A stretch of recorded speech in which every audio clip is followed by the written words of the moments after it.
The story takes place in present-day Seoul, South Korea, where the city's fate rests in the hands of one man. Amidst the thick, swirling smoke, Jang Shirwan, the leader of Manhwa Guild, kneels on the ground, exhaustion weighing heavily on him. He exhales deeply, gripping the earth beneath him. Standing among the city's ruins is the enemy of all mankind, Shin Kang-hu. A crimson ring hovers above Shirwan's head as he stares at his foe. A man in the distance trembles in disbelief. "This can't be happening," he mutters, horror in his voice. A woman in the crowd clasps her hands over her mouth and screams. Kang-hu steps forward, crossing two swords in front of him with unwavering confidence. "At last," he declares.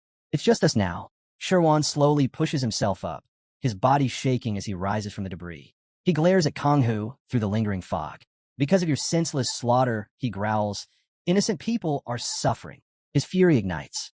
He raises a hand, red energy surging around him like a raging storm. "All because of a monster like you," he roars.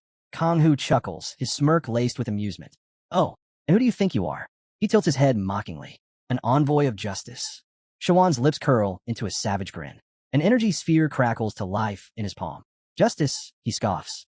"How dare you even speak that word?"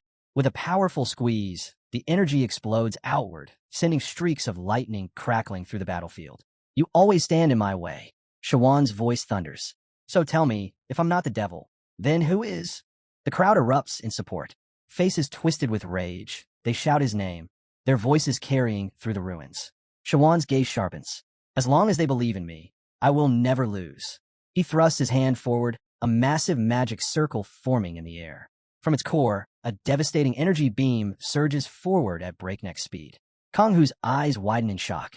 He crosses his arms defensively, bracing himself against the incoming blast. A blinding explosion engulfs the battlefield. Smoke and debris spiral into the sky. The force is so intense that the onlookers shield their faces. As the dust settles, Shirwan strides toward Kang-hu, who now kneels, battered and bloodied. Blood drips from his face as he lifts his head, scanning the hazy battlefield. The crowd cheers grow louder. "We always believed in you, Shirwan," they cry. "Finish him. End this monster." The crowd erupted, raising their clenched fists high and chanting for Shirwan to finish it. Their voices rang out again and again, demanding Kang-hu's end. Shirwan cast a calm gaze downward. "No one wants you alive," he murmured. Purple energy rings swirled around his raised hand. Meanwhile, Kang-hu, the so-called enemy of all humanity, struggled to steady himself, gripping his trembling knees. With a single, decisive motion, Shirwan unleashed a powerful blast. The force sent Kang-hu hurtling backward, his body slamming into the ground with such intensity that the earth cracked beneath him. Blood sprayed from his mouth as he skidded across the broken terrain. Hovering in the sky, Shirwan spread his arms wide, a triumphant smile playing on his lips. "Everything we worked for," he declared, "has finally paid off." Raising his hand, he unleashed radiant crimson beams into the sky. "Now, absolute freedom will descend upon these lands." Tears of joy streamed down the faces of the people. They gazed in awe at the glowing sky, their voices rising in celebration. "It's finally happening." Shirwan, still smiling, flicked his fingers outward. The red energy surged upward, striking the heavens.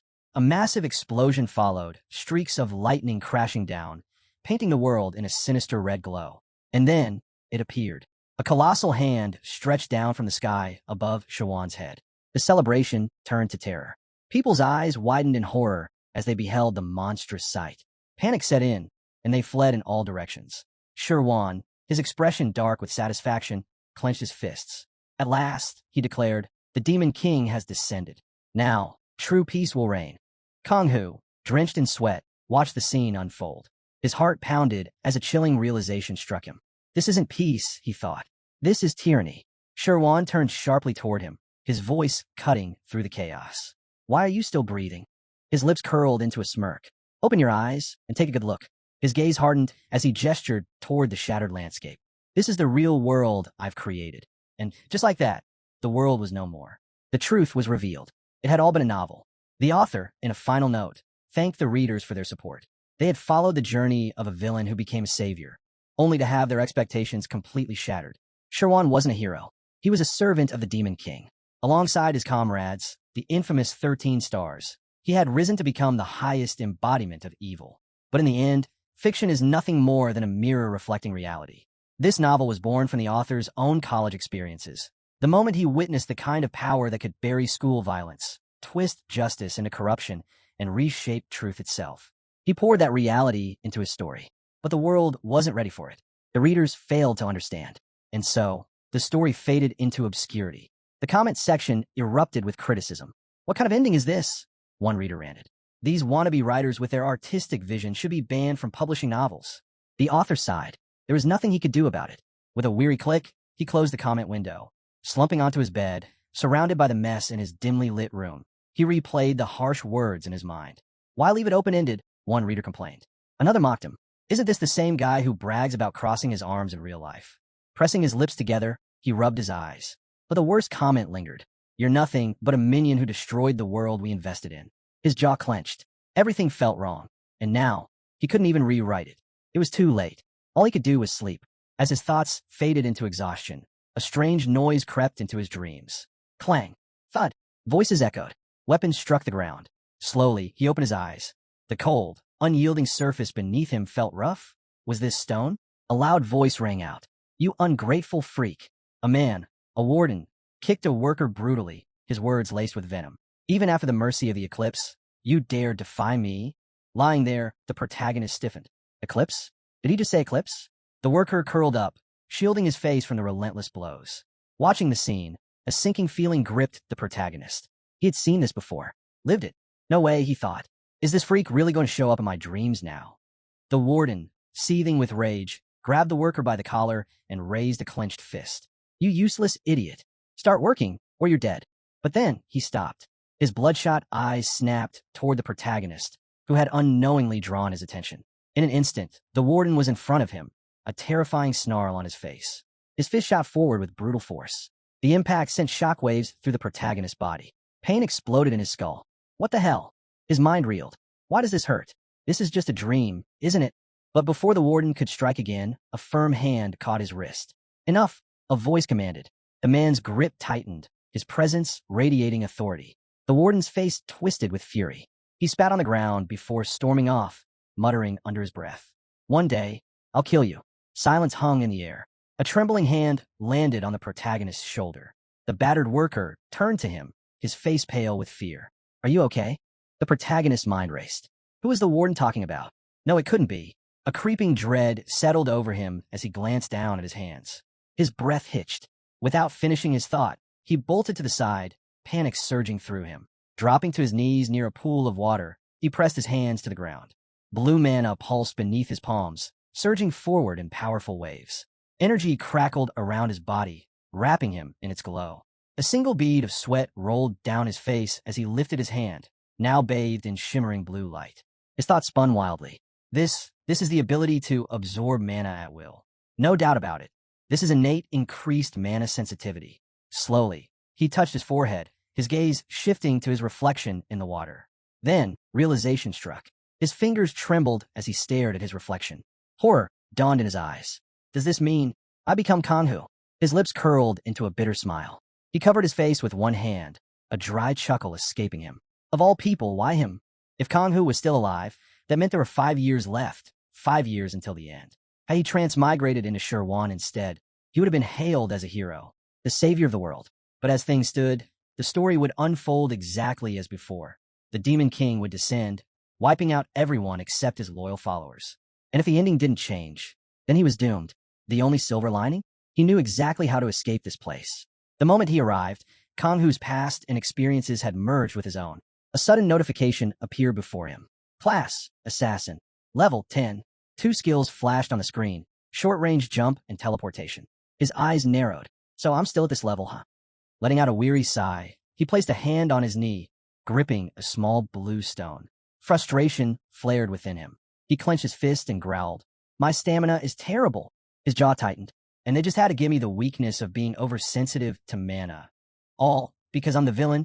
Taking the stone, he dragged it across the dirt, marking a line on the ground. This is the only way, he muttered to himself. Just then, hurried footsteps approached. Kanhu, the worker ran up to him, concern etched across his face. Are you all right? Still sitting on the ground, the protagonist turned slightly. His voice was calm. I'm fine. Don't worry about it. The worker exhaled in relief before lowering himself down, resting his hands on his knees. Should I ask them for a break? Konghu's lips curled into a knowing smile. If they cared about people's conditions, he said, his tone laced with quiet amusement, then none of us would be here in the first place. In a detention center run by the criminal organization Eclipse, novice hunters capable of using mana are forced into grueling labor, mining mana stones like slaves. Konghu, maintaining a serious demeanor, told his companion not to worry and to keep working. The worker hesitated before asking if Konghu wanted to escape. Closing his eyes, Konghu dismissed the idea, warning him not to do anything reckless. If the guards caught wind of it, there would be consequences. The worker sighed, placed a hand on Konghu's head with a faint smile, and agreed to drop the subject. Gripping a gun tightly, Konghu watched the worker walk away. He had done everything he could to warn him, but the man was merely a narrative device, just another stepping stone in his story. He couldn't afford to change the course of the novel just to help him escape. Later, the workers stood deep within the mines, surrounded by massive mana stones. Konghu pushed a cart filled with stones when a sudden scream cut through the air. He spun around in shock. A worker was on his knees, hands pressed to the ground, trembling before the overseer. The overseer sneered, explaining that while the guards were distracted by the newcomers, some reckless fool had attempted to escape. "Watch closely," the overseer commanded, raising his gun. The shot rang out. The worker's body jerked before collapsing. Blood pooled beneath him. With a cruel smirk, the overseer kicked the lifeless corpse aside. Konghu swallowed hard. His fists clenched as he stared at the worker's body. Idiot. He told him not to do anything reckless. Lowering his gaze, he felt a strange hollowness settle in. The warden, resting his blood-stained weapon on his shoulder, turned to Konghu. "What's wrong? Thinking of going berserk again? No one's here to stop me this time. I'd be more than happy to kill you." Konghu met his gaze, voice flat. "I don't care that he's dead." The warden's eyes narrowed in surprise. Turning slightly, Konghu added, "What matters more right now is that I need to use the toilet." The warden chuckled darkly, gripping his weapon. "What's that? You scared?" His tone dripped with mockery. With a smirk, he motioned for Konghu to follow. The protagonist walked forward, his expression cold and resolute. Upon reaching the corridor of the building, the warden rested a hand on his hip, smirking. "You've got 1 minute," he warned, his tone laced with amusement. "If you take even a second longer, this place will be your grave." Konghu peered into the dimly lit toilet, where several lifeless bodies of workers lay in disarray. Ignoring the stench of death, he stepped inside, his mind focused. It had to be here somewhere. Outside, the warden crossed his arms, counting down the seconds. Konghu ran his hand over the rough stone walls, scraping his skin in the process. He winced, but didn't hesitate. With a tense expression, he dragged a finger through the blood trickling down his arm and traced a line on the floor. The warden's voice rang out, impatience creeping in. 10 seconds left. Konghu remained on his knees, finishing the intricate blood-drawn magic circle.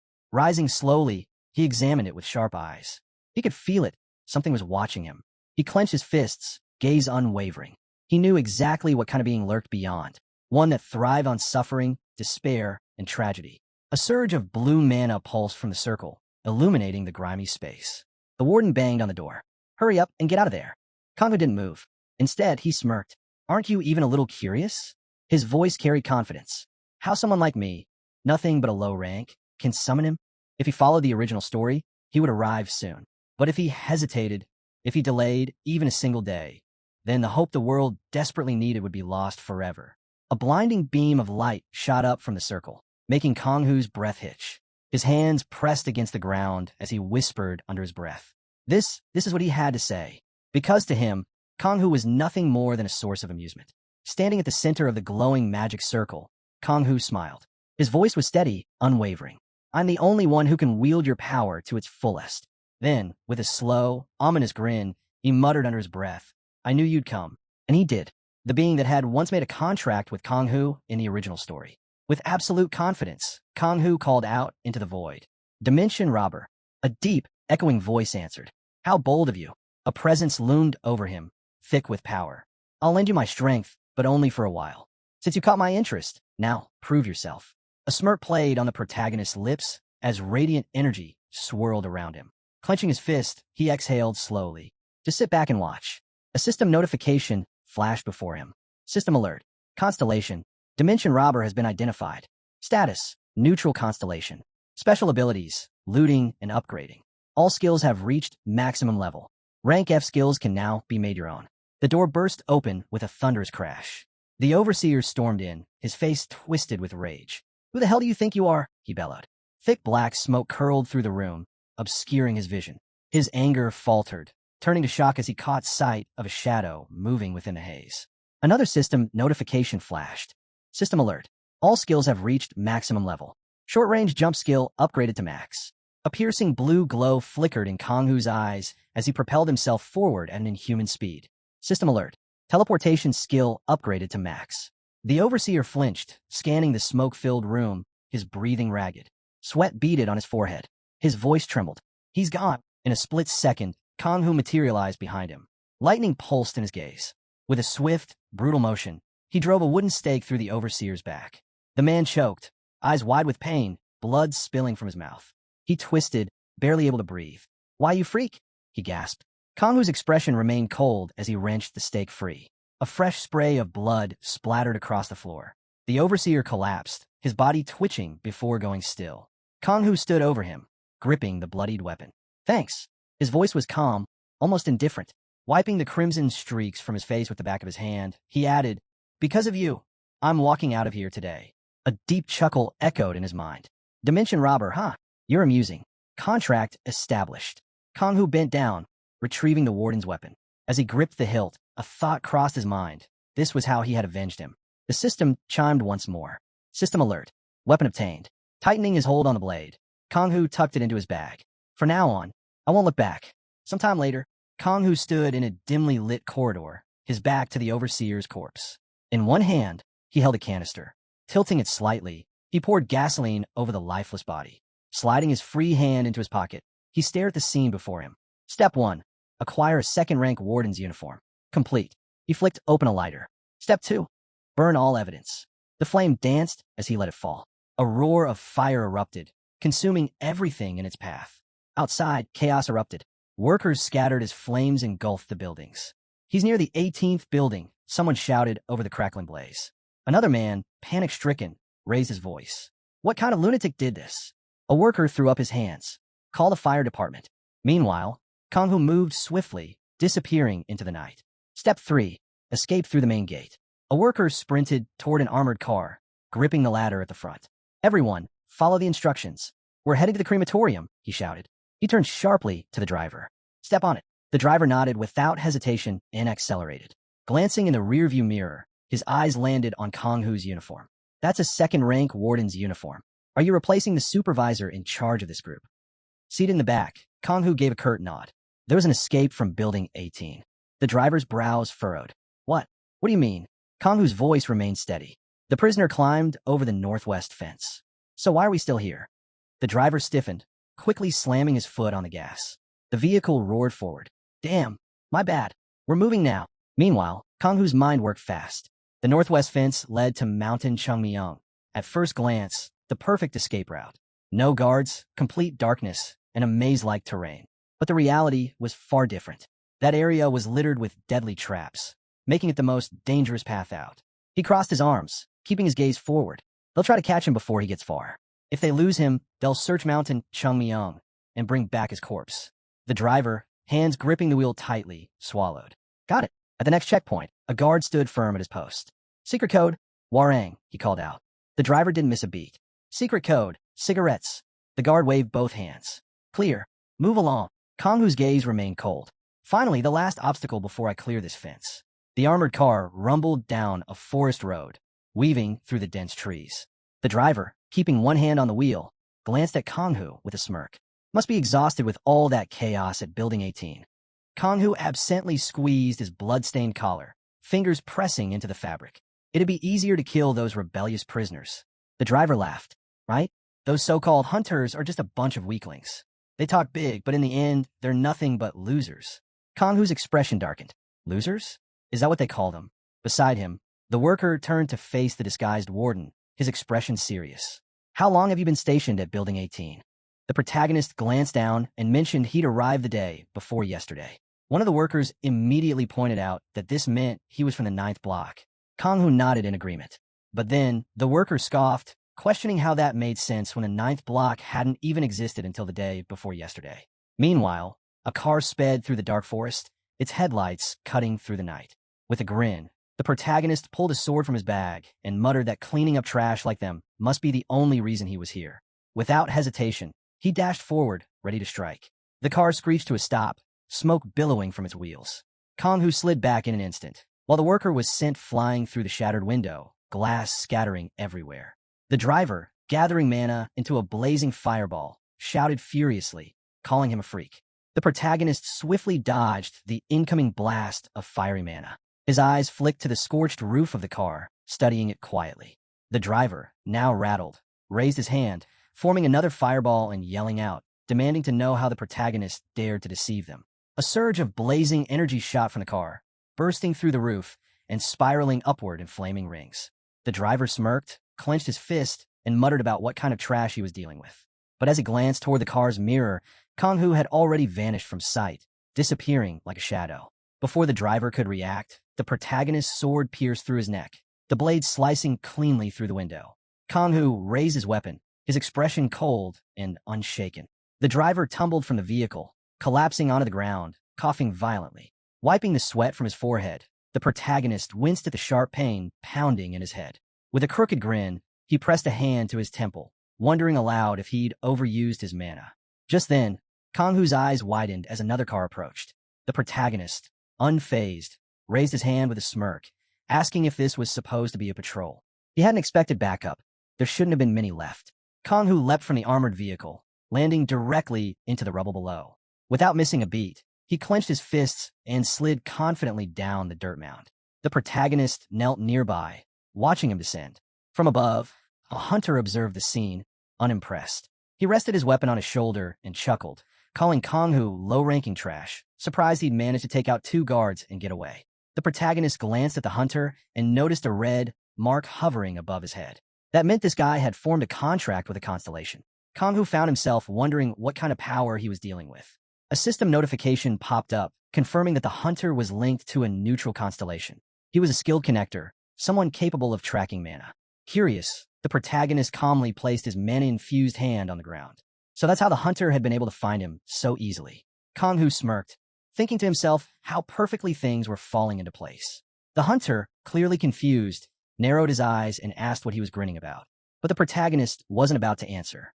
Instead, he studied the mark above the hunter's head, realizing this guy was contracted with a Dimension Robber constellation. That explained the advanced looting abilities and top-tier training. And better yet, by killing another hunter, Kong-Hu could claim that constellation for himself. A system alert confirmed it.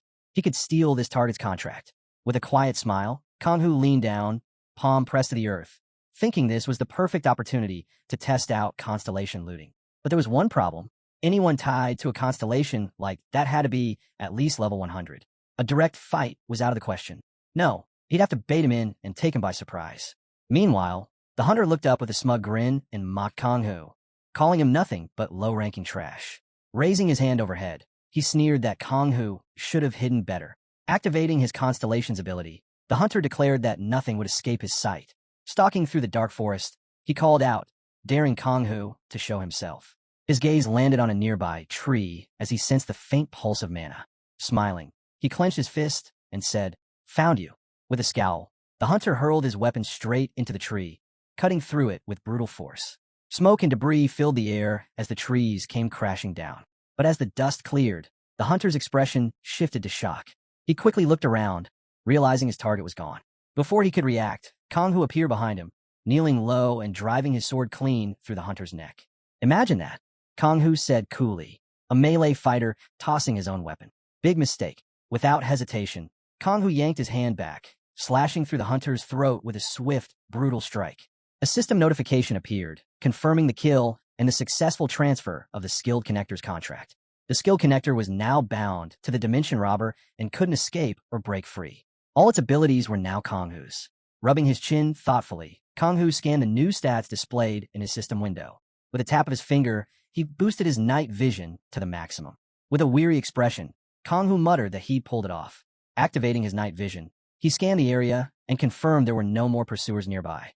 The protagonist, drenched in sweat, suddenly covered his mouth, dropped to his knees, and jammed his sword into the ground to steady himself as a harsh cough rattled through him. Glancing down at his bloodied palm, Kong-Hu wondered if he'd pushed himself too far. To stay hidden from the hunter, he'd completely suppressed his mana sensitivity and kept out of sight.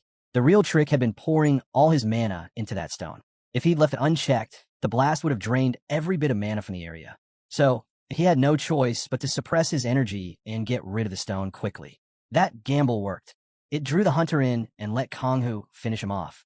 But closing the distance had required using the jump, and now his body was paying the price. If he pushed himself any further, death wasn't just a possibility, it was guaranteed. He needed to find somewhere safe to lay low. Konghu pressed forward, stepping over the rubble until his gaze landed on exactly what he needed, a sand truck used to refine mana stones. Without wasting a second, the protagonist leaped from the edge of the slope, kicking up a cloud of dust as he landed hard below. Looking up at the sky, he took a deep breath. Lying back on the sand, hand resting on his forehead, he thought about the 3 guards he'd taken out during his escape. None of that had happened in the original story. From now on, he'd have to be careful not to make any major changes until he'd gained real strength. That way, he could keep using his knowledge of this world without shifting the future too much. Meanwhile, the truck rumbled along the mountain road, speeding through the narrow paths. Konghu leaned back against the wall of the truck bed, watching the sunrise and enjoying the peaceful moment, even managing a smile. Beautiful, he murmured to himself. A while later, inside the office, Kong Dong casually mentioned that they could just round up some low-tier rookies to handle the mana stone mining, so there was no real problem. They'd be back to work soon enough. His assistant nodded in agreement. Dong, cigarette dangling from his lips, scoffed at the thought of some fool who thought he was clever, strolling right out the front gate like he'd caught them all sleeping. Back in the truck bed, Konghu fought to stay conscious, his breathing heavy, his body worn thin from mana overuse. His stamina was crawling back bit by bit, but it wasn't enough. Bloody gloves on his hands. He quietly pressed the buttons on his system. Dong glanced out the window, hands stuffed in his pockets, and asked if it was really possible that some level 10 killer, someone whose presence couldn't even be sensed, had managed to take down both a level 45 guard and a level 55 with a constellation. Konghu picked up the phone and answered, confirming it was him. On the other end, Soyeon greeted him, addressing him by his status shown on the screen. The protagonist explained that he was standing near Taejun Station and asked if she could do him a favor. Dong, watching from ahead with an amused grin, commented that this was getting interesting. Sounded like it was going to be a fun hunt. A bit later, the protagonist thanked Soyeon. Despite him showing up out of nowhere, she still helped him. As she carefully wrapped his injured hand, she asked what had happened to him. Was he seriously in a military zone? Konghu replied that he'd been kidnapped by Eclipse. Soyeon's face tightened, and she asked in shock what he meant. Had they forced him to mine mana stones? Worried, Soyeon pointed out that Eclipse had a reputation for snatching up hunters. Konghu explained that mana was needed to extract mana, which meant low-ranking hunters like him were easy targets for groups like that.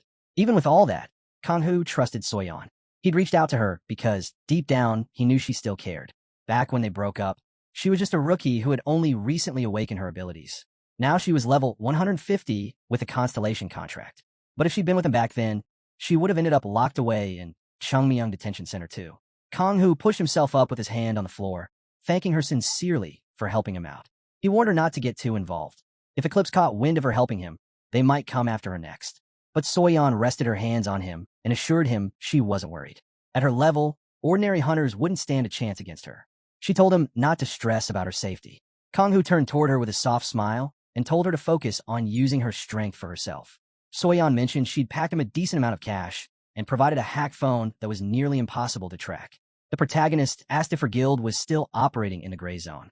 Konghu recalled from the original novel that it was true. It suited her perfectly then, and it still did now. With a sad smile, Soyeon placed her hands over her heart and quietly asked if he'd thought about joining their guild again, like old times. Before she could say more, Konghu cut her off, raising his hand to stop her. He told her there was no point holding on to the past. Soyeon looked at him through tear-filled eyes, then smiled softly through the sadness, admitting he was right. She'd expected that answer. She fulfilled his request, telling him that all the details were already saved on the phone. She even had a friend who was the leader and could help. With one last smile, hands pressed gently to her chest, she wished him well and told him to take care of himself. Konghu glanced at Soyeon with a grin and thanked her, saying he hoped things would turn out well for her too. A while later, the protagonist asked the driver to pull over at Taejun Station. The driver, smiling, asked if he could turn on the radio. Resting his hand on the armrest and staring out the window, Konghu nodded. The broadcast crackled on, reporting breaking news. The Manhwa Guild had completely wiped out the White Rose mercenary group. Hearing that, the protagonist's thoughts drifted back to the events of the novel. After Judgment Day, everything had changed so fast that no one even realized it until it was too late. In another scene, a man sat quietly in his car, dark aura swirling around him. He glanced out at the empty streets and muttered how strange the day felt. It was the weekend, yet the roads were deserted. Turning to the girl driving, he asked if she felt the same. But the moment he looked closer, the dark energy stripped the skin from her face, leaving nothing but a skull. Terrified, the man shouted in horror as the skeleton pressed a scythe to his neck. Elsewhere, more skeletons, each armed with scythes, stood overlooking the rooftops of a building in Gangnam, Seoul. On the news, a reporter held a microphone, explaining how the sky had turned purple, visible from far away. But before she could finish her report, a massive green monster snatched her up and ran off. Chaos spread. Countless monsters poured from dungeons cloaked in mysterious veils. And in the middle of it all, those who awakened powers became known as hunters. As fear took over, people believed Judgment Day had arrived. Hunters who once fought monsters soon started killing humans. At first, they claimed it was in the name of God. Later, they didn't bother giving a reason at all. Just as everything seemed lost, the so-called savior of the world appeared, Sherwan. He was in Seoul when it all happened, gathering healers and protectors, forming what became known as the Manhwa Guild. Snapping out his thoughts, Kang-hoo sighed. Now it made sense why everyone was desperate to get to Seoul. It was the safest place left.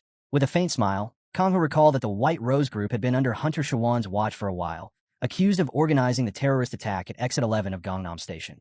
But the truth was different. White Rose wasn't a terrorist group. They were never behind the attack. The real mastermind was Sherwan himself. Kang-hoo knew exactly what would happen if he exposed the truth. Going up against Sherwan meant certain death. There was no winning against someone like that. The protagonist glanced down at the phone in his hand, thinking this was exactly why he'd asked for help joining a mercenary group. Guilds were within his reach, sure, but this path suited him better. The driver turned and informed him they had arrived. Kang-hoo looked ahead, his face serious. Being a mercenary, taking on missions through a group like this, was the safest move for now. Waiting for him was Lee Yeren, holding a folder in one hand. She greeted him warmly, mentioning that Soyeon had already filled her in. Extending her hand with a smile, she introduced herself. Kang-hoo shook her hand, his expression unreadable, silently deciding it was too soon to reveal anything important. Instead, he gave her a fake name during the introduction. Yeren smiled politely and, after flipping through the folder, mentioned she had a solid position open in information gathering. Without hesitation, the protagonist declined. He wasn't interested in something like that. He wanted high-paying, difficult missions right from the start. Yeren raised an eyebrow and asked if she'd heard him right. After all, wasn't he just level 10? Kang-hoo confirmed it with a nod. Yeren laughed loudly, bringing a hand to her mouth as if it were the funniest thing she'd heard all day. Wiping a tear from the corner of her eye, she teased him, saying reckless confidence like that was dangerous. But the mood shifted fast. Yeren's expression hardened as a green aura flared around her, mana swirling thick in the air. Her constellation stirred, asking if she wanted it to deal with his corpse. Kang-hoo faced her calmly, a mischievous grin tugging at his lips. Isn't being a mercenary all about skill, no matter the level? Right before that moment, Kang-hoo had found it strange meeting a character he himself had created. A system notification popped up, confirming her constellation was a neutral type, Chaos Observer. It could block and distort vision. Yeren was a mage and a buffer with a contract ranked well above average. She was one of the characters Kang-hoo had designed to one day stand against the 13 stars. He knew earning her trust would be crucial. Clenching his fists, Kang-hoo repeated, "Isn't being a mercenary all about skill, no matter the level?" Yeren closed her eyes for a moment, then addressed him by his fake name, reminding him that fiction and reality weren't the same. With his back turned, Kang-hoo responded, "And neither are prejudices." Sliding her glasses into place, Yeren smiled faintly and agreed. "Then let's put it to the test." Moments later, they stood facing each other, wind swirling between them. Yeren formed a mana circle in her palm and calmly said, "There's just one thing I want to check." Yeren spread her arms wide, mana swirling around her as she smiled. She told him to see if he could dodge her skill. With a calm look, the protagonist asked if this was just a test to see if he could protect himself. She nodded, explaining that if he could dodge it, it meant he might be capable of counterattacking too. As the mana glow intensified, Kang-hoo shielded his eyes from the blinding light. Recognizing the technique she was using, fog puppets that could track targets from long distances. It was the fog tracker. Sliding his hand aside, Kang-hoo kept his expression serious. It wasn't an attack meant to kill, but if he failed to avoid it, the evidence would stay on him and the test would be over on the spot. Clenching his fist, he called out for her to begin. Yeren smiled and raised her hand, responding with the same command. In an instant, the fog tracker, laced with green light, shot toward him. Kang-hoo braced himself, shifting into position to dodge. As the mana surged closer, he glanced up at the constellation with a grin, ready. The attack smashed into the spot where he'd been standing, sending smoke billowing through the area. Yeren turned, scanning through the haze, her face filled with shock. "No way," she muttered. Across the street, Kanghu was already sprinting along the building's edge. Yeren couldn't believe it. At his level, even managing a small leap was supposed to be difficult. But he moved like a trained assassin. Could that have been a short-range jump? With a smirk, she pointed 2 fingers at him, signaling her constellation. "Think you can dodge this one too?" She launched a second wave of mana, even stronger than the first. The Chaos Observer moved swiftly, and Yeren thrust her hand forward, aiming right at Kanghu. But as the beam tore through the air, Kanghu twisted his body mid-fall, smiling as he spun away from the strike at full speed. Yeren shielded her face from the blast, stunned as the dust cleared. He dodged it again. And what was that just now? Teleportation? Before she could react, Kanghu was already behind her, sword pressed to her throat, his expression serious. Looking her in the eyes, he suggested they wrap up the test. Yeren stepped back from the blade, laughing as she smiled. Kanghu wiped a bead of sweat from his forehead, thinking to himself that she was quicker than he expected. No wonder she'd made it to the rank of mercenary commander. Yeren raised her hand, grinning with curiosity, and asked if he'd trained before. With a straight face, Kanghu replied that he hadn't. She casually pushed his sword away with 2 fingers and commented that no typical level 10 hunter should be able to pull off moves like that. Kanghu looked at her, surprised. "So, did I pass?" he asked. Yeren smiled as she glanced up at the sky and said she figured he could handle level 50 missions. Sliding his sword back into its sheath, Kanghu looked off to the side and simply said that sounded good. A bit later, they sped through a city of light-colored buildings. Yeren brought her fist to her mouth with a playful smile, asking if he was interested in installing bulletproof windows. Apparently, some persistent sniper had been tailing her lately. Leaning his head on his hand, Kanghu stared out the window. "A sniper? Huh?" he asked. Yeren rested her cheek on her palm, still smiling, and mentioned that Eclipse freaks had been paying her a lot of unwanted attention lately. Kanghu quietly thought to himself that this was nothing more than a battle over territory. Yeren glanced down at the paper in her hand and said the next job was tracking down a bandit. Since she was the client on the request, it could end up being pretty useful for him. Just then, the Chaos Observer, slightly flushed, floated over to him, holding out a sheet of paper. The assignment was clear. Locate Kim Mukyun, a level 50 mage, and head to the Abandoned Ruins dungeon in Gyeonggi. The goal? Retrieve a rank 3 item called Vardz's Boots. Clutching the paper tightly, Kanghu asked if Mukyun needed to be brought back alive. With a grin and her glasses perched on her head, Yeren told him that killing the target was perfectly fine. After all, too many civilians had died because of Mukyun. The Hunter National Security Agency wouldn't mind if he was taken out on the spot. Kanghu smiled back and said he'd get started immediately. Not long after, Kanghu stepped into the Abandoned Ruins dungeon. He thought back to Yeren's warning. Mukyun was likely in hiding, and the ruins were huge, so finding him wouldn't be easy. But as Kanghu looked around with a smirk, he realized this was actually the perfect place for his first real mission. After all, this was the same dungeon his character had used as a hideout in the original story. He already knew the layout, and there were plenty of mid-level bosses lurking around that could prove useful. The protagonist scanned the area, gripping his weapon tightly. Turning to the side, he quietly muttered, "There they are." Without hesitation, Kanghu slid the edge of his sword across his finger, drawing blood. A rabbit with glowing red eyes locked onto the dripping blood, its gaze sharpening. Moments later, a swarm of rabbits with furious expressions and razor-sharp claws charged straight at him. Kanghu calmly sidestepped the first attacker, vanishing with a short-range teleport. Reappearing in an instant, he sliced the rabbit clean in half. Again and again, he repeated the same move, teleporting with blinding speed and cutting down each rabbit one after another. When the last rabbit lunged at him, Kanghu flashed forward, ending it with a final slash. Bloodied sword in hand, he stood quietly, eyes focused on the path ahead. Yeren's words echoed in his mind, "Get the item for the client," and the rest was up to him. She had also asked what kind of reward he wanted. Kanghu had told her he only needed one thing: a license to clear dungeons packed with final bosses and mid-level bosses. Looking forward, he spotted someone new stepping into view, Ventus, appearing with a grin. Now that's a useful mid-level boss, Kanghu thought to himself. "Glad to meet you." A system notification popped up, alerting him that this target could be robbed. Ventus's eyes glowed red, and with a snarl, he declared he'd kill him. Kanghu smirked, then stopped standing around and do it. A surge of red mana erupted over Ventus as he lunged forward, dual blades flashing. Multiple clones of Ventus split off, each wrapped in a red aura, darting toward Kanghu from different angles. Ventus launched himself off the ground, raising his weapon high before swinging it down with brutal force, red mana bursting from the blade. Kang-Hu teleported at the last second, narrowly slipping out from beneath the blow. As he landed, his eyes glowed blue, and he thought to himself, that felt like the main strike, but the real attack is coming from over there. Spinning toward the second Ventus, Kang-Hu dashed forward with another short-range jump. His blade drove deep into Ventus's stomach. But Ventus wasn't done yet. Surrounded by red aura, he lifted his weapon overhead for another attack. Kang-Hu teleported again, this time reappearing right behind him. Mid-level boss or not, Kang-Hu thought, his close combat is sloppy. With a sharp kick to the back of Ventus's legs, Kang-Hu forced him to his knees. A system notification appeared, signaling that his weapon was now equipped. Without wasting a second, Kang-Hu raised his sword and drove it hard into Ventus's neck. Ventus, aura flickering, tilted his head back, eyes still glowing red as pain rippled through him. Kang-Hu shifted to the side, and in an instant, a sharp blue streak of mana shot out from his sword. Ventus's body shattered into countless fragments. A system notification popped up, letting him know he'd just acquired the illusion skill. Kang-Hu glanced at the system window and smirked.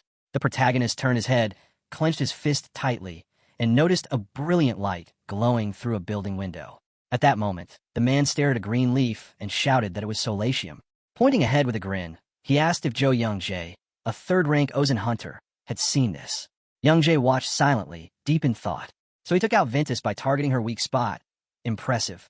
Meanwhile, the huntress turned toward her boss with a smirk, recalling the moment she'd seen this guy at the shop. She remembered Kang-Hu asking the shopkeeper for Severo brisket, cobalt blood, and a monster sleeping potion. Snapping out of her thoughts, she remarked that he was clearly planning to hunt monsters in the dungeon. Peering out the window, the man frowned. This guy, he's skilled. I've never seen him around here before. The boss narrowed his eyes. Someone like him shouldn't be running around in a dungeon like this. The huntress, wearing a playful grin, looked over and called him out by his status, reminding him that this newcomer was nowhere near his level. Raising her fist, she asked if they should go drag him in. Confidently, she assured them Youngjae could handle him without breaking a sweat. But the boss shook his head. With a mocking smile, he said there was no need. Easier to just let him tire himself out, then strip him clean. The huntress chuckled and gazed back out the window. Knew you'd say that, she said. We'll just wait till Kang-Hu wears himself down and then move in. A system alert popped up, notifying Kang-Hu that he'd reached level 16. Next milestone skill unlocks at level 20.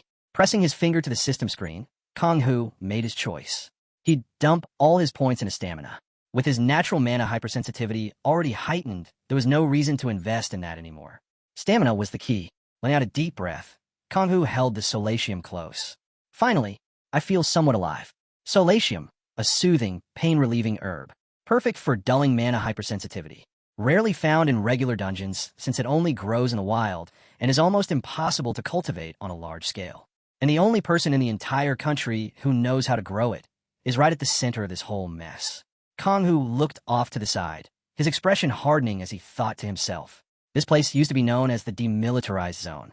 It's a long way from here, and if he doesn't prepare soon, it'll be too late.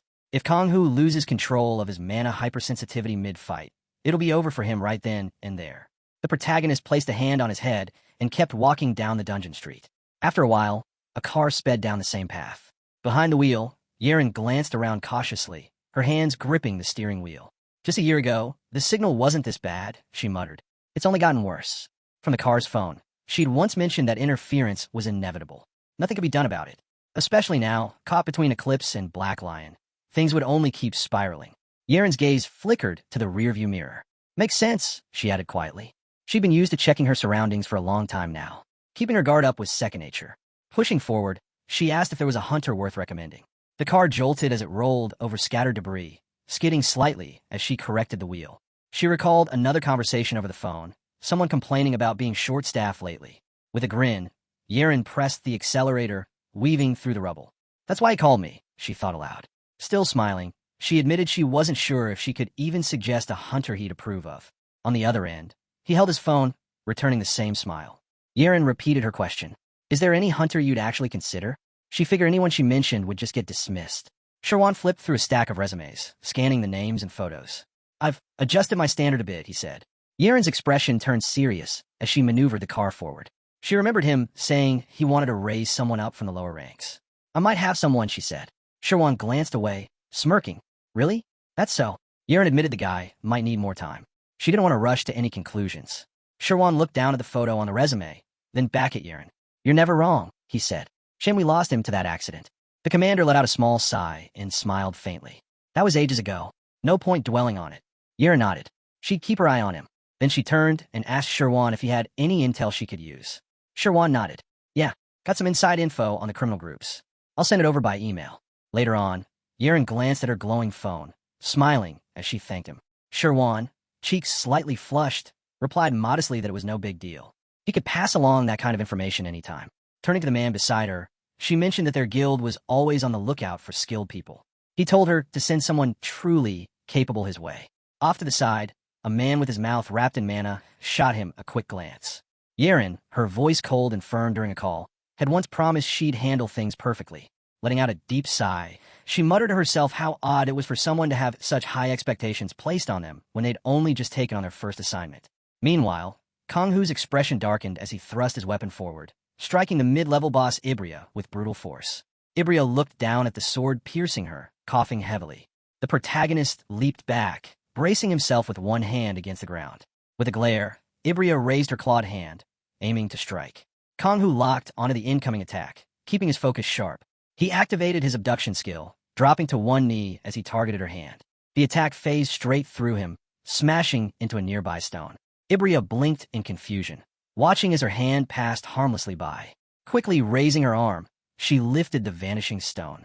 Kong-Hu darted to the side, triggering his illusion skill while thinking to himself about the weakness in her capture technique. He knew exactly how to exploit it. With a grin, Ibria hurled the stone, now pulsing with red mana. Kong-Hu lunged forward, sliding low across the ground with his hand outstretched. The stone slammed into the earth, exploding into fragments and kicking up a thick cloud of dust. Through the haze, Ibria spotted something odd. Kong-Hu's hand beneath the rubble shifted to a glowing blue hue before disappearing entirely. Her eyes widened. Without warning, the protagonist, now wrapped in mana, reappeared behind her. Drawing his sword, he drove it straight into her stomach. Ibria, her eyes glowing red, looked up and muttered something in her own language. Kong-Hu yanked the blade free, sending blood splattering around him. A system notification appeared, mid-level boss defeated. His level had just gone up. The protagonist glanced off to the side, calmly thinking that his next stat points should go straight into endurance. Above Ibria's fading body, a system window appeared. It notified him that skills from the defeated target were being stolen. With the proficiency of his stealing skill maxed out, it worked across a fixed radius. Kong-Hu looked at the system window, gripping his vanishing sword. Lifting his hand, he activated the stealing skill and directed it at a knife lying nearby. A hand formed from mana shot out and snatched the knife. Now holding the weapon, the protagonist examined it with a firm expression. If he handled it properly, using stolen items like this could massively boost his combat efficiency. Without hesitation, he gave the blade a quick swing while kneeling. Meanwhile, the huntress watched the scene unfold through her binoculars, jaw hanging open. "Take a look at that monster," she told her team. Young Jay, sweat beading on his forehead, stared ahead. "He's an actual killer. Did he just take down Ibria without a tank?" The huntress turned, asking what he was doing now. Is he testing his skills or something? Then, looking to the boss, she wondered aloud if it wasn't time to show him some reality. Young Jay rested his hand on the window frame, deep in thought, until someone called out to him, snapping him back to attention. The boss spun toward them, scowling. "Quiet," he barked. "We wait for him to wear himself out." The others quickly agreed, voices shaky with fear. Elsewhere, Mukiun ripped a chunk of meat with his teeth, his eyes locked on a slip of paper in his hand. It confirmed that Black Lion had officially approved him. Time to pass the word on to Yeren. With a cold, blue gaze, he sat atop a pile of corpses and tossed the half-eaten meat aside. "Good news for me," he muttered. Mukiun lowered the paper, smirking. "Bet Yeren's sweating bullets, trying to track me down." Mukiun crumpled the paper, his grin turning wicked. "Eclipse and Black Lion, not too bad. Finally, I'll get a ton. Been a long time." His gaze drifted ahead, and for just a moment, fear flickered across his face. Kong-Hu set his eyes on the tall building where Mukiun was hiding. The protagonist glanced up, his expression serious as he clenched his fists. From above, Mukiun sneered. "Looks like another fool to rob," he muttered, slamming his fist against the wall. "Come on out already." Surrounded by black wolves radiating dark mana, Mukiun gave a wicked grin. "Time to feed." At his command, the wolves burst forward, leaping from the edge of the building straight toward the protagonist. Kong-Hu calmly lifted a chunk of meat that materialized in his hand. One of the wolves lunged, jaws wide open and drool spilling out. Mucky-yun watched from above, frowning as the wolves stopped to tear into the meat. Seriously? Falling for something that's simple? Without hesitation, the protagonist gripped his sword tight and swung it upward, driving the blade straight into the body of a dark wolf. As he moved, he bit down on the meat himself, his gaze sharp. Mucky-yun's voice rang out in shock. What the hell is this? The protagonist shot him a glare. What? Want a bite of the good stuff? He picked out the best piece, knowing exactly how tempting it was. The wolves that had surrounded the meat vanished in an instant. Kang-hu, his voice cold, warned Mucky-yun, if you want to keep living, hand over what you stole. Mucky-yun bared his teeth and raised his hand, shouting an insult at Yeren. Standing at the building's edge, he dared the protagonist to come take it. If you think you can, he taunted. Kang-hu pushed off the ground, sprinting to the side. Enough wasting time. Mucky-yun grinned to himself. Let him try. No way he's getting past my traps. Looking down from above, he thought smugly, run all you want. He'll blow himself sky high either way. As the protagonist activated his mana tracking skill, clusters of mines lit up in his vision. TCH. Way too many, he thought. Without slowing down, Kang-hu leaped forward, weapon in hand, leaving thick trails of smoke behind him. Mucky-yun scowled from above. This freak. Kang-hu charged ahead, smoke swirling at his back. Mucky-yun narrowed his eyes. No way he dodged them all. Flaring his mana, he raised his hand in frustration and shouted, You really think I'm scared of you? Right then, a system window popped up. The constellation Mucky-yun leans toward evil. The Chaos Fighter is offering techniques to weaken enemy senses and vision. Mucky-yun raised his hands, dark streams of mana swirling ominously around him. With a booming voice, he declared that his body was protected by his constellation. Lifting his arms, he unleashed rays of black mana, shouting that he'd drag Kang-hu into hell using black magic. In a flash, Kang-hu teleported out of the beam's path. The protagonist leaped high, dark smoke billowing beneath him. Looking ahead, he sized Mucky-yun up. Around level 50, a black mage backed by the constellation of lost senses. Without hesitation, Kang-hu dashed forward. I think I know exactly how to handle this. Mucky-yun smirked, clenching his fist. You're not getting away this time. Activating his blindness skill, a massive black circle appeared before him. Kang-hu's eyes narrowed at the sudden void, but kept charging ahead.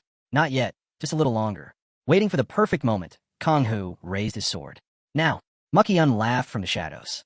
How did you get through? Kang-hu tore through the dark space with ease. Simple, he said. I'm the one who created this ability. Mucky-yun's face twisted in rage. Lies. In response, Kang-hu unleashed his abduction skill. A massive hand shot forward, closing in on Mucky-yun. Sweat formed on Mucky-yun's brow as he shouted. Is this some kind of monster skill? An illusion whispered behind him. It's all fake. Just an illusion. But Kang-hu pointed his blade directly at Mucky-yun. Movement cancel. The sword drove straight through Mucky-yun's body. Without wasting a second, Kang-hu pulled the blade free, his expression unshaken. Mucky-yun, struggling, raised his hand and activated Mana Burn. A powerful burst of dark mana shattered the illusions and sent Kang-hu flying back. With fury in his eyes, Mucky-yun fired beams of mana. Burn in hell. As Kang-hu retreated, he analyzed the relentless attacks. Too fast. Is he using an artifact? Launching himself out a window, Kang-hu pushed off the wall, regaining his balance. Mucky-yun gathered a deadly sphere of mana, glaring down at Kang-hu. You worthless trash, he yelled, his red eyes glowing. The next second, he fired a searing beam of mana straight at Kang-hu, roaring, Die. The protagonist took a direct hit from the dark mana and collapsed. Watching with a grin, Mucky-yun ordered Kang-hu to fall back. But his smile faded when he noticed countless illusions of the protagonist standing before him. Frustrated, Mucky-yun raised his hands, mana surging around him, and shouted, calling the protagonist a freak. Using the momentary imbalance, he lifted his hands high and unleashed a massive mana explosion. The illusions, unfazed, charged straight ahead without a scratch. Glaring, Mucky-yun extended his hand and yelled out, demanding to know what was happening. Kang-hu placed a hand on his head and pressed his sword to his side. Mucky-yun, now drenched in sweat and unable to react, called out loudly. But it was too late. The protagonist drove his sword straight through Mucky-yun's body with force. Mucky-yun collapsed, one hand bracing the ground as he coughed. Pressing his hand over his wound, he let out a strained laugh and asked how he'd been fooled. Looking down at him with a bloodied face and a smirk, Kang-hu replied that he was curious about that himself. The master of mobile warfare commented that it was a brilliant tactic. Turning to the system window that popped up before him, the protagonist declared that this was it. The system message read that the constellation Master of Mobile Warfare praised his strategy, using a bit of holy power to grant him a positive effect. His experience had increased by 0.1%. Kanghu glanced at the window, wondering if this was what real support looked like. After all, plenty of constellations observe hunters, but not all offered help. Support drained their power, and most wouldn't waste it. As the protagonist stared at the glowing yellow window, the constellation Dimension Looter chimed in, saying this barely counted as support. Such a tiny effort almost felt like an insult. With a grin, Kanghu told him not to stress. Choosing him was the best move, and he'd make sure to prove it. The Dimension Looter scoffed, calling him insane, and urged him to focus on finishing Makian. Without hesitation, the protagonist swung his sword at the leg of the crawling Makian. Makian let out a panicked shout, throwing insults at Kanghu. Still lying on the ground, Makian pointed a trembling finger and barked out if capturing someone like him was even worth it.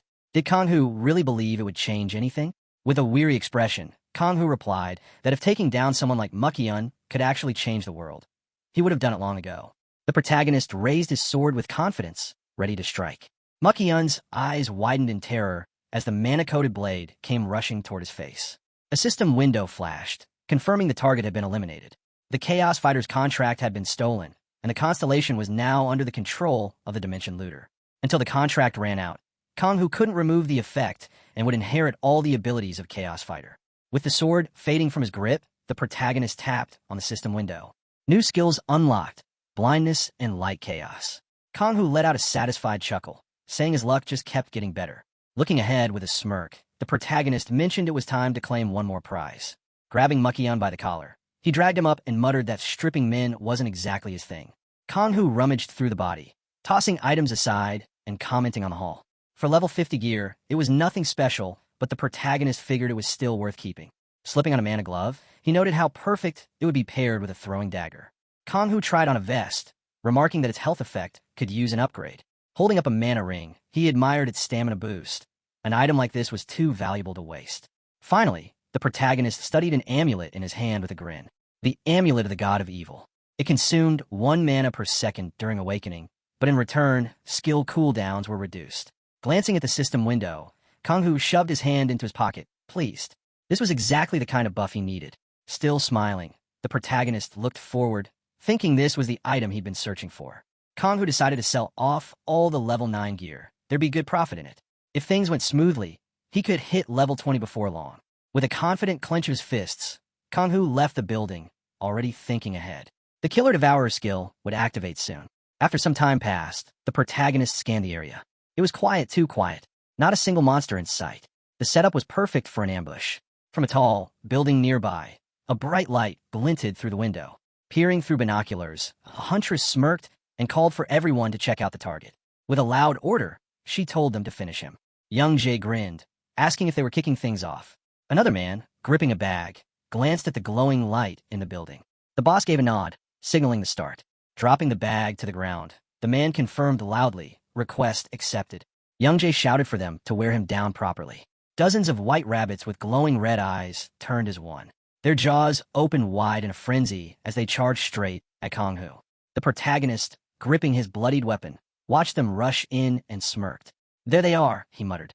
With a swing of his blade, a surge of mana slashed through the swarm, cutting the creatures clean in half. A system window popped up, level 20 reached. Kanghu, still holding his weapon, smirked as he looked ahead. This was what he'd been waiting for. Another notification appeared. He'd unlocked the assassin class's main skill, Quick Strike. But thanks to his constellation, it had evolved into Bleeding Strike, boosting the bleeding effect with every hit. From above, the huntress glanced down and scoffed. Too easy. Young Jay, smirking beside her, disagreed. He just let his guard down for a second. Before the words even settled, the boss, gripping his weapon, launched himself at Kanghu with explosive speed.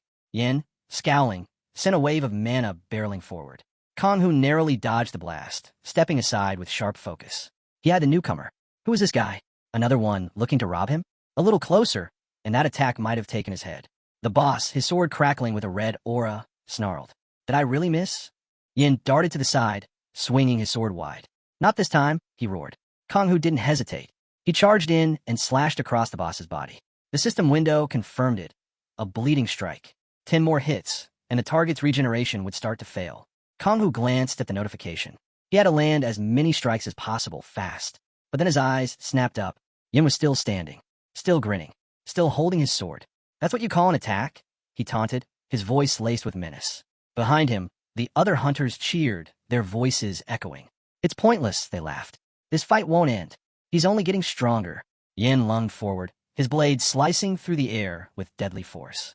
Kanghu backed off, realizing just how dangerous this one was. Strong, maybe even stronger than him. Kanghu dashed forward at incredible speed, slicing into the boss with another bleeding strike.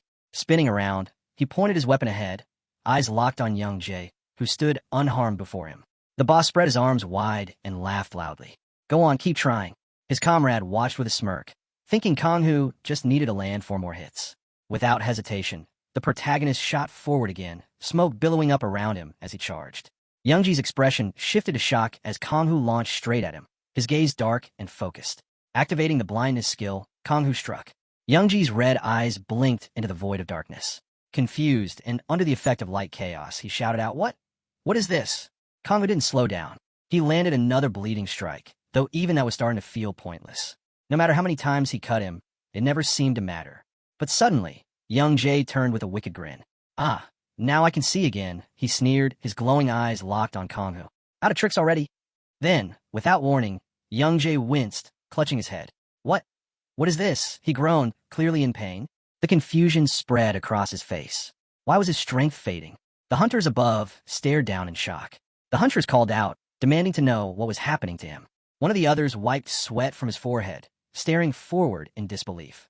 Grinding his teeth, young Jae roared, This can't be happening. Mana flared wildly around him, his veins bulging as he screamed. The more you hit me, the stronger I get. But then, a massive hand made of mana clamped down on him. He glanced down, just in time to see Kanghu's sword driving straight through him. Kanghu watched the trembling boss and spoke coldly. You might be a berserker, but you're still human. Lose enough blood and you die. Sliding his hand into his jacket, Kanghu glanced at Youngji's collapsed body. The huntress, now panicked, rushed forward, shouting that they needed to retreat. One of the others yelled back that this wasn't over, that Kanghu wasn't as tough as he thought. Ignoring them, the protagonist casually bit into a solatium and scoffed. Where do these idiots keep coming from? Nothing you can do about it. Guess that's just the Ozen hunters for you. A system window appeared, notifying that the target had been eliminated and the Blood Eater contract had been claimed. Kanghu looked at the notification with a grin. Now, what do we have here? The protagonist looked up with confidence. That's the second one today. Shouldn't you at least be supporting me by now? The Dimension Looter scoffed. You've lost it. A system notification appeared, confirming that the Blood Eater had been enslaved by the Dimension Looter. Until the contract expired, Kanghu couldn't remove the effect and would inherit all of the Blood Eater's abilities. This constellation was neutral, and as his health decreased, his resistance to mental attacks would only grow stronger. Kanghu raised an eyebrow. A constellation that blocks mental attacks? Not bad at all. He collected the spoils, a bracelet that resisted magical attacks, shoes that boosted his speed, and gloves designed to increase endurance. Examining the gloves on his hands, he nodded. Perfect. One for defense, and the other for throwing. Without wasting time, he stepped forward. Now then, time to finish this request. Later that night, inside a dim room, Yeren held a pair of shoes in her hands, smiling. Resting her hand on the table, she looked over at Kanghu. I didn't think you'd actually track down Bart's shoes so easily. She thanked him, her smile never fading. The first request is just a test, you know. Half the people fail it. Kanghu paused, his expression turning serious. So that means half of them die completing it. It was only through cold logic and careful planning that the odds leaned in his favor. Yeren slid a folded paper across the table. Like I promised, here's your reward. Full access to a dungeon with mid-level bosses. Everything you need to know is written here. Kanghu unfolded the paper. It described a dungeon hidden in the cargo pass near Gaepyeong Station, guarded by 4 mid-level bosses and a single main boss. Yeren glanced at him. Satisfied, reading over the details, Kanghu smirked. This is the place. The 5 skills I need are all inside this dungeon. Leaning on the table, he looked up. I'll head out tomorrow afternoon. Then, holding out several items, he asked, Interested in buying these? Yeren looked over the gear with surprise. These are pretty decent. I'll pay a good price. With business handled, she moved on, ready for the next request. Kanghu pointed to the photo on the paper. This guy. Yeren nodded. Yeah, it's from the Public Security Agency. His name's Hyo Youngtae, charged with stealing government property, robbery, and assault. The bounty's sitting at 300 million, plus a full month of access to any dungeon under level 100. Yeren studied the paper in her hands, her expression serious. Are you sure you can handle this? She asked. We don't have a single lead. The last sighting was near Yangpyeong Station, and after that he completely vanished. Kang Hu smiled calmly. Don't worry, I've got my own ways of finding him. Not long after, Kang Hu stood among a cluster of buildings lit by bright neon signs. Phone pressed to his ear. Selling off his spare gear had earned him 250 million won. Now that his wallet was full, it was time to move forward. On the other end of the line, a man's voice answered, Who's this? Kang Hu glanced at the screen. I'm putting in an order. 10 batches of solatium. Deliver them to Yongsan Station. Order confirmed, the man replied without hesitation. Kang Hu looked up at the glowing signs above. There was still time before the dungeon raid started. Might as well grab a drink and pick up some information while he waited. Inside the bar, chaos broke out. A man launched a blast of mana in anger, sending someone crashing to the floor, clutching his neck and coughing up blood. Instead of fear, the crowd watched with excitement, entertained by the scene. Ignoring the commotion, Kang Hu approached the counter and confidently slid over a stack of bills. 1 glass of solatium. Behind the bar, Benny paused, shaker in hand. Solatium? She repeated with surprise. Smiling, she scooped up the bills. Didn't expect anyone to order that. Not exactly a popular taste. Leaning on the table, Kang Hu replied, It's just my style. Benny turned back with a grin. Hang tight. Kang Hu rested his fist against his mouth, thinking. Bartenders in places like this always knew something useful. Of course, whether the info was true or not, that was another story.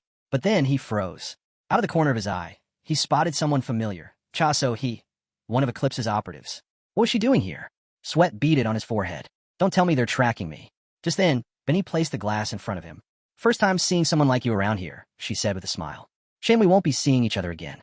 Kang Hu narrowed his eyes. And why's that? Benny leaned in close, covering her mouth with one hand as she whispered with a smug expression. Word is, Eclipse has their eyes on this place. Kang Hu tightened his grip around the glass. So that was it. Eclipse planned to snatch up the hunters gathered here and force them into labor at the mines. Classic human trafficking play. Lifting the glass to his lips, Kang Hu glanced away, thinking how ridiculous it was that he couldn't even sit down for a quiet drink without getting dragged into something like this. Draining the glass, he stood up, realizing he'd better move fast. But before he could take a step, both he and Benny snapped their heads toward the entrance as the room went dead quiet. Kang Hu felt a chill run down his spine. Eclipse operatives had just walked through the door. A girl bolted toward them, shouting, Is that really Eclipse?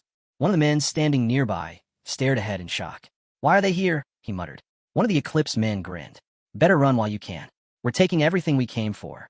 Without warning, they rushed forward, shouting about securing their goods.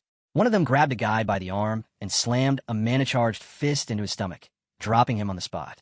Another swung his weapon at a nearby man, then turned toward Kang Hu. What are you staring at? He sneered, lifting his axe. Looking to get hit next? Before the attack could land, Kang Hu blinked behind him, teleporting in an instant. The worker barely had time to react. Wah! So fast. Kang Hu's blade shimmered with mana as he slashed clean across the man's neck. The body hit the floor. From the corner, Cha So-hee watched with a cold gaze, rubbing her chin as she observed the chaos unfold. Without hesitation, she leapt to the side. Kang Hu frowned. What's she? Before he could finish the thought, Cha So-hee hurled a knife straight into the chest of another Eclipse worker. Kang Hu watched in shock as the man staggered, clutching the blade. Cha So-hee calmly walked over, yanked the knife free, and raised her hand again. The wounded man stuttered, Why?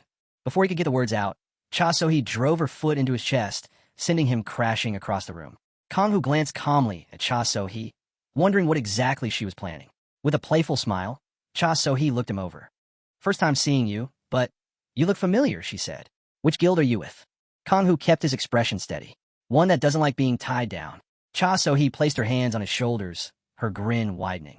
Maybe we should talk business sometime, she said, glancing toward the Eclipse members. But first, let's clean this up. The Eclipse workers shifted nervously, unsure what to do next. Change of plans, Cha So-hee said quietly. Take them out. The workers lunged forward, shouting for backup as they charged. Kang Hu watched them come, unfazed. This won't be easy. Cha So-hee raised her hands, still smiling. Guess I'll give you a hand. Kang Hu glanced at her, wondering if she was trying to test him. He wasn't about to let her outdo him now. Gripping his weapon, Kang Hu focused on the oncoming enemies. Cha So-hee darted ahead, and Kang Hu hurled his sword straight into one of the workers. The man dropped instantly, a gaping wound in his chest. Now's our chance, one of the others shouted. Take him down. Kang Hu stretched out his hand. His sword flew back through the air, stabbing straight through another worker. Without pausing, Kang Hu summoned a new sword, slicing through one man's hand before turning and slashing another across the neck. Cha So-hee glanced over, surprised. Was that telekinesis? Kang Hu, grinning, raised his bloodied sword. Emergency exit. Move. They sprinted forward. Behind them, the remaining workers yelled to stop them and cover the rear. Cha So-hee ran alongside Kang Hu, laughing. A hunter who can use magic too? Impressive. Kang Hu glanced down at his glove, remembering what he'd said before. Perfect match for a dagger. Snapping out of the thought, Kang Hu smirked as he glanced back at her. She can figure out what she wants. I'm not here to explain myself. Kang Hu stretched his leg forward, halting as several Eclipse workers rounded the corner. A voice echoed through the club's speakers. Attention, customers. In an effort to stir chaos in this club, Eclipse has planted blackline insiders. A full takeover is underway. Weapons drawn, the workers charged forward with furious expressions. One swung a mana-charge hammer straight at Kang Hu, but he dodged back just in time. Without hesitation, Kang Hu raised his weapon and slashed into one of the workers' necks. Then, driving his elbow forward, he struck another directly in the throat with a burst of mana. A system window flashed before him. Notification. The Constellation Apostle of Justice is impressed by your actions against hypocrisy and evil. She has consumed holy power to grant you a positive effect. Experience increased by 0.1%. Kang Hu smirked as he turned to the next opponent. So this is justice, huh? With a wild glare, he dashed toward an oncoming worker and drove his sword deep into the man's skull. Hard to believe a world like this exists, he thought. Just as Kang Hu called out, thanking him for the backup, another group hurled mana-infused axes his way. Kang Hu sidestepped the attack, the axes slamming into the wall behind him, leaving cracks in their wake. Without slowing, Kang Hu stepped onto one of the embedded axes and launched himself forward. Activating his skill mid-air, he slashed through multiple workers with a mana-coated dagger. So that's the Apostle of Justice, he thought as he landed, dropping to one knee.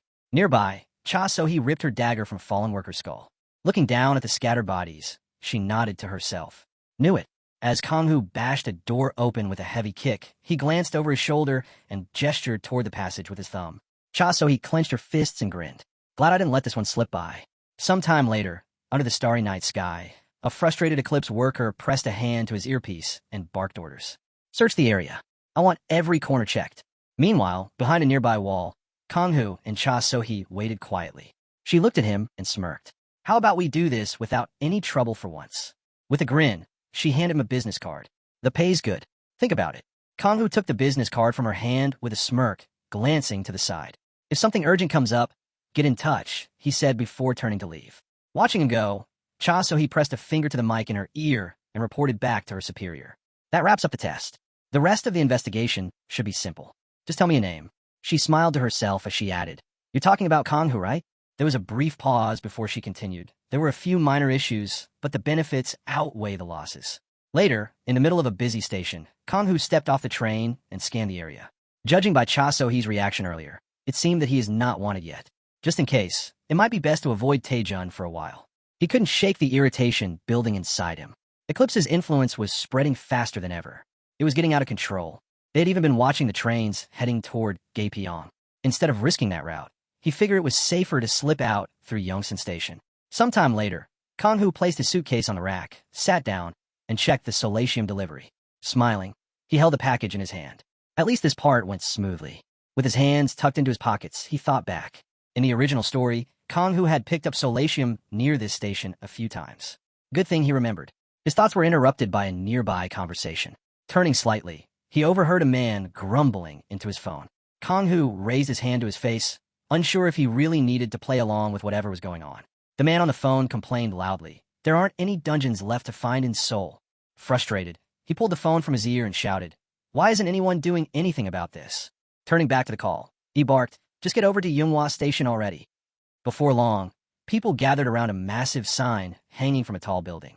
The once respected Yunghwa Guild, sworn to protect, had turned the area into their personal monopoly over dungeon access. Still, this was the only place where the public security agency kept things running properly. And that alone was enough to control such a massive market. Of course, everything here came with a steep price. The market was nearly 1.5 times bigger than anywhere else, and there was no shortage of valuable items. Kang Hu gripped the dagger in his hand and muttered, Time to ditch this training sword. And fast. A system window appeared, notifying Kang Hu that the weapon in his hand was Heaven's Bliss, a level 5 weapon that boosted strength by 50 points. He glanced down, forming a stone in his palm. With barely any effort, he crushed it into dust. Looking at the crumbled remains in his hand, he smirked. Now, that's real power. Another system notification followed. Heaven's Bliss. Skill, if no battles occur for over 30 minutes. Stamina, recovery, speed doubles. Gripping the dagger tighter, Kong Hu smiled to himself. Plenty of possibilities with this one. Unlike other hunters, he didn't have to stress about mana. If he wanted to push his mana hypersensitivity to the limit, managing his physical endurance took priority. Yeah, I'll take it, he said quietly. Later, Kong Hu walked through the street, dagger in hand, casually observing his surroundings. He slowed his steps when a conversation nearby caught his attention. A young boy, holding his father's hand, looked up at his mother and asked if they could have chicken for dinner. The mother smiled and nodded. Of course. This is Seoul, after all. The father closed his eyes and added confidently, the Public Security Agency and the Manhwa Guild are here to keep us safe. Kong Hu kept walking, shaking his head. That's nothing but wishful thinking.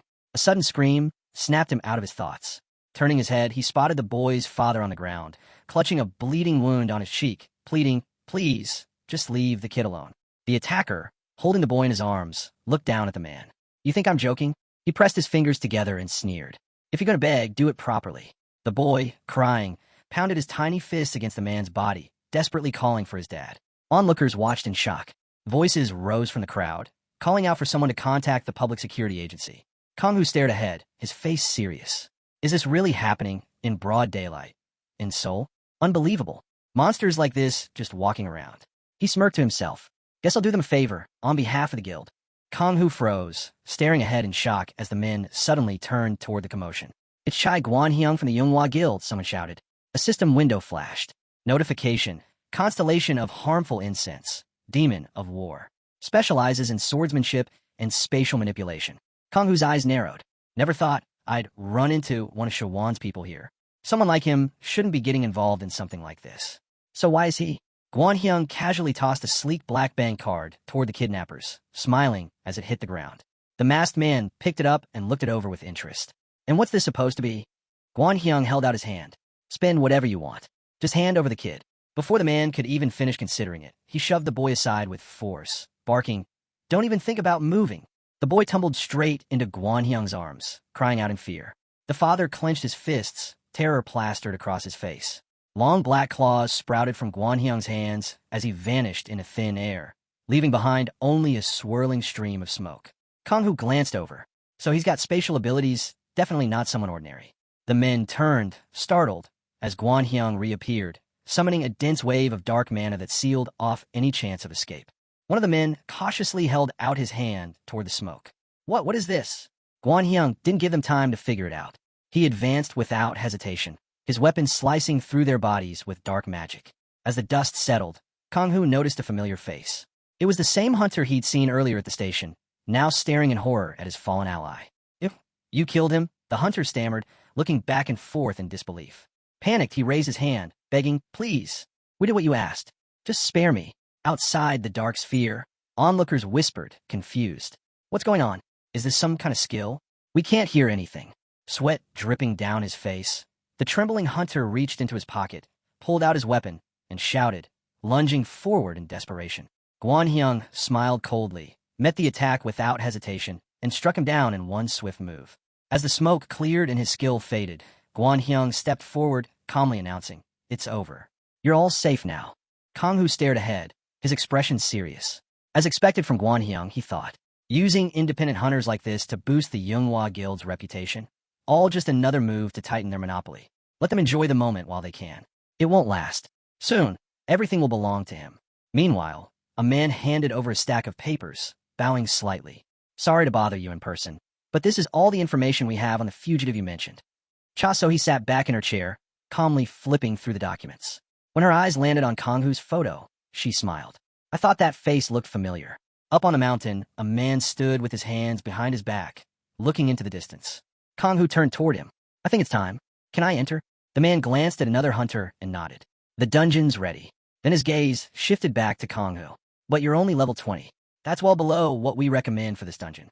You sure you're ready for this? Kong Hu smirked. If I'm going to steal those skills, I have no choice but to push my level up. Without that, I wouldn't stand a chance. Looking at the system window, he tapped his finger against it. Level 50. That's the minimum. If I want to climb faster, there's no time to waste. Kong Hu glanced ahead with a grin. Let's get started. Later, wind and sand whipped across the barren path as Kong-Hu pressed forward, shielding his face from the storm. Squinting ahead, he muttered, "I can't see a thing out here." Looking back at the faint trail he left in the sand, he exhaled. If I hadn't marked the path, I would have been lost already. He wiped the sweat from his forehead and glanced up at the cliff. Raising his hand to steady himself, he muttered, "That was close. Almost fell. Is this really the end of the road?" But before he could turn back, something caught his eye. Through the swirling dust, dozens of glowing red eyes watched him from the shadows. Kong-Hu tightened his grip on his weapon, recognizing them immediately. Lizards. He raised his weapon and took a step forward. Good. If I clear them out, I can reach my goal even faster. As the lizards lunged, Kong-Hu swung his blade, slashing through the air. Meanwhile, Cha-Sahi studied the papers in her hand, thinking it over carefully. Looking up, she asked calmly, "So what's the conclusion?" The man commented that it seemed like Kong-Hu had managed to attack using mana and somehow got lucky getting past a level 100 hunter. But thinking back, that didn't quite add up, especially since Kong-Hu successfully landed another hit afterward. Lowering his head in defeat, the man muttered that pulling off something like that at just level 10 was impossible. Turning his attention to the photo of the magic circle drawn in blood on the toilet floor, she spoke up, saying she had overheard him. Then, handing him a few sheets of paper, she admitted that she had actually met Kong-Hu just a couple of days ago. With his hands clasped behind his back, the man narrowed his eyes and demanded to know what she meant. She explained that, based on her estimation, Kong-Hu had to be at least level 100. Raising her hand, flames of mana swirling around her, she nervously asked how that could be possible if the man couldn't even detect his level. Meanwhile, Kong-Hu launched his dagger straight at the lizard, a grin on his face. The creature clutched its pierced stomach and hissed something in its own tongue. Looking ahead, the protagonist thought to himself that this was exactly what he'd expected. Kong-Hu had landed a direct hit to the belly, but it wasn't enough to finish the job. If he wanted to wipe them all out, it would take ages. Sliding on his glove, the protagonist funneled mana into his dagger and slashed through the crowd, leaving the lizards wounded but not dead. Scanning the area, Kong-Hu noticed there were only 2 left untouched. Without hesitation, he hurled his dagger again, piercing one right through the stomach. One by one, the lizards collapsed, chattering in their strange language. Smirking, blue aura swirling around him, the protagonist raised a finger and motioned for them to come at him again. In an instant, the lizards surged forward, tearing up the sand as they charged. As Kong-Hu glanced back, he reminded himself of a critical rule when hunting monsters. If a creature dies without the hunter dealing any damage, the kill doesn't count. But what if he made sure to land at least one blow on each of them? Gripping his dagger tightly, Kong-Hu dashed forward, slipping past the lizards as the thought clicked. This changed everything. The lizards, not giving up, lunged ahead at full speed, shouting in their own tongue as they closed the distance.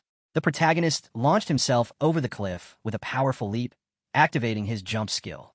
The lizards, their eyes glowing red, glared at Kong-Hu as he landed safely on the opposite side. Glancing back, he watched as the lizards plunged into the abyss. They hit the bottom with a heavy crash before vanishing completely. One after another, system notifications popped up, confirming that several regular monsters have been eliminated. His level climbed to 27. With a wide grin, Kong-Hu shouted out in triumph, celebrating his success. Meanwhile, elsewhere, she rested her hand on her hip, staring down at the magic circle drawn in blood on the toilet floor. With a curious expression, she asked if Kong-Hu had really been the one behind this. She couldn't help but wonder, why would he perform a blood ritual like this? Did he actually summon the constellation? Looking straight ahead, her expression grew serious. Raising her phone to her ear, she answered the call from her master. He asked if her investigation was complete. Leaning against the wall, she replied that she was still working on it. This fugitive, she admitted, wasn't just some ordinary runaway. The master responded that he'd suspected as much. Walking down the hallway, she requested backup, asking him to send another person. Curious, he questioned why. Looking up, her thoughts drifted to the fallen powerhouse. Someone had said the wrong thing, pushed her too far, and she'd ended up killing them. Back at the cliff, Kong-Hu's gaze lingered on the vanishing lizards. The protagonist raised his hand, clutching his weapon close to his face while holding a mana stone in his other hand. Memories flashed back to the days when he worked in the mines, extracting these same stones. Shaking off the thought, he tossed the stone aside. Speaking aloud, he figured that by now, they had probably realized he was the fugitive. Clenching his fist, he declared that he wasn't going to be captured without a fight. Suddenly, from within the swirling sand behind him, a mid-level fire boss emerged, fists tightened and ready for battle. Unfazed, Kong-Hu turned around, a smirk on his face, and welcomed the challenge, saying he'd been waiting for this moment.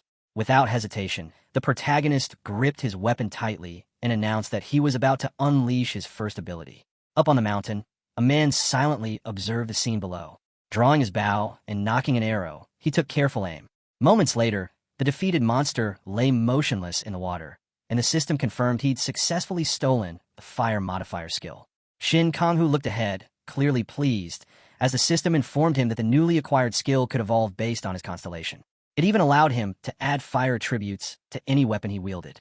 Off to the side, his pursuer watched in silence, shaken by what he'd just witnessed. He couldn't wrap his head around how Shin had managed to take down a mid-level boss so easily. This guy wasn't just good, he was skilled. First, he'd used his dagger to provoke the fire boss, then led him straight into an oasis, finishing it off himself. Those kinds of tactics weren't something you'd expect from a low-level player. This was definitely the kind of person who deserved the leader's attention. A while back, Li Yiren placed Shin's file in front of him and then turned away.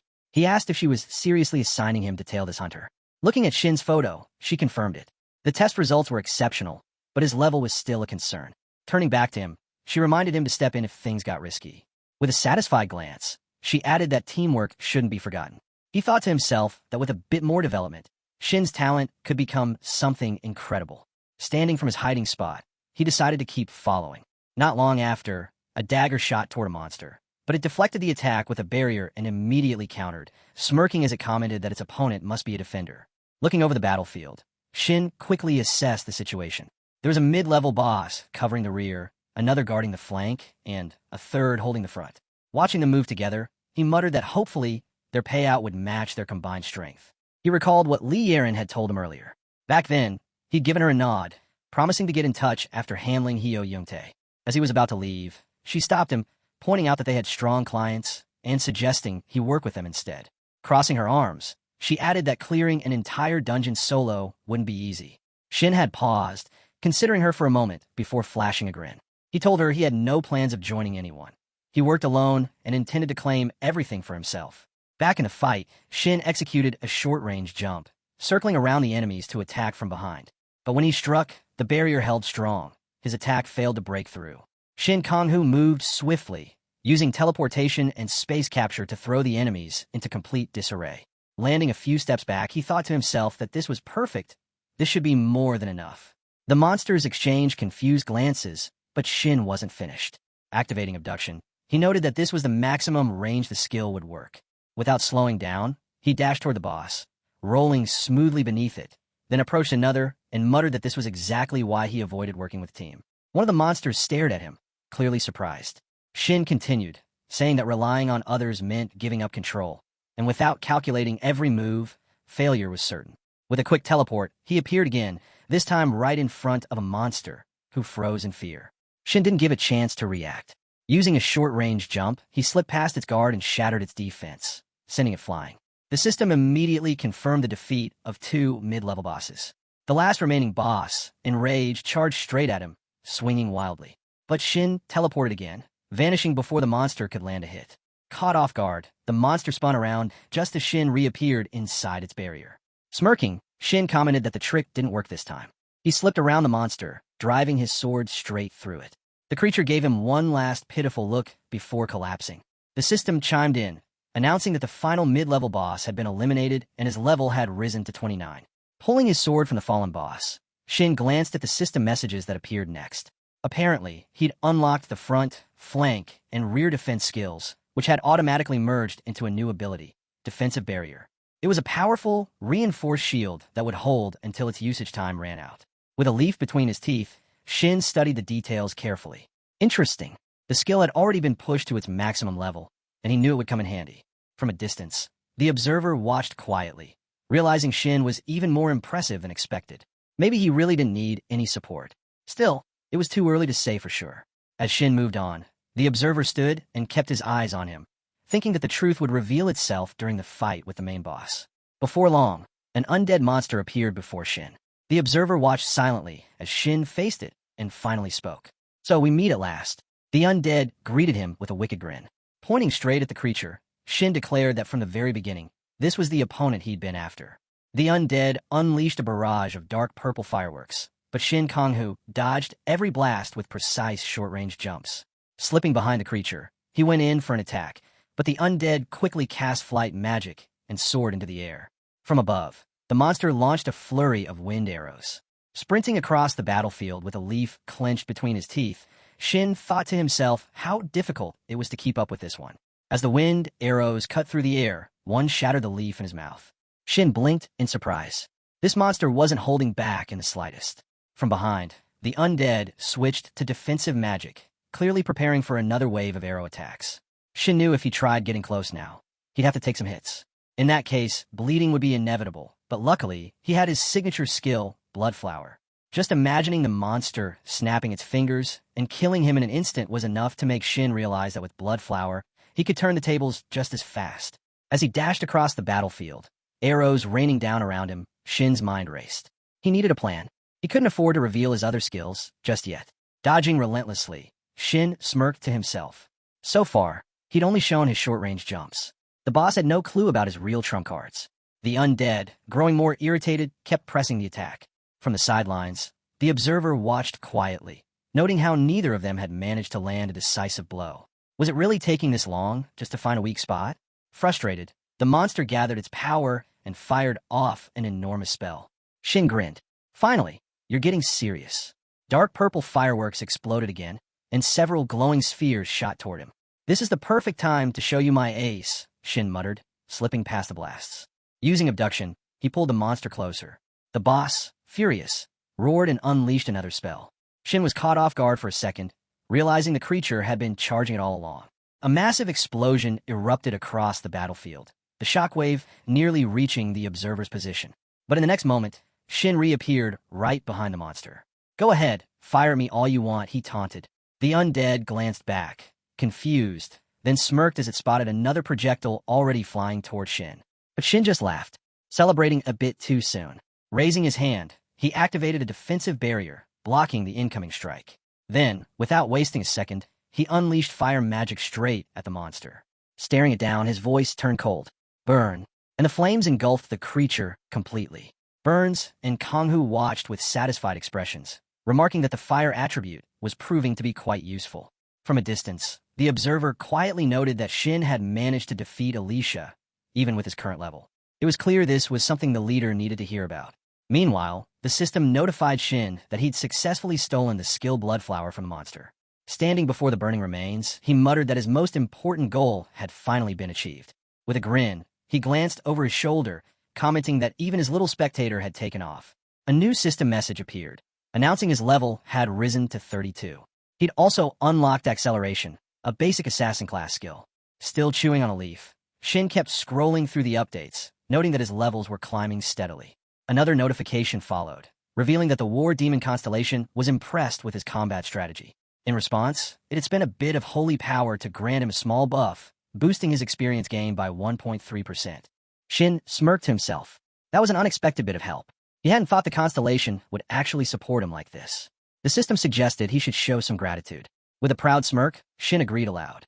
Spotting some loot left behind near the monster's remains, he scooped it up, commenting that it might come in handy later. Some time passed, and a car pulled up near a house.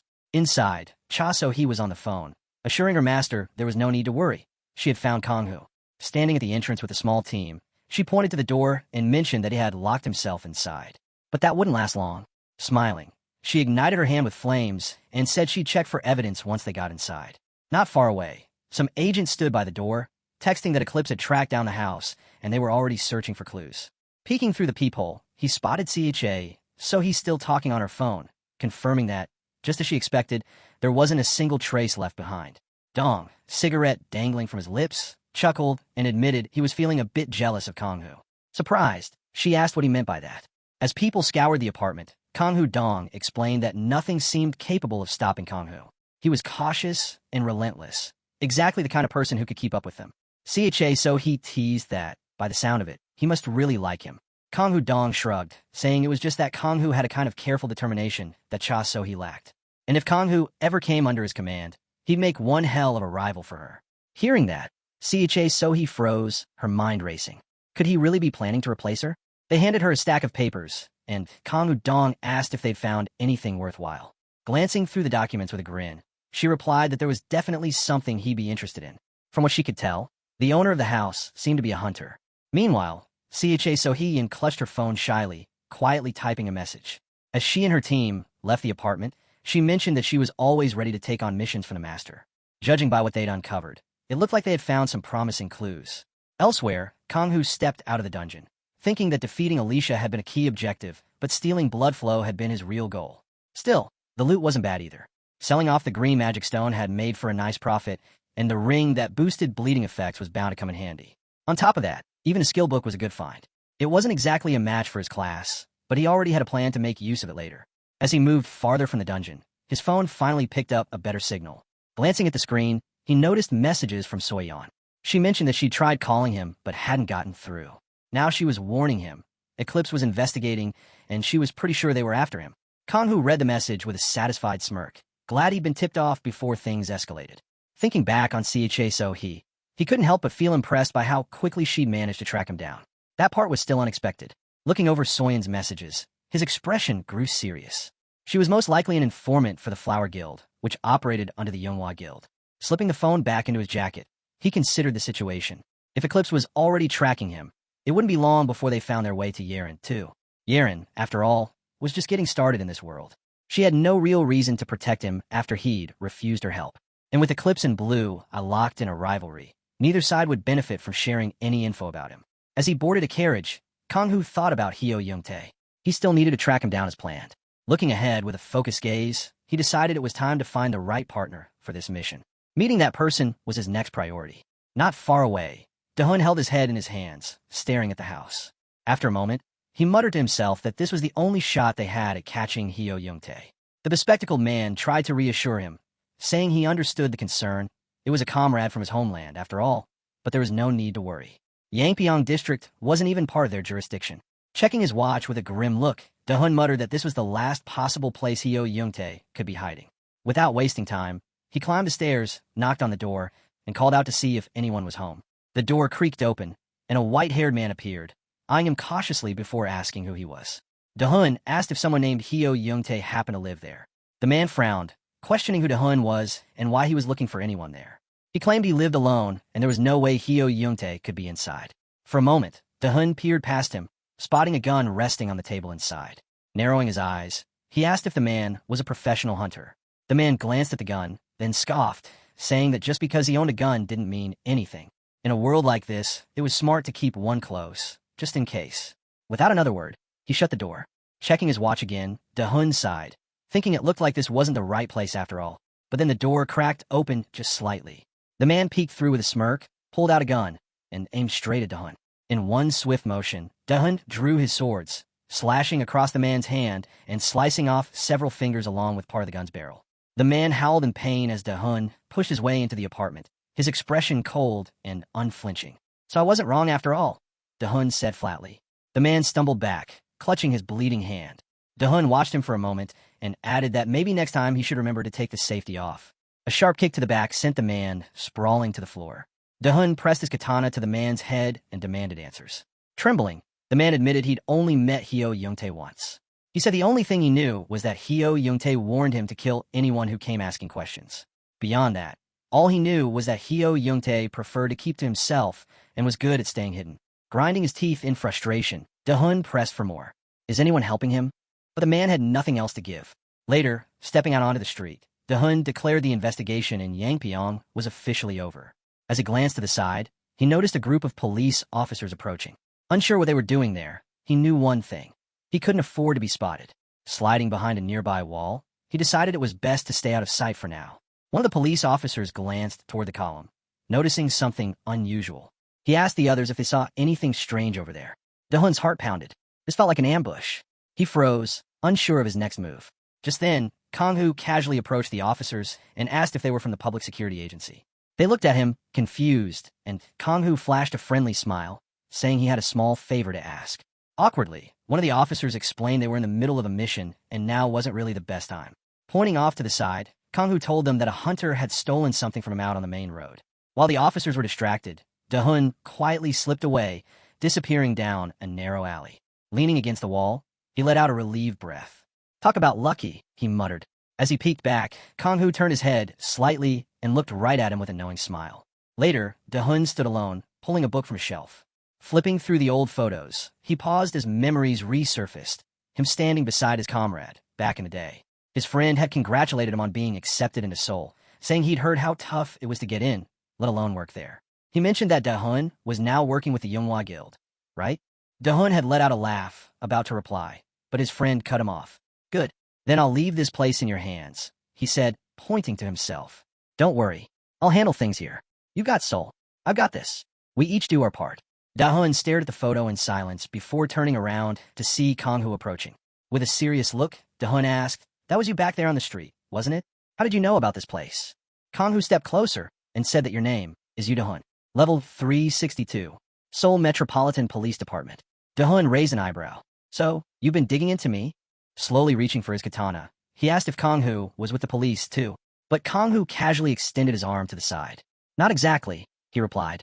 But I do know why you're after Hyo Youngtae. Da-hun narrowed his eyes as Kang-hoo offered him a hand. So, Kang-hoo said, How about we work together? Yerin sat in the office with the observer, apologizing with a polite smile, saying it was a shame he wasn't interested in her proposals. Still, she laughed, adding that despite that, he was a good client. Maybe good enough that she'd consider recommending him to Sherwan. Suddenly, a loud voice interrupted them, asking why they couldn't come inside. Both of them turned toward the door, startled. Yerin looked uneasy and asked what that noise was. The door swung open, and a woman entered, spinning a sheet of paper in her hand with a satisfied grin. She announced that she had finally found exactly what they needed. Yerin stood from her chair, her expression turning sharp. Why are you here? She asked coldly. But the woman just smiled, assuring them not to worry. She only came with good intentions. Handing over the document, she asked if they recognized the name on the file. It was none other than Kang-hoo. At the same time, Da-hun stood in silence, then finally asked if Kang-hoo actually had something worth offering him. Kang-hoo extended his hand and questioned if Da-hun really thought this would all end just by finding Hyo Youngtae. Da-hun stared at him, puzzled, and Kang-hoo raised a finger, explaining that things weren't so simple. Even as an officer of the Seoul Metropolitan Police Department, he hadn't been able to dig up proper information about his own friend. Da-hun pictured himself back at his desk, a fellow officer walking up behind him, telling him there was nothing more they could do. Hyo Jung-tae's case was under Yangpyeong District's jurisdiction, and their hands were tied. Kang-hoo recalled the officers he'd encountered, pointing out that Hyo Youngtae was practically within reach now. Da-hun's expression hardened. What are you saying? Kang-hoo explained that Hyo Youngtae wasn't just some random fugitive. He had powerful protectors, high-ranking ones. So high, in fact, that even the public security agency had taken notice. Da-hun thought back to the man's apartment, remembering his gut feeling that something was seriously off. He recalled the man with glasses insisting Yangpyeong District wasn't under their control, and now the pieces were falling into place. Swallowing hard, Da-hun asked, Who's backing him? Kang-hoo didn't hesitate. One of the key figures in the Manhwa Guild. The realization hit Da-hun like a punch. He replayed everything in his mind, connecting all the clues. Then he turned away, shaking his head. This is insane. That can't be true. Kang-hoo simply shrugged. Believe what you want. But just know this, we're both after the same target. Kang-hoo said they could meet tomorrow at 6 p.m. in the square. He assured Da-hun that it wasn't some kind of trap and told him if he had any doubts, he was free to investigate on his own. Da-hun stayed quiet for a moment, thinking it over. Kang-hoo added that, in return, he intended to keep his word, and he hoped Da-hun would cooperate. Meanwhile, Cha So-hee stood by the table, holding up a piece of paper. Do you know this guy? She asked. Yerin glanced at the name and frowned. So his real name was Kang-hoo. If Eclipse had sent her here, that meant they were seriously interested in him. Holding the paper tightly, Yerin replied with a straight face that she didn't know anything about him. Cha So-hee gave her a sharp glare and accused her of lying. She pointed at Yerin, saying she'd clearly already done her research. Yerin ran her hand through her hair, then admitted that maybe she did know him, but things hadn't worked out because of certain conditions. Giving Cha So-hee a cold glare, Yerin warned that if that was all she came for, she should leave before starting a fight she couldn't handle. Cha So-hee gritted her teeth. Don't lie to me, she warned, her tone deadly serious. After Cha So-hee left, Yerin turned to the observer and told him to follow her. They needed to see exactly where she was headed. With a smirk, she added that getting information on that lunatic might just help tighten their connection to Kang-hoo. Later, Hyo Jung-tae sat in silence, staring at his phone. A message popped up saying someone was looking for him. He stepped outside, grinning. Idiots! They couldn't even find me hiding in plain sight. Standing in front of the door, he let out a whistle. Kang-hoo noticed him and watched quietly before following, and suddenly said going home at 3 p.m. Hearing his voice, Hyo Jung-tae raised his eyebrows in surprise. Kang-hoo, serious as ever, told him he was late. Right then, The system notified that Hyo Jung-tae possessed a skill granted by a harmful constellation, Dark Priest. This ability allowed him to blend into the shadows, completely hidden from view. The system also noted that hunters serving neutral or good constellations focused on sharpening their combat abilities, giving them an edge in battle. Hyo Jung-tae shot him an irritated glance, muttered his name, then exhaled and smirked, saying it was just a misunderstanding. Without warning, he activated blindness and dashed away from Kang-hoo. Glancing back, he thought to himself how smoothly he'd cast the skill without drawing attention. Plus, Kang-hoo had pretty high resistance to abilities anyway. With a sharp gaze, Hyo Jung-tae faced him and remarked that it seemed Kang-hoo had been looking for him all along. Kang-hoo stayed put, silently calculating. If this guy knew about his abilities and his hideout, then leaving him alive wasn't an option. Without hesitation, he launched a barrage of daggers. At the same time, he turned on the man clutching his shoulder, who was trembling and insisted he knew nothing. She stared at him for a moment, then coolly claimed she had no idea who Kang-hoo was. With a snap of her fingers, flames engulfed the man. She turned her gaze back, recalling the past, when Kang-hoo had once cheerfully said they could reach out to him if something urgent came up. Irritated, she looked ahead, thinking how he told them to contact him. Yet now he was the one who'd vanished. He'd known her identity from the start.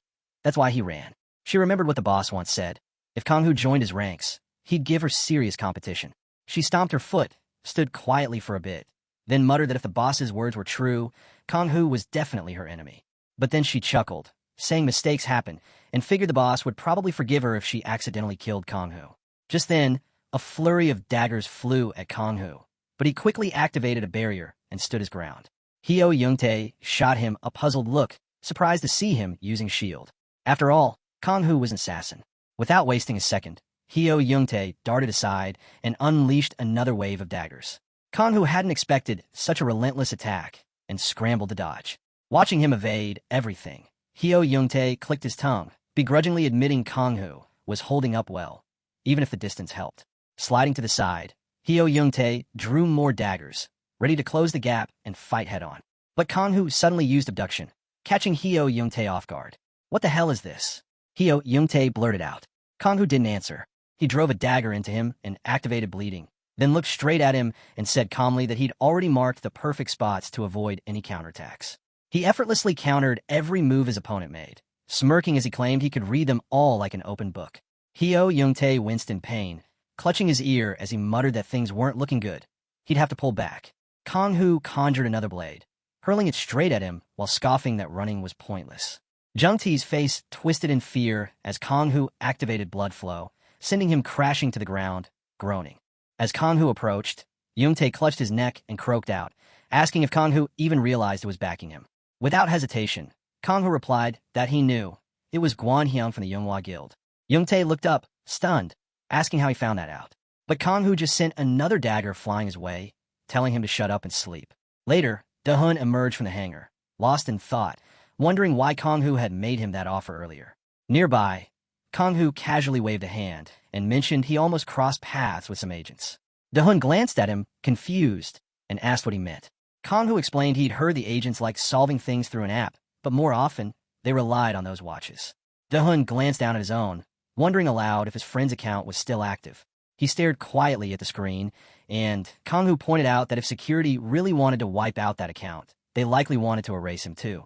Raising a finger, he added that whoever was covering for Hyo Jung-tae wasn't aiming for that. They probably wanted to sweep everything under the rug.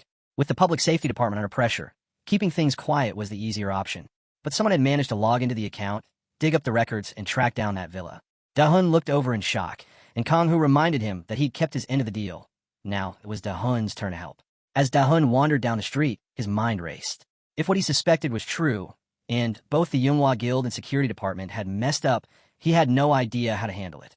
Finally reaching Kang-hoo, Da-hun apologized for being late. Kang-hoo, arms folded, calmly said he'd been waiting, then asked where Hyo Jung-tae was.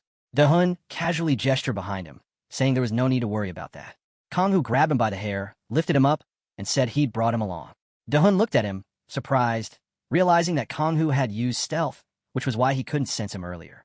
Scanning the area, Da-hun noticed the crowd, and Kang-hoo explained that he'd picked this busy time on purpose.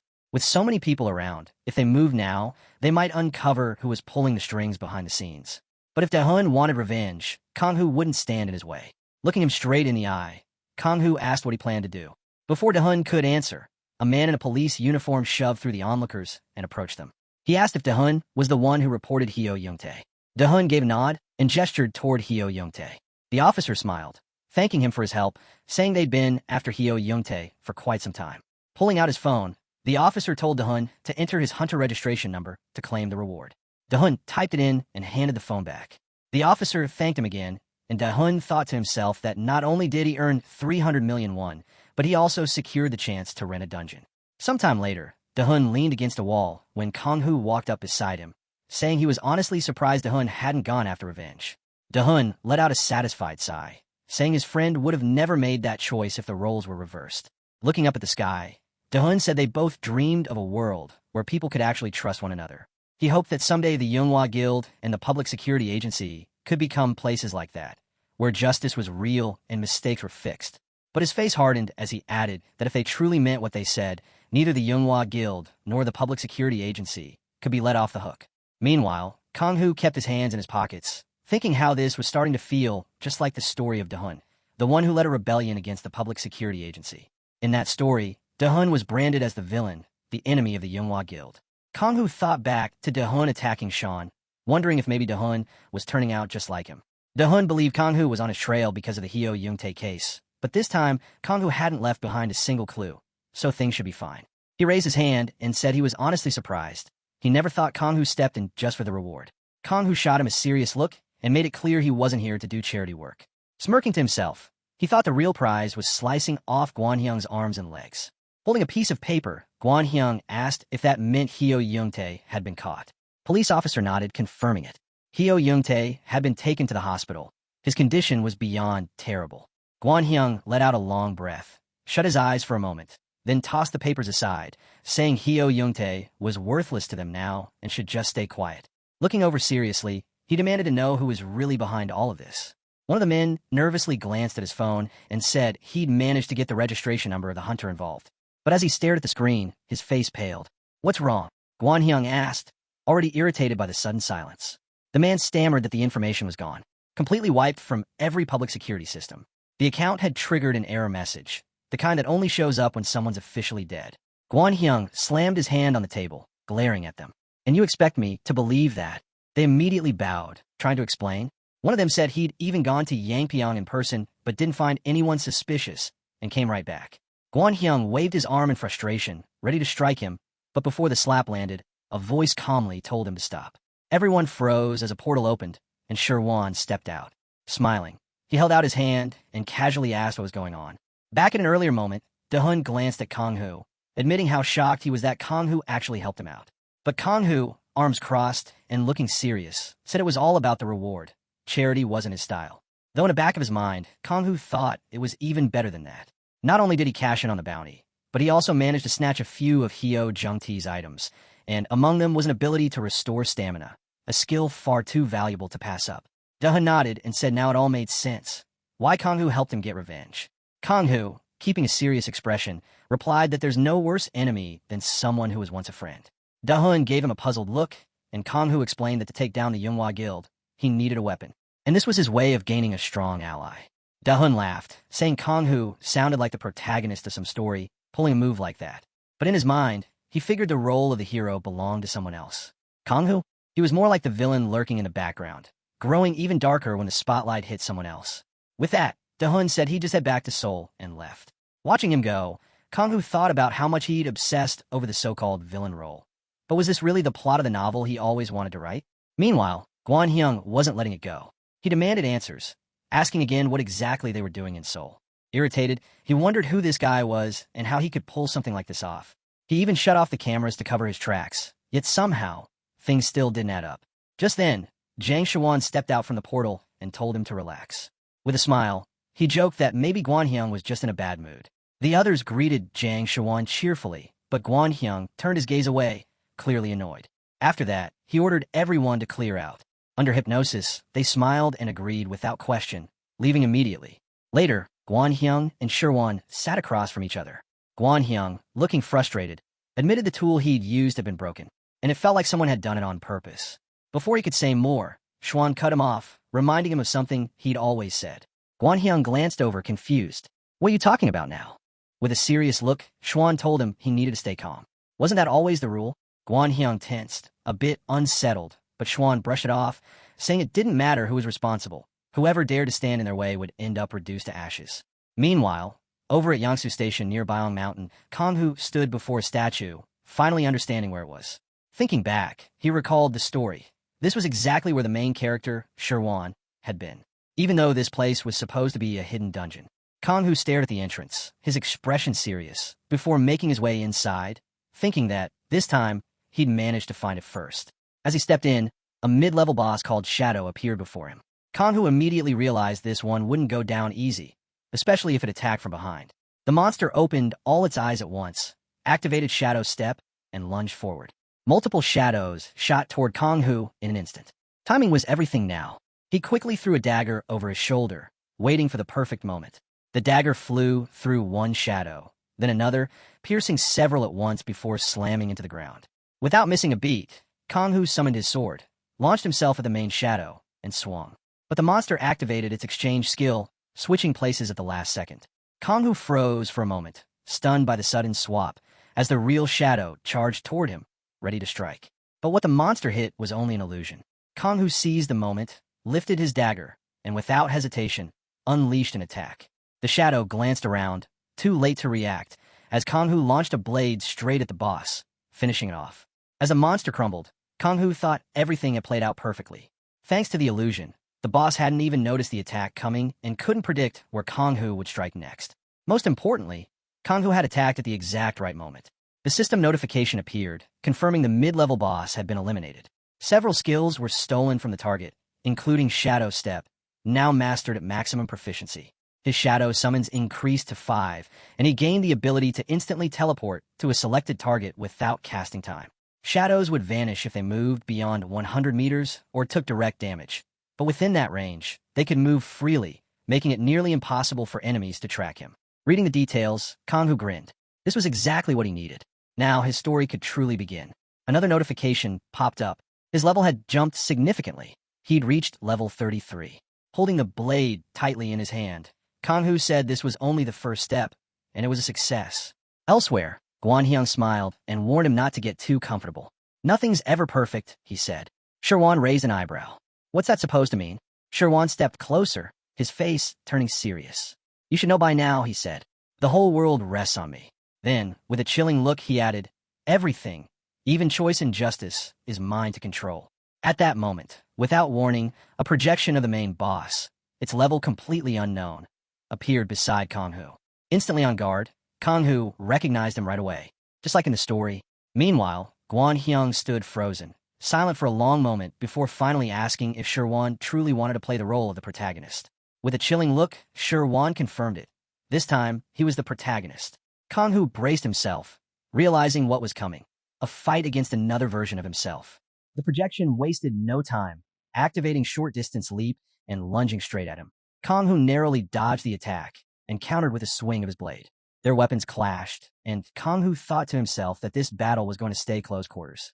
Using illusions here was pointless. The boss could easily track him through mana. They both knew exactly how to counter each other's moves. Their blades collided again, the force sending shockwaves through the space. Kanghu quickly teleported behind the boss and unleashed a bleeding strike, but the boss threw up a barrier just in time. Kanghu ignited his blade with flames and smirked, saying things were just getting interesting. Raising his sword, Kanghu taunted him. Let's see how long you can keep this up. Shadows materialized around them. The boss looked momentarily surprised before launching into an attack with Shadow Step, cutting through one of the shadows. But Kanghu was already a step ahead. He activated exchange, switching places, leaving the boss frustrated.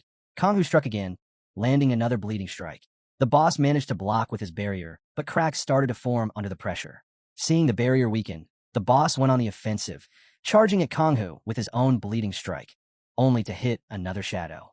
From above, the real Kanghu descended, aiming straight for him. The boss barely got his barrier back up to block the blow, but now he was starting to panic. In desperation, he swung wildly, trying to land a hit, but Kanghu easily dodged and slipped behind him. The boss hurled a dagger back, only to realize too late it was another shadow standing there. He spun around, fear flickering in his eyes, and immediately activated his barrier again. Kanghu grinned darkly. That's right. Let's see how much longer you can last. Without hesitation, he unleashed another bleeding strike. The shadows closed in from every side, forcing the boss to throw up his barrier yet again. But Kang Hu could tell he was running on fumes. Just as Kang Hu had warned, the boss was nearly at his limit. His mana wouldn't hold out much longer. Kang Hu used exchange one final time, appearing behind him. With one last, powerful swing, Kang Hu whispered that there was no way he'd ever be able to rebuild his mana reserve now. Kang Hu landed a bleeding strike straight into the boss. Beaten and bleeding, the boss glared at Kang Hu with frustration, then clenched his jaw, leaped back, and made a quick hand gesture before launching another bleeding strike. With a grin, he admitted he hadn't felt this alive in ages. As the boss vanished, Kang Hu echoed the same thought, feeling the rush from the fight. He chewed on a leaf while glancing at the system message and muttered that hypersensitivity to mana really paid off. The system notified him that he'd unlocked a one-time skill enhancement. Clicking on the system window, Kang Hu smirked, saying it was worth pushing through the hidden dungeon just for this moment. He pressed the button, watching as his skill rose from maximum level to ultimate. Pleased, he remarked this was his very first ultimate level skill. Looking up, he thought to himself that, in doing this, he had just stolen an opportunity right out of Shawan's hands. Holding both a book and a crystal, Kang Hu commented how lucky he was to trigger this one-time dungeon. Eyeing the items, he admitted the skill book was already a huge win, but finding redstone inside? That was unexpected, rare, and valuable. Redstone was key to upgrading items and skills. He carefully stashed the items away, thinking that if Shawan had gotten his hands on them, it would have been a serious headache. Best to keep them hidden for now. Opening the book in his hands, Kang Hu said he planned to use it. After all, this skill was tailored perfectly for the assassin class. As he flipped through the pages, the system warned him about rear attacks. Striking from behind would now deal 33% more damage than previous hits. The system confirmed the skill had been fully learned. Kang Hu clenched his fist in front of him and declared that, in his next fight, he'd test just how powerful this new skill really was. For now, it was time to move on and track down why. The next day, near Pyeongtaek subway station, Yeren raised her hand and mentioned this was the first time she'd seen him outside the academy. As he sat down at her table, she got straight to the point. Flashing a satisfied smile, she showed him the 100 million won he had sent her and asked why he did it. Kang Hu recalled Cha So-hee's face and explained that she'd been actively searching for him lately, growing more impatient by the day. If anyone dug up information, she would have been sent straight to the Yangpyeong district immediately. But for now, things were still quiet. Yeren, lost in thought, recalled hearing how she'd been burning hunters alive in her search for him. She casually spread her hands and said that, honestly, protecting client information was her top priority. Cha So-hee, there was nothing for him to worry about. Yeren nodded and added that there was something else she should know. He caught Hyo Youngtae. She raised an eyebrow and asked what exactly he meant by that. Looking down, he explained that by taking Hyo Youngtae himself, even if the job got completed, Blue Eyes wouldn't see a single coin from it. That was his way of settling the score. She looked at him in surprise, trying to figure out if he was seriously saying he'd managed to catch Hyo Youngtae without leaving any trace behind. Studying him, she felt increasingly impressed, wondering just what else he was capable of. Resting her hand on her face with a playful smile, she asked what she should even call him now. After all, she knew his real name. He glanced away, thinking that with Cha So-hee constantly getting involved, things were only going to get more complicated from here. Turning back to her, he suggested that for safety's sake, they stick to using a pseudonym. She agreed with a grin, then passed him a folder and said they could finally move on to the next assignment. This time, the client wanted to explain the details directly, wanted to see Kang Hu's skills for herself. With a satisfied wave of her hand, she introduced herself as Sangmi, mentioning that she was relying on her brother for this one. Kang Hu smiled back and assured her he wouldn't disappoint. Ahead of them, a secure bus waited, heavily guarded by hunters equipped with magic bullets. The cost of such protection was sky high, but safety was all but guaranteed. Kang Hu leaned back in his seat, thinking he could finally relax until they arrived in Ulsan. But after a while, voices caught his attention. Someone nearby muttered about not knowing what to do next and wanted to end everything quickly. Kang Hu opened his eyes and glanced to the side with a frown, thinking how strange this all felt. If those were really guards, they should have been more alert. Deciding it wasn't his problem for now, he shut his eyes again, figuring he could just keep resting. But as he drifted, he noticed her staring at him, clearly confused. Then, sensing something off, Kang Hu quietly summoned a blade and glanced down, just in time to see one of the guards approaching him. Kang Hu glanced sideways just as the guard raised his gun and fired at his seat. But the shot hit nothing, leaving only a hole where Kang Hu had been. Shocked, the man asked if he'd really just vanished. In an instant, Kang Hu reappeared behind him using teleportation. He struck the guard hard in the back, and the system notified him that attacking from behind now dealt 33% more damage than the previous blow. Pulling his dagger free, Kanghu told him it was pointless to resist and that trying anything else was just a waste of effort. The whole bus went silent for a moment as everyone stared in shock. Then, the others quickly drew their weapons. One of them demanded to know what Kanghu thought he was doing. Kanghu glanced around, sizing them up. There weren't too many. He figured handling them wouldn't be a problem. Across the bus, someone sat calmly, wearing headphones. Above his head burned a red mark, and the system informed Kanghu that this man possessed a neutral constellation called the Father of Music. While listening to classical music, his recovery rate increased by 5 times. Kanghu met his gaze, realizing they weren't just ordinary passengers. Constellations, and none of them were ones he remembered creating. As Sangmi reached for her weapon, Kanghu quietly told her to stay out of it. He'd take care of this himself. She smiled, more than happy to watch him work. Without wasting time, Kanghu cast blindness. The others groaned, struggling to see through the sudden darkness. Kanghu activated Shadow Step and launched his attack. One of the armed men managed to turn toward him, asking if Kanghu thought this was some kind of game. But as the blindness wore off, all he saw was Kanghu closing in, dagger flashing. Before he could even pull the trigger, Kanghu struck him down and immediately used exchange to switch places with another. The man he'd stabbed stumbled, clutching his wound as Kanghu slashed at the next target, cutting deep into his side. The man tried to counter, but Kanghu used exchange again, slipping behind yet another opponent and cutting him as well. The man with the headphones glared at Kanghu, clearly irritated. "You're really not afraid of anything, are you?" he muttered before firing.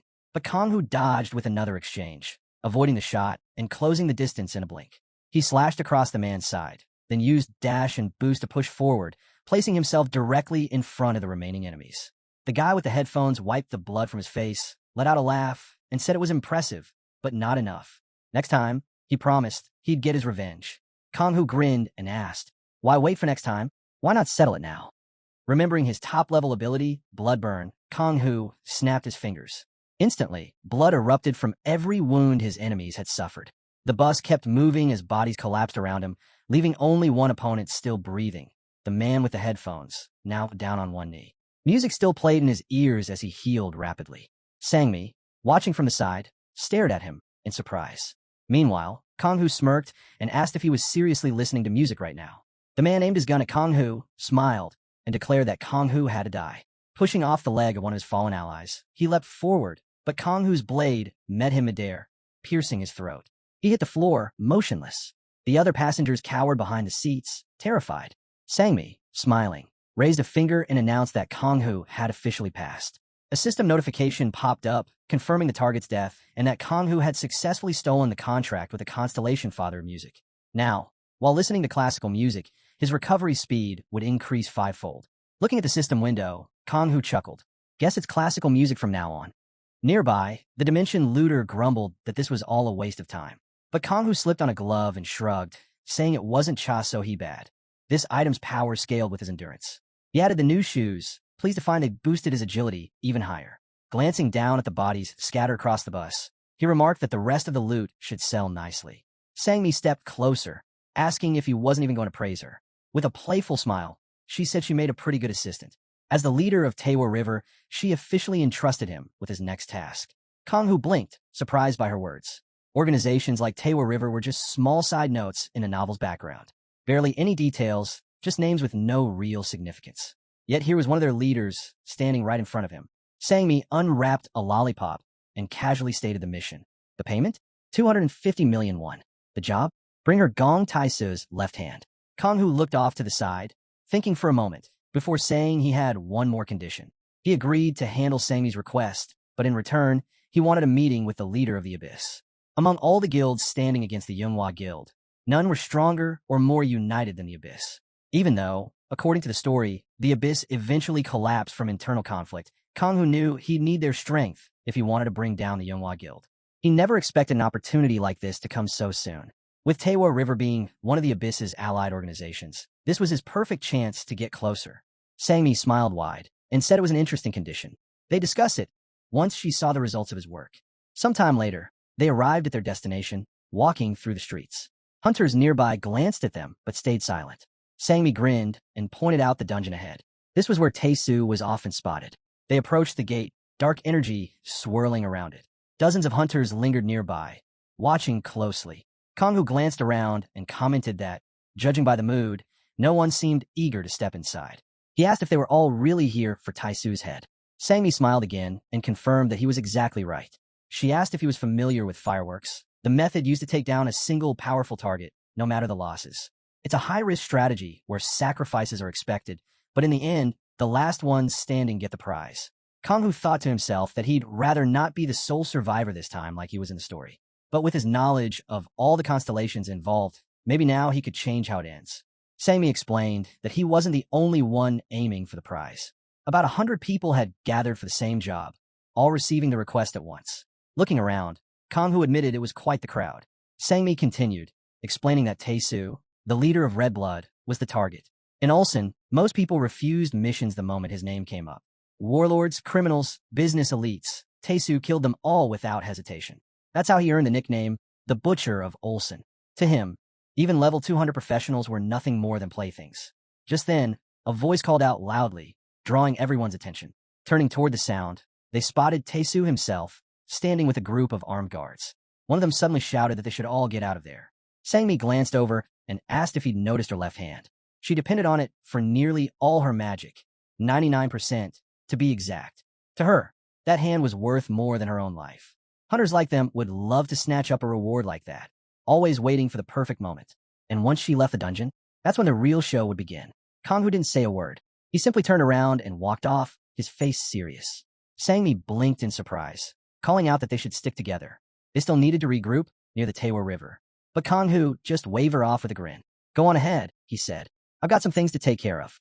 From there, Kanghu made his way to a shop crowded with people. He spotted a small item displayed inside a box and asked for the price. 500 million, the seller replied. Kanghu opened his system window, pulling up his inventory. He offered up everything he had, asking them to cover the remaining balance with the sale value of his gear. The seller agreed without hesitation. Kanghu picked up the ring, noting its pain relief effect and impressive stamina boost. Finding something like this on the 4th floor was nearly impossible. With the purchase complete, Kanghu stepped back into the street. As he walked, he couldn't help but think that, while the ring was a solid find, it still wasn't exactly what he was after. He hadn't noticed any constellations on Taesu herself, but her subordinates had them. That meant there was definitely more going on behind the scenes, even if she was just putting on an act. Looking around, he wondered where she'd gone.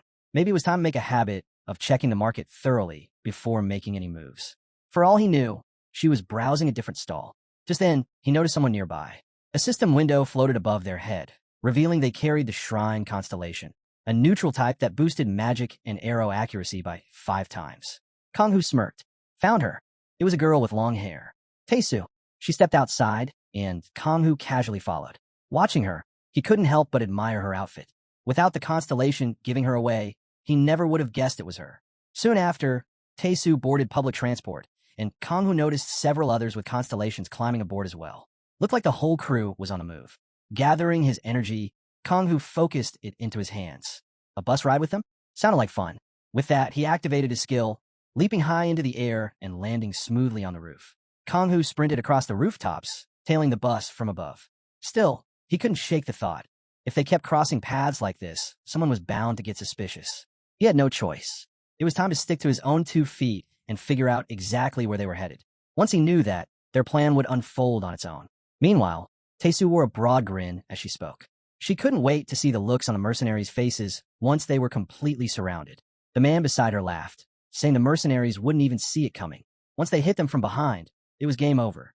But Taesu suddenly slowed, her expression souring. Something fell off. Without warning, she rushed ahead, leaving the others behind in confusion. Drawing her gun, she carefully peeked around the corner. Nothing. No one was there. She scanned the area in silence, then returned to the group. What kind of premonition was that? She muttered to herself. Not far from them, Kanghu hid quietly, watching it all unfold. Cha So-hee, that's how she made it through the fireworks in the original story. It all made sense now. A few others jogged over, asking Taesu if something was wrong. She shook her head, saying she just felt like someone had been following them. From his hiding spot, Kanghu grinned to himself. Now he knew exactly what to do. He'd give them a surprise of his own, with an attack from behind. Sometime later, Sangmi waited at the dungeon entrance alongside the other hunters. She glanced around, annoyed. Where is he anyway? She muttered. He was already late. A guy nearby leaned in, telling the captain he was worried about that outsider. Maybe the guy was actually a spy sent by the Manhwa Guild. After all, That's how they took care of the White Rose, quietly, without ever finding the real culprit. Maybe they should bring in the Abyss for backup. Sangmi just smiled and told him not to worry about it. After all, the guy had ties to the Abyss. She figured that Yeren, the leader of Blue Eyes, spent more time trying to play neutral with the big organizations than building real connections. But Sangmi? She knew how to pick talent. If she vouched for someone, they had both the skills and the instincts to back it up. There was no reason to interfere. Not yet. She'd give a little more time. Then, Sangmi's phone buzzed. She glanced at the screen, her eyes widening. What the hell? The hunter beside her noticed. Something wrong? He asked. Sangmi slid her phone back in her pocket and told them all to get ready. With a serious look back at the group, she added, "We're starting soon." Just then, the fake Tae-soo and his guards appeared from the gate. One of the hunters spotted them and quickly called out to the others. He's already left. Right after that, everyone drew their weapons, shouting that it was time to strike. The guards quickly formed a circle around Tae-soo. One of them called out, telling the others to protect the boss at all costs. Hunters charged in from all directions, yelling that they'd take him down. One guard stepped forward, weapon in hand, daring them to try. Suddenly, in the chaos, one hunter grabbed his own teammate by the collar and shoved him forward, catching him completely off guard. That poor hunter barely had time to react before a guard swung a bat covered in nails straight into him. The hunter who betrayed him grinned wickedly and shouted, "Let the fireworks begin." Kicking the body aside, he unsheathed his weapon.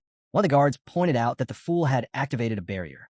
The hunter tried to respond, but before he could get a word out, a surge of magical energy slammed into his head.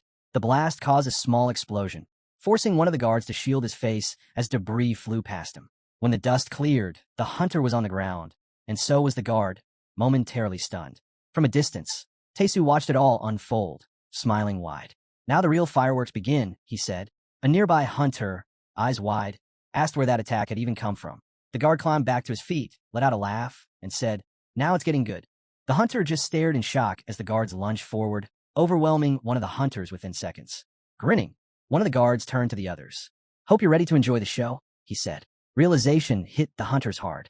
One of them glared and shouted that this was a setup from the very start. But before he could do anything, his gaze shifted, and that's when it happened.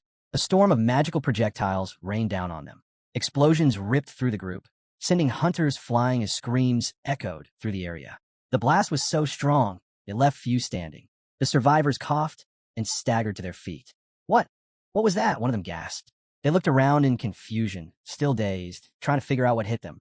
From atop a nearby building, Tae-soo smirked and said, "At this range, I could hit you with my eyes closed." Off in the distance, Kang-hoo watched the scene unfold, a faint smile on his face. Exactly what you'd expect from someone with a shrine, he thought. His eyes stayed locked on Tae-soo as she prepared more magic projectiles, the guard stationed firmly at her side. Tae-soo glanced over at the guards with a wicked grin and burst into loud laughter. Without holding back, she unleashed a barrage of magic projectiles straight at the hunters gathered near the dungeon entrance. As explosions erupted, Tae-soo kept laughing. "Isn't it beautiful?" he shouted. From a distance, Kang-hoo watched closely. He knew the moment her cooldown hit, that was his chance. Smirking to himself, he activated one of his skills.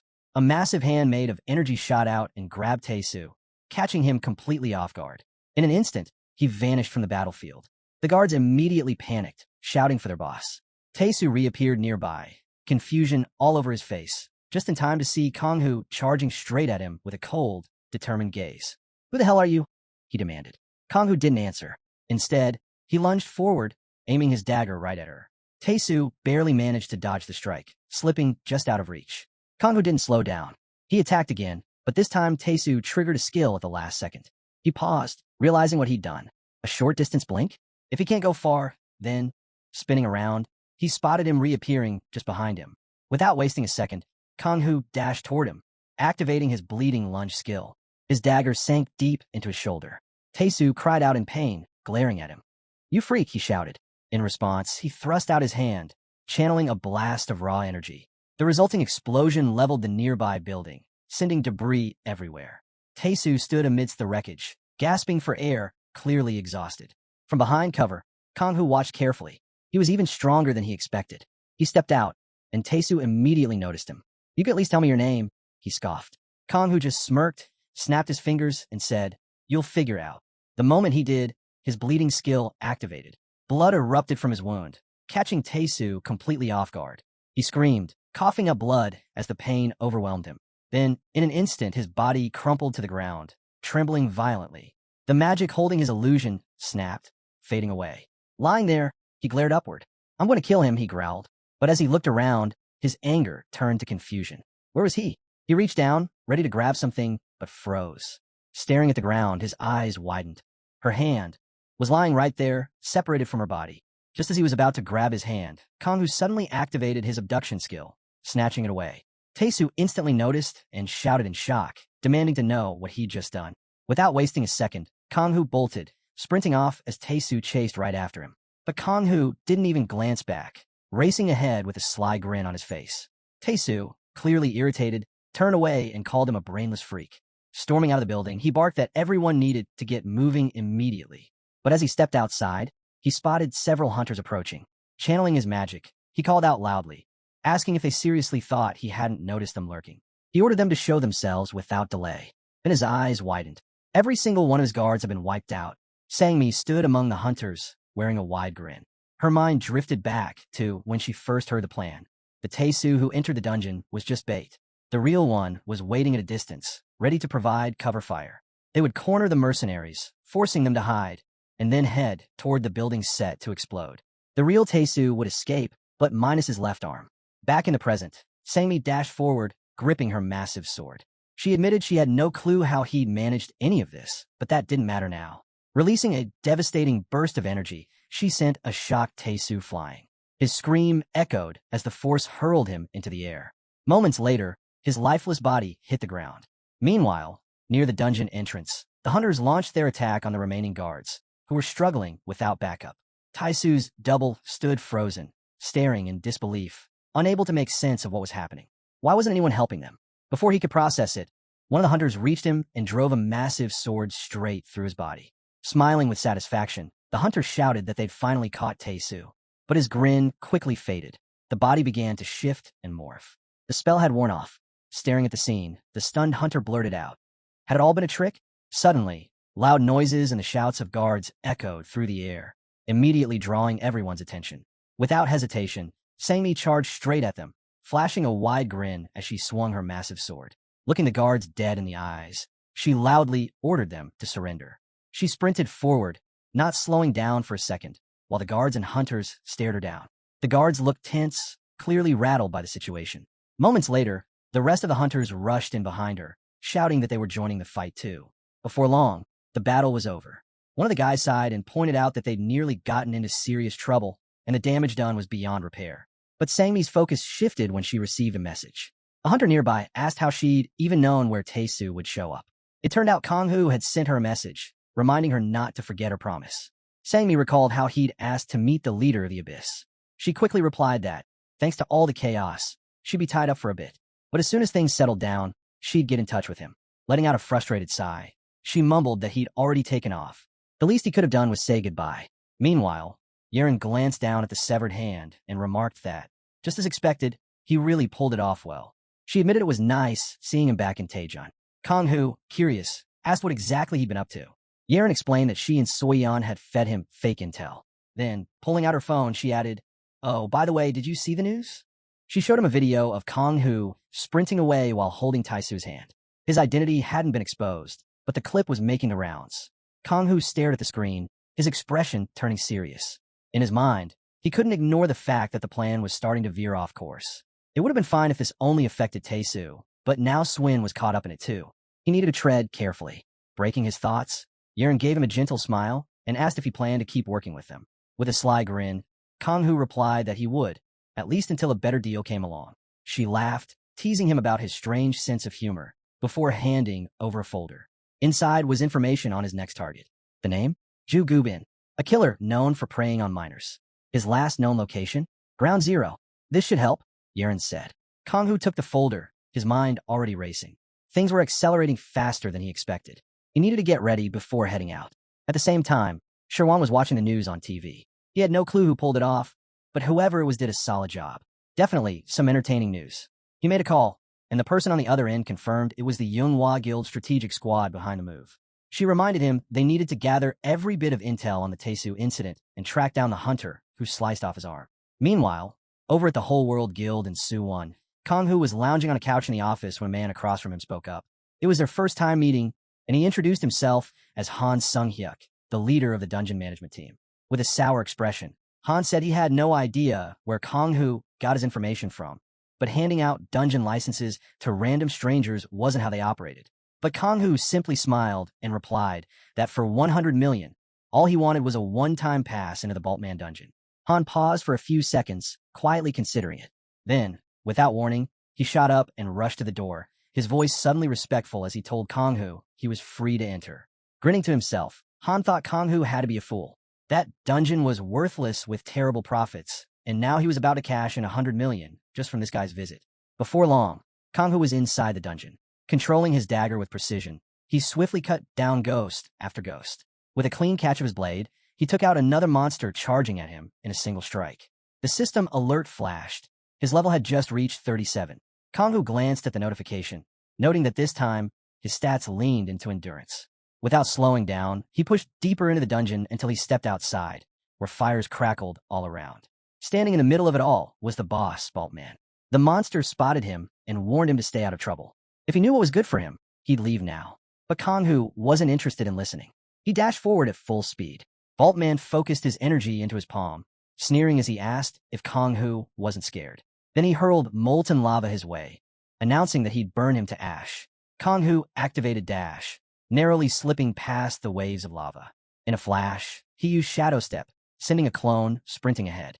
Boltman's mouth began to water as the scent of food hit him.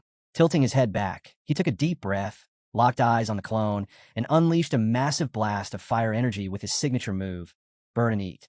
The clone shattered into particles of magic, which Boltman eagerly absorbed. Feeling his mana refill, he let out a satisfied sigh, declaring how delicious it was. Kong-hoo watched with a grin, remarking that, just as he thought, Boltman was really enjoying his meal. Charging forward, Kong-hoo called out that this time he'd serve up something extra special. After all, he'd been saving this moment ever since absorbing the main boss Alicia and holding on to that rare skill book. Now was finally the time to use it. As Boltman unleashed another wave of flame attacks, Kong-hoo swiftly activated acceleration, dodging with ease. Then, with a quick shadow step, he sent two clones racing ahead. Boltman licked his lips, thrilled at the sight of more food. Without hesitation, he fired up his Burn and Eat skill once again. But Kong-hoo was already a step ahead. Grinning, he pulled out the skill book he'd been saving, gave it a quick swing, and thought to himself that everything was unfolding exactly as planned. With all his strength, he tossed the book into the fire, sacrificing one of his clones in the process. Smirking to himself, he figured, why let the boss go hungry? Boltman's attack struck the book dead on, and Kong-hoo chuckled, thinking the taste was about to blow him away. As Boltman devoured the flames, Kong-hoo and his clones split up, dodging from opposite sides while the boss sucked up the surrounding fire and energy particles. Boltman paused, savoring the flavor. Something was definitely different this time. He couldn't quite place it until a glowing skill book suddenly materialized above his head. His eyes shot up in confusion. A system alert flashed, decapitation skill acquired. Boltman froze, stunned, as a surge of magical energy erupted from the book and flooded his body. Then, another system window popped up, warning him that he was now unable to use any skills or weapons. More and more system alerts filled the space around him. Looking completely baffled, Boltman glared at Kong-hoo and demanded to know what he'd just done. Kong-hoo casually drew his dagger, flashing a sly smile. Just my skills, he replied. Boltman snarled, calling him an insignificant pest. Furious, he conjured fire above his head and launched a barrage of blazing magic with his fire rain skill. Kong-hoo's clone didn't react, standing perfectly still. The result? A massive magical explosion that tore through the area. Boltman smirked, convinced he'd finally finished him off. But as the flames and smoke cleared, his grin vanished. There was no one left at the center of the blast. Boltman glanced around the area, his expression uneasy as he muttered, wondering where Kong-hoo had disappeared to. Before he could react, Kong-hoo appeared right behind him, having used the exchange skill. Without wasting a moment, Kong-hoo raised his hand and activated the abduction skill, yanking Boltman straight toward him. As Boltman turned with an annoyed glare, Kong-hoo coldly said it was time to wrap this up. Channeling fire energy into his fist, Boltman swung hard, shouting that he'd burn Kong-hoo to ashes and calling him a freak. Kong-hoo stayed calm, blocking the attack with a protective barrier. Just a few more seconds, he murmured. Then, gripping his dagger, he smirked and said that this should be enough. With a swift slash, he activated the bleeding skill, slicing deep before yanking the dagger back. Boltman's roar of pain echoed through the dungeon. The impact shattered Kong-hoo's barrier, forcing him to dodge out of the way. He glanced down, noticing his dagger had snapped, just as he expected. Without hesitation, he turned and dashed away from the dungeon boss, a sly grin on his face. Boltman glared after him, furious. Refusing to let Kong Hu escape, he summoned streams of lava to block off every possible path. But Kong Hu simply snapped his fingers and said coolly that running was never part of the plan. The bleeding effect from his earlier strike took its toll. Boltman's body weakened, and with one final groan, he collapsed to the ground. The system chimed in, announcing the defeat of the main boss, leveling Kong Hu up to 39. Along with the level up came a new skill stolen from his target, Disaster. Kong Hu smirked at the system window. This was exactly what he was after. He recalled that, no matter the monster's class, there was no penalty for learning their skills. In other words, any stolen ability would work at full power. It was best to take these from those with flaws in their training. Still grinning, Kong Hu reached into his pocket, pulling something out. With a satisfied nod, he said this was all he needed. Preparations for Ground Zero were officially complete. Kong Hu pulled out the solatium with a satisfied look and started eating it. A while later, over at Seoul Station, Kong Hu stood among a small crowd, thinking he really had no choice but to keep pushing forward through Seoul. His gaze drifted up to the massive screen mounted on the building, where Shawan's face was on full display. Just the sight of it was enough to ruin his mood. The news was reporting that the master of the Manhwa Guild and the master of the Fortune Guild had officially reached an agreement. People around him were buzzing with excitement, amazed by the announcement. Someone pointed out that even in America, people knew about the Guild of Fortune now. They were about to become globally famous. Kong Hu kept his eyes on the screen, thinking how heartwarming this all would seem if he didn't know the truth about the Chaso called 13 Stars. Sherwan and his crew, 13 hunters hailed as heroes in his own story. But in reality, they were the ones responsible for destroying the world. The worst part? Their influence stretched across the globe. With connections everywhere, they could sway public opinion effortlessly. Even if they operated as a single unit, people would still blindly see them as a heroic army. And now, this was his karma for writing them into existence in the first place. As he stood there, a girl approached and casually asked if Seoul was as boring as it seemed. Kong Hu turned to face her with a sharp, serious look. She went on, complaining about the outrageous prices. Everywhere she went, people seemed ready to devour her wallet. Didn't he agree? But Kong Hu's focus wasn't on her words. He noticed a faint red glow above her head, a sign of a constellation. Strange energy radiated from her, and almost immediately, a spell started to take hold. Suddenly, memories of the two of them sitting together in a cozy cafe flickered through his mind. Except they'd never met before. Recognizing the illusion, Kong Hu shut his eyes briefly and cleared his thoughts. Telepathy. He remembered exactly what was real and shook off the effect easily. The girl blinked, surprised. The skill hadn't worked. If that was the case, he must be a higher level than her. Kong Hu met her gaze calmly and told her it was a pretty weak attempt. Then, his expression darkened. In a cold, serious voice, he warned her that he had no intention of letting anyone poke around inside his head. And now, judging by her constellation, everything made sense. A system message confirmed it. Fox, an ominous constellation. If the target lacks telekinesis resistance and is of lower level. The system window popped up, confirming the information. Kong Hu recognized her immediately. You, one of the infamous 13 Stars. A new system message followed, revealing that the Silent Maiden was a neutral constellation. Its power concealed the presence of other constellations, leaving only the two main ones visible. In the midst of this, the Dimension Looter chimed in, finding it amusing that there existed a world even he couldn't breach. Kong Hu kept a calm expression. There wasn't much he could do against her right now, but there were still ways to guard himself from telepathy. Skills like hers implanted pleasant, fake memories, tricking people into lowering their mental defenses. But in contrast, holding on to memories of pain could temporarily boost those defenses, keeping the mind from breaking. Chunghwa smiled, commenting that she always thought Sherwan was the only interesting one in Korea, but it seemed she was wrong. Reaching into her pocket, she pulled out a business card, explaining that she only handed these out to people strong enough to block her abilities. If he ever grew bored of staying in his country or needed her help, he was welcome to call. Kong Hu glanced at the card, instantly recognizing the symbol. She was from the Shinta Guild, one of China's top 5 most powerful guilds. No doubt about it. She wasn't just anyone. Taking the card, he nodded, saying he'd hold on to it, just in case. As Chunghwa turned to leave, she promised they'd meet again. Kong Hu stayed where he was, thinking quietly to himself. If he ever planned on challenging the 13 Stars, having allies would be essential. Later, he arrived at Ground Zero. Standing at the entrance, he finally breathed out, saying he'd made it.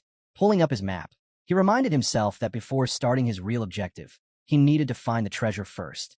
But as he scanned the area, dark energy began gathering behind him, slowly taking shape into the silhouette of a girl. Kanghu immediately sensed the mana in the air. His innate hypersensitivity allowed him to detect and draw mana, but there was a downside. Using it too much could overload his body. The symptoms were brutal: headaches, weakness, and if it happened during battle, death was almost certain. Managing that overload would be key, and with the brutal fights ahead, there was no room for mistakes. That's why this time, he couldn't pass up the chance to find mad solatium. In the novel, this rare plant was far stronger than regular solatium. Consuming it completely suppressed mana hypersensitivity for 30 minutes. There were side effects, of course, but in combat, it was worth the risk. The only problem? It only grew here in Ground Zero. In guarding, it was always the same crazed farmer. Kanghu studied the map, pointing out that he'd checked these 6 zones first. He numbered them the same way he used to pick his lottery numbers. Folding the map, he said this run wasn't just for treasure. He was hoping to pick up some new skills and maybe level up in the process.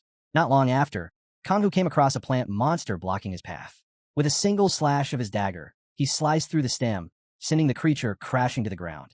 The system confirmed the kill, a standard monster down. Wiping the sticky slime off his face with an annoyed look, he glanced back at the body and muttered that these things just never seemed to end. Ground Zero was crawling with mutant creatures, and every step came with new threats. As he moved forward, he stopped in his tracks. Lying ahead was the body of a fallen hunter. Kanghu eyed it carefully, thinking to himself that in a place like this, even a moment of carelessness could mean death. Approaching the body, something fell off. Decomposition in Ground Zero happened slowly, yet this corpse looked unusually clean. Activating his mana tracking skill, Kanghu spotted a faint concentration of mana within the body. Looking closer, he spotted a small bird nestled inside.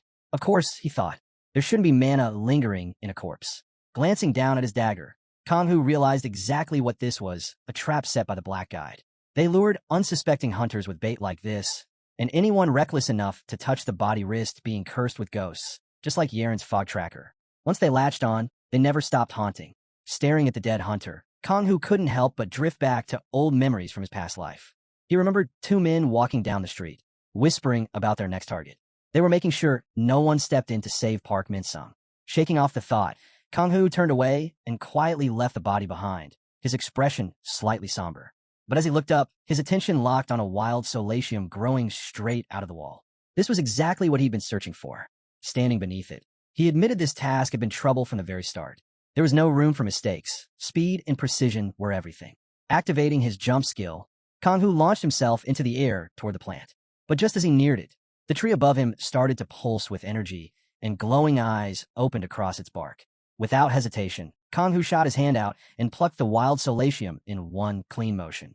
At that moment, the tree's roots burst from the ground, striking out toward Kanghu. He quickly dodged to the side and grabbed onto a nearby ledge. Lifting his head, he spotted the crazy farmer standing above, watching him closely. Without wasting time, the monster commanded its roots to attack. Kanghu leaped off one of the roots jutting from the wall, using his skill to propel himself high into the air as he greeted the monster mid-flight. The crazy farmer swung his clawed hand, aiming a powerful strike, but just before impact, Kanghu vanished. Using his teleportation skill, he reappeared behind the monster, channeling fire energy into his dagger before driving it deep into its back. Flames erupted from the wound, and the monster let out a piercing scream. The system chimed in, confirming the rear attack skill had activated, boosting his damage by 33%. Still, Kanghu was caught off guard. Even after a direct hit like that, the monster somehow survived. Grabbing the cliff's edge, the crazy farmer tried to recover, but as it leaped from the ledge, Kanghu watched calmly, storing his dagger away. The monster hit the ground hard, and the system notified him of its defeat. His level jumped to 40, unlocking a new assassin class skill, Quick Dodge. A second notification appeared, mentioning that Quick Dodge's effectiveness would scale depending on the power of his constellation. Kanghu glanced over the update with a small smile. Every new skill still managed to surprise him. Turning around, he nodded to himself. This meant one more weapon in his arsenal. But his attention shifted as he noticed a lingering dark energy near the tree. Drawing his dagger again, Kanghu prepared to face whoever was hiding. Activating his skill, he swiftly climbed up the tree, scanning ahead with a sharp gaze. "Why are you following me?" he asked, his tone serious. The dark energy faded, and a girl stepped into view, surprised he'd noticed her. Kanghu felt a jolt of recognition. He knew exactly who she was: Young Yuri. Memories of his past life surfaced. She'd been a perfect student, daughter of a wealthy businessman, and close with Guan Hyung, the school president. But after her father's company collapsed, people's attitudes toward her, including Guan Hyung's, changed overnight. In his story, she ended up playing the role of an antagonist, though he realized now he hadn't really thought through the details of her character. Back in the present, Yuri gave him an apologetic look and said she hoped she hadn't ruined his mood by tailing him.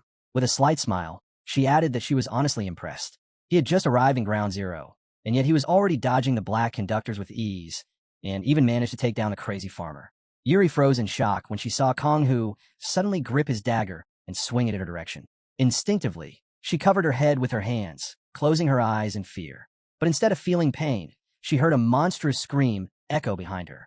Slowly opening her eyes, she looked up in confusion. Kong-Hu had already driven his dagger into the monster that had crept up behind her. With one smooth motion, he pulled the blade free, glancing down at the fallen creature. "Annoying insect," he muttered, brushing it off like it was nothing. Yuri, still blushing from the close call, quietly thanked him. Kong-Hu stood tall and, without looking back, warned her not to follow him anymore. Then, without another word, he leapt from the branch and disappeared into the distance, leaving Yuri sitting alone, watching him go. With a soft smile, she looked away and whispered that she had just wanted to talk to him a little longer. Later, Kong-Hu took down another crazy farmer, and, as the monster's body vanished, he casually pulled out his knife, chewing on a piece of solatium. "Amazing," he said as he glanced at the system window. It showed he'd collected 6 mad solatium, enough to cover all 6 zones. Now, he could finally move forward with the real task. But his attention shifted when he spotted 2 creatures nearby. Taking a moment to observe them, he realized they were angel-type monsters. Staying calm, he passed by without engaging, wondering if these monsters were native to this part of Ground Zero. Before long, he arrived back at the same corpse he'd found earlier. But this time, his focus wasn't on the body itself. It was on the hidden threat nearby. Looking carefully into the darkness, Kong-Hu thought to himself that the killer who left this corpse behind wasn't the real danger. The true threat was the one controlling the bird. The black conductor, a mass of wandering spirits fused into one. Impossible to spot in the night, it moved silently, blending perfectly into the shadows. By the time a hunter noticed its presence, it was already too late. If it couldn't kill its target directly, it would attack the mind, stealing sight, crushing sanity, until the victim eventually took their own life under its control. But Kong-Hu wasn't planning on falling into that trap. With a sharp gaze, he activated Shadow Step, leaving his clone standing motionless in place while he crept toward the corpse. The small bird, sensing his movement, spotted him reaching for the dagger clutched in the dead hunter's hand. In an instant, the bird lunged to attack. But Kong-Hu was ready. Right as it struck, he switched places with his clone, dodging the ambush exactly as planned. Kong-Hu gripped his new dagger with a sly smile. "Perfect. I was just in need of a fresh weapon," he said to himself. The bird lifted its head, releasing a surge of energy with a piercing scream. Without hesitation, Kong-Hu turned and sprinted away from the monster. While running, he took another bite of solatium, glanced back, and muttered, "Looks like it's starting." Behind him, a dark, spirit-like figure emerged, chasing after him. Kong-Hu smirked. "Closer than I expected. Didn't think you'd show up this fast." He launched himself over a wide abyss using his jump skill, but the black conductor quickly caught up. The monster swung its arm to strike, but Kong-Hu activated his speed skill, easily dodging the blow. For several minutes, Kong-Hu kept running, the relentless creature right behind him. His breath grew heavy from the constant sprint, his body starting to feel the strain. Just as the black conductor reached out to grab him, Kong-Hu swapped places with his clone, descending from above. Looking back, he called out, "Hey, idiot, I'm already here." The shout caught the monster's attention. As it turned, a loud scream echoed from the black conductor. What it didn't notice were the 2 angel monsters standing nearby. Hearing the noise, they reacted instantly, making loud cries of their own. The disturbance quickly drew the full attention of the black conductor. Watching from above with a calm expression, Kong-Hu observed the scene unfold. In his mind, there were only 2 ways to take down the black conductor. One was to fight it with a powerful dark force equal to its own. The other was to overwhelm it with light or divine energy. But neither of those options were his problem anymore. With its territory invaded and rival powers closing in, the black conductor would be under attack until the very end. Kong-Hu glanced down at the dagger he'd taken from the dead hunter and smiled. Might as well hold on to this one. Returning to the corpse, he checked the hunter's ID card. It was the first time he'd seen a name. Even though the man was gone, Kong-Hu figured the least he could do was make sure his body made it back to his family. Resting his hand on his forehead, Kong-Hu paused for a moment. "I'll wait a bit longer," he thought. Then, turning to leave, he muttered, Now all that's left is figuring out the next part of the mission. With an empty gaze, he walked forward into the distance, unaware that Yuri was quietly peeking out from behind a rock, silently watching him go. Kang-hoo gripped his phone, recalling Yaren's words about the mission's purpose. Without hesitation, he slipped the device into his inner pocket, his gaze sharpening as he activated his mana tracking skill. Kang-hoo's eyes narrowed as an orange glow flickered from behind the mountain. Drawing his sword, he muttered, "Looks like I found the target." Nearby, Gubin stood beside a blood-soaked corpse, slipping on a manic glove while grinning. "This is exactly what we need," he shouted. "Ground Zero, the land of opportunity." A system window popped up, identifying Gubin as a deranged killer tied to a sinister constellation. Even his kills earned him points. Stroking his chin with a sly grin, Gubin mused, "Maybe one more kill, and I'll level up." But his smug thoughts shattered when he spotted a sword flying straight at him. Panic flashing across his face, he quickly activated ice armor to deflect the attack. Looking ahead, he spotted Kang-hoo, who coolly retrieved his sword using mana. "And you are?" Gubin demanded. Kang-hoo stood firm, sword in hand, eyes locked on his enemy. "Don't think I owe you an answer." Gubin scowled, blue mana crackling around him. "Idiot," he snarled. Ice armor encased his body, and another system window revealed his neutral constellation. Ice Switch, granting him the freeze skill and amplifying his ice abilities. With a sneer, Gubin hurled an ice projectile straight at Kang-hoo. "If you won't talk," he bellowed, "I'll make you." He unleashed a relentless barrage, laughing wildly. "Let's see how long you can keep running." Kang-hoo's expression remained focused as he dodged each strike, using his acceleration skill. Observing Gubin, he quickly realized this opponent wasn't just any mage. Thanks to his constellation, his magic was on a whole other level, far beyond Hyo Jungti's abilities. Even the blindness skill wouldn't help here. First priority, break that armor. Without delay, Kang-hoo activated acceleration again, sprinting straight at Gubin. Sweat beaded on Gubin's forehead. "Is this guy serious? Charging me head-on." He raised his hand, and with a burst of power, sharp blood blades shot from a nearby corpse, slicing toward Kang-hoo. Seeing the attack, Kang-hoo's eyes widened. He can weaponize blood? There was no avoiding it completely. "Guess I'm taking a few hits." The blood blades tore into him. Activating his resistance skill, Kang-hoo was sent flying, wincing as he realized that even with defenses up, the damage was unavoidable. A system window appeared, explaining that with the quick dodge skill, Kang-hoo could evade any attack launched within 5 meters. At its highest level, the skill activated instantly, and during each dodge, a resistance barrier kicked in, further boosting his evasion power. Kang-hoo had originally picked up the basic dodge skill from the assassin class, but thanks to his constellation, it had evolved into quick dodge. Testing it out for the first time now, he realized just how valuable the upgrade really was. Meanwhile, Gubin clenched his teeth, shooting a dark glare as he shifted his hand to the side. "What a shame," he sneered. "Could have taken you out in one shot." With a scoff, he added, "Guys like you aren't even worth my time. I'll just finish you off and take whatever you're carrying." Kang-hoo, eyes fixed ahead, calmly asked, "Why are you killing children?" At that, Gubin raised a hand over his face, his expression turning restless. "Oh, who are you?" he muttered. It felt like there was a hit out on him, but from who? Without moving an inch, Kang-hoo repeated coldly, "Answer the question." Suddenly, Gubin's anxious look twisted into a crazed grin, his eyes welling with tears. He shouted, "You mean those kids? Fresh, delicious, and completely clueless about this world." He laughed loudly. "But you know what the best part is? Why get close, act all friendly, and then crush their hopes right before I kill them. If only you could see their faces, absolute perfection." He licked his lips. "They were nothing but toys to me." Without wasting another second, Gubin swung his arm, unleashing the ice fence skill. Instantly, towering blocks of ice shot up, covering the entire battlefield. Kang-hoo tightened his grip on his sword, shifting into a fighting stance. "I've heard enough," he said flatly. "Now it's your turn to be the toy." With that, he summoned his clones, sending them charging straight at Gubin. Watching the clones close in, sweat trickled down Gubin's face. What is this for real? Is he actually trying to corner me? Kang-hoo kept pushing forward at incredible speed, his clones closing in from every angle. Gubin frantically drew his ice swords, his nerves starting to spike as he glanced around, trying to figure out what was happening. Kang-hoo and his clones sprinted straight toward Gubin, forcing him to throw his palm to the side and summon a wall of ice blocks. "You've left me no choice," he shouted. "I'll grind you into dust." Activating his ice rampage skill, the blocks shot forward, shattering the clones into nothing as they dissolved on impact. Gubin wiped the sweat from his brow, planting his feet in a defensive stance. "Got them," he yelled, thinking the fight was turning in his favor. But Kang-hoo didn't slow down. Charging straight ahead, his focus razor-sharp, He closed the distance in a flash. Gubin snarled, summoning fresh ice blocks in his palm. Fine. My skill recharges faster than yours, he roared. But Kanghu was faster. With a single dash forward, his blade ignited in flames as he activated Flame Stream. Not quite. Mine's faster, he replied calmly, driving the burning sword straight into Gubin's side. Blood sprayed from the wound as Kanghu pulled back. Been keeping an eye on you. Looks like you fell for it. Gubin's face twisted in shock and rage. Gritting his teeth through the pain, he reached out, grabbing for the blade. His thoughts scrambled. He couldn't focus. Desperate, he tried to swing his sword back at Kanghu, but before the attack could land, Kanghu vanished. In the blink of an eye, Kanghu reappeared behind him using the teleportation skill. Gubin whipped his head around, sweat dripping down his face.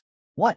How did you? Kanghu said nothing, holding his blade steady as a system window flashed, warning him that using skills would drain 25% of both his physical strength and mana. Without hesitation, he leapt forward. The blade, now glowing with a fierce red aura, slashed through the air. Time to finish this. As he struck from behind, the system window confirmed a 33% boost in damage for back attacks. Kanghu unleashed the decapitation skill, slicing deep into Gubin's back. Blood poured from a wound as Gubin's body crumbled under the force. Kanghu took out his phone, glancing at the screen. The system reported that using decapitation drained a quarter of his strength and mana. But if the enemy's health dropped below 33%, the skill guaranteed an instant kill. Looking over at Gubin's blood-soaked body, Kanghu watched as glowing microparticles formed into a small tripod in his hand. Gubin, barely clinging to consciousness, blinked in confusion from the ground. What's happening? He muttered, his voice trailing off. Kanghu raised the phone to his ear, his expression serious. I'm listening, he said. You've kept me waiting long enough. After the call connected, he carefully placed the phone on the tripod. I'll make sure your daughter is avenged, he added firmly. At the same time, on a nearby monitor, CCTV footage from the Seoul station played. Watching the train patterns, it became clear Kanghu was heading north. Elsewhere, a woman held her phone to her ear, her face just as focused. Looks like he's definitely on his way to ground zero, she thought to herself. Closing her eyes briefly, she placed her hand on the table and spoke into the phone.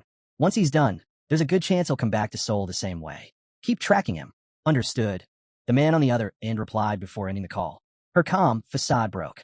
Veins bulged in her forehead as she shouted out insults aimed at Kanghu. With a wicked grin, she added, he's not getting away with this. I'll make sure of it. Back on the battlefield, Gubin sat slumped on the ground, blood streaming from his mouth. He looked up at the camera nearby, apologizing over and over again. Shaking, he forced himself to stand, turning to the camera one last time. I'm sorry, he muttered weakly. Watching the feed, the man behind the camera lowered his head, his voice filled with sadness. That's enough. I hope my daughter saw this. Covering his face with his hands, he trembled. Thank you. Public security couldn't do it, but Kanghu, you did.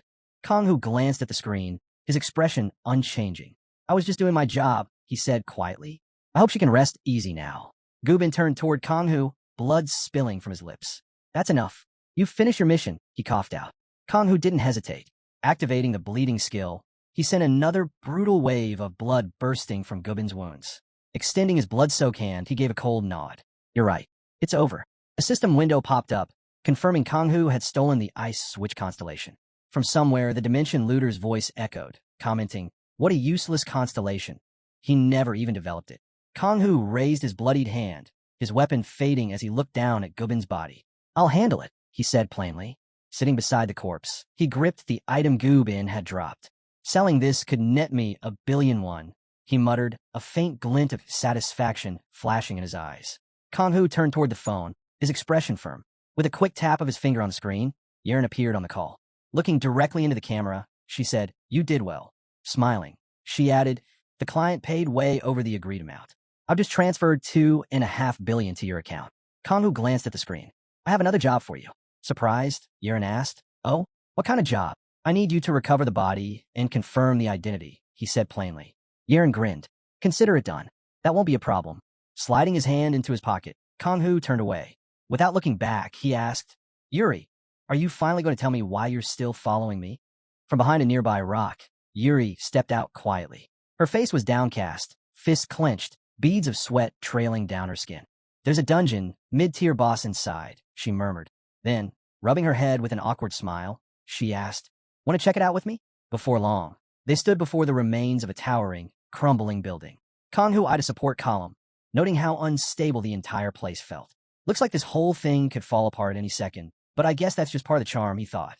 Ground Zero was littered with hidden dungeons, and there were still plenty of valuable things waiting to be found. I didn't think you'd actually come, Yuri admitted, glancing over with a smile. Thanks for that. Kang-Hu shrugged. Any dungeon is worth my time, so this works out for me. As they climbed the stairs, Kang-Hu watched her closely. This will be a good chance to see what she can do. If she's decent, she might just come in handy against the Manhwa Guild, he thought. Looks like I finally found a partner. Later, Yuri pointed ahead, calling out, "Look at that." They stopped in front of an old, massive tombstone, a deep crack splitting through its surface. Yuri turned back to him, surprised. Can you read it? Most of the writing's destroyed. Kang-Hu stared at the broken inscription, his gaze serious. It's Latin, he said. It says anyone tainted by blood will be trapped here forever. Kang-Hu glanced down with interest. Let's give it a shot, he said. Might as well see what makes this place so special. They made their way down the stairs into the dark depths of the building. With his hands tucked in his pockets, Kang-Hu turned to Yuri. So, what kind of boss are we dealing with? Yuri tapped her cheek, thinking for a moment. It's a monster that specializes in long-range attacks. I barely managed to get close last time. She sighed. Even when I did, my first strike got blocked by its self-defense skill. Kang-Hu continued down, nodding. Doesn't sound like this is going to be easy. Reaching the lower floor, Kang-Hu's eyes widened slightly at the sight of two monsters waiting below. One of them gripped a weapon in trembling hands, growling low before the pair charged forward. Kang-Hu's expression stayed calm as he raised his hand. A dagger materialized in his grip. I'll take the lead, he said. Yuri nodded sharply. Got it. The first monster lunged, raising its weapon high and slamming it down with full force. But Kang-Hu activated his skill, slipping away untouched. In a flash, he teleported behind the creature, his dagger glowing with fiery mana. A system notification appeared, confirming the bonus for striking from behind. 33% more damage. Kang-Hu drove the blade into the monster's back, igniting its body with burning energy. The creature howled in agony. The second monster wasted no time, lifting an arrow and launching it straight at Yuri. Without flinching, Yuri raised her hand, forming a sphere of mana in her palm. A blue portal opened within it, swallowing the arrow in an instant. A moment later, the arrow reappeared from a second portal, this time right in front of the other monster. It pierced through its chest, sending the beast flying backward. Kang-Hu watched the creature fade away, then turned to Yuri with a grin. Not bad. Her skill and reaction time are impressive. Level 200, maybe? Just then, the gate ahead opened, releasing a wave of bright purple light. Yuri stepped up beside it. We're almost there, she said. As they crossed through the gate, a faint stream of mana brushed against Kang-Hu's clothes. It carried a clear message. An intruder had been detected. Yuri glanced over at Kang-Hu with a grin. This is the first time I've seen skills like that. A capture skill? Only monsters are supposed to use those. She clenched her fists, her excitement growing. And even those mage-type skills, none of this belongs to the assassin class. Closing her eyes for a moment, she raised her voice. At this pace, we'll clear the dungeon in no time. Kang-Hu watched her calmly, tapping through the system window. Good thing she's not questioning any of this, he thought. Thanks to her help, his level had climbed even higher. Reaching level 50 was within sight, but from here on out, he wouldn't be able to unlock any new class skills until level 100. Suddenly, a mana beam shot toward them.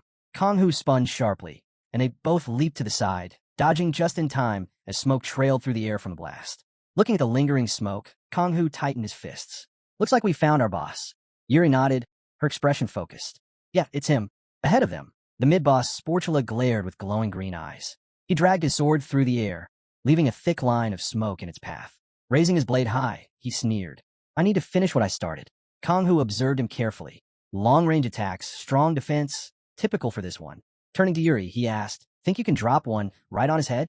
She blinked, surprised. You sure about that? Just focus, Kang-Hu replied firmly, clenching his fist. With a nod, Yuri raised her hands, forming a ball of mana in her palm. Got it. I'm on it. She smirked to herself. Guess I can trust him with this.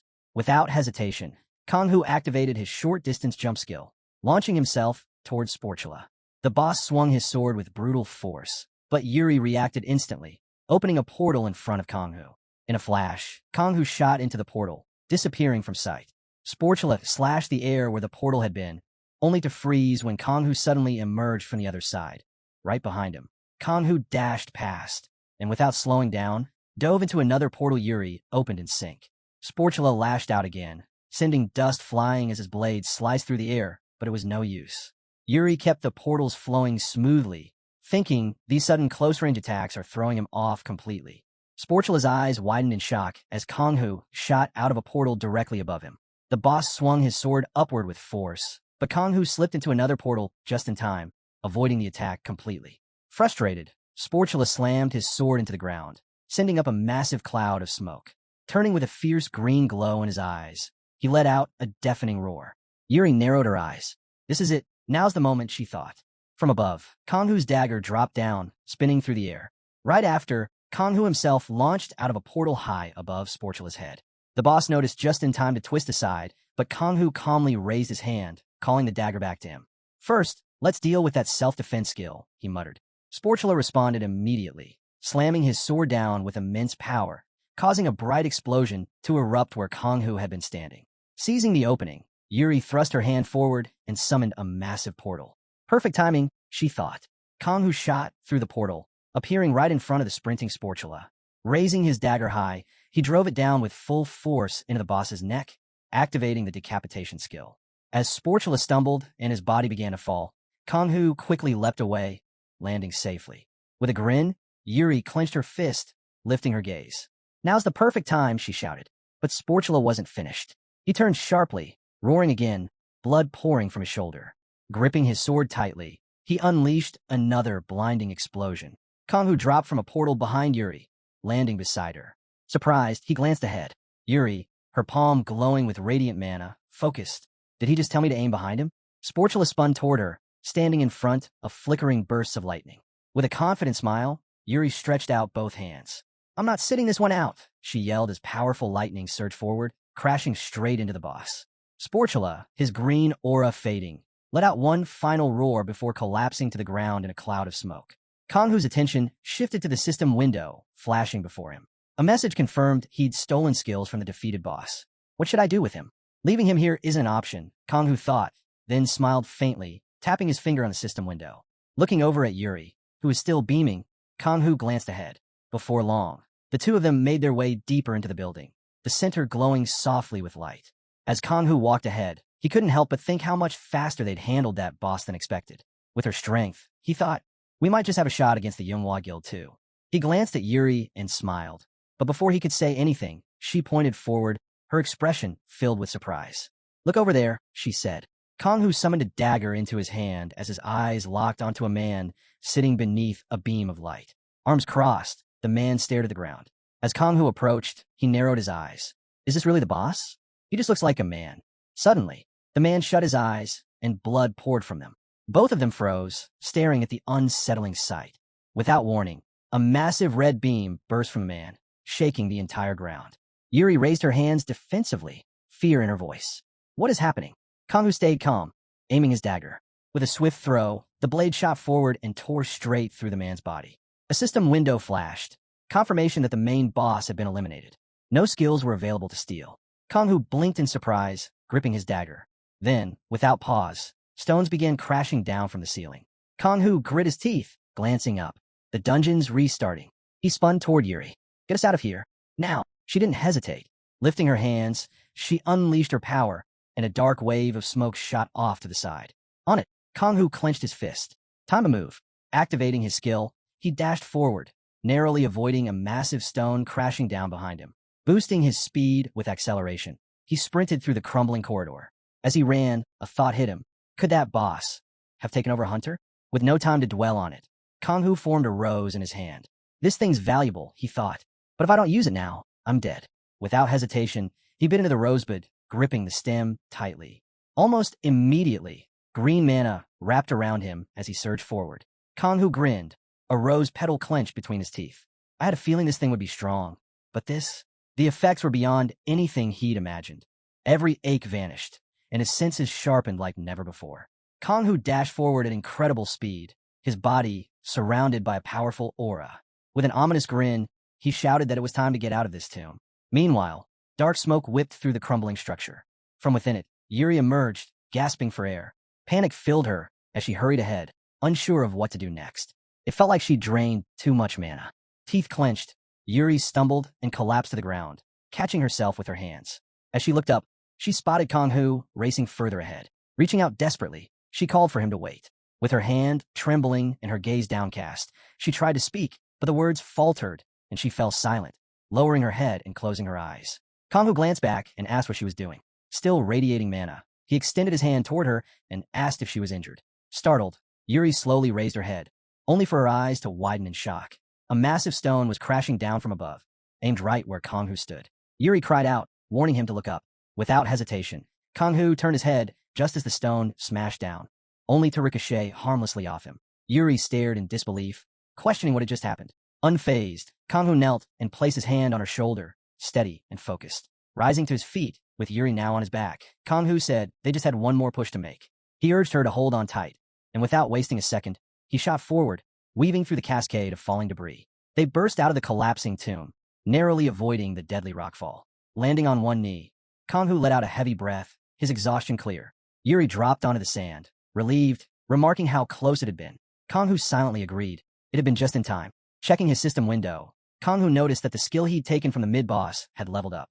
With the increased mastery, the skill's cooldown had shortened. This would definitely come in handy down the line. Standing before the ruins of the tomb, Kanghu glanced toward the system notification confirming his skill's upgrade. Satisfied, he turned his attention back to the path ahead. With a faint smile, Kanghu rested his hand on the sand, wondering aloud if all this was really worth the danger they just faced. Yuri thanked him. Wrapping her arms around her knees, she smiled softly and admitted that if she'd been alone, there's no way she would have made it out alive. Lowering her gaze, she confessed that back there, fear had frozen her in place. Those exact thoughts had been weighing on her mind. Kanghu looked at her curiously and asked what she meant. Lifting her head calmly, Yuri explained that she once held a leadership role in the Manhwa Guild. Reflecting on the past, she said that, at first, she was nothing more than a guide, helping direct other hunters. Then, one day, Guanhyung approached her. He'd held out his hand with a cheerful smile, telling her the Manhwa Guild always gave their all to protect their team. He claimed they were the best guild in Korea. Trusting his words, she joined them. But it wasn't long before everything fell apart. During one raid, Yuri suffered a serious injury that left her unable to continue.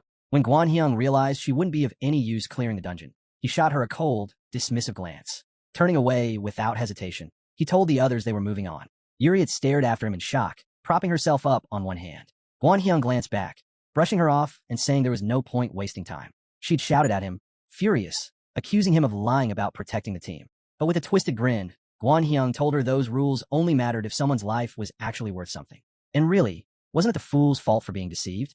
Frozen in disbelief, Yuri could only watch as he walked away, his smirk lingering as he called her nothing more than a disposable toy. Snapping back to the present, Kanghu spoke seriously, saying abandoning an injured teammate like that was no different from murder. Yuri smiled faintly as she looked down, agreeing with him. Surviving that day had been nothing short of a miracle. If not for the contract she'd made with the constellation of space, she doubted she'd even be alive now.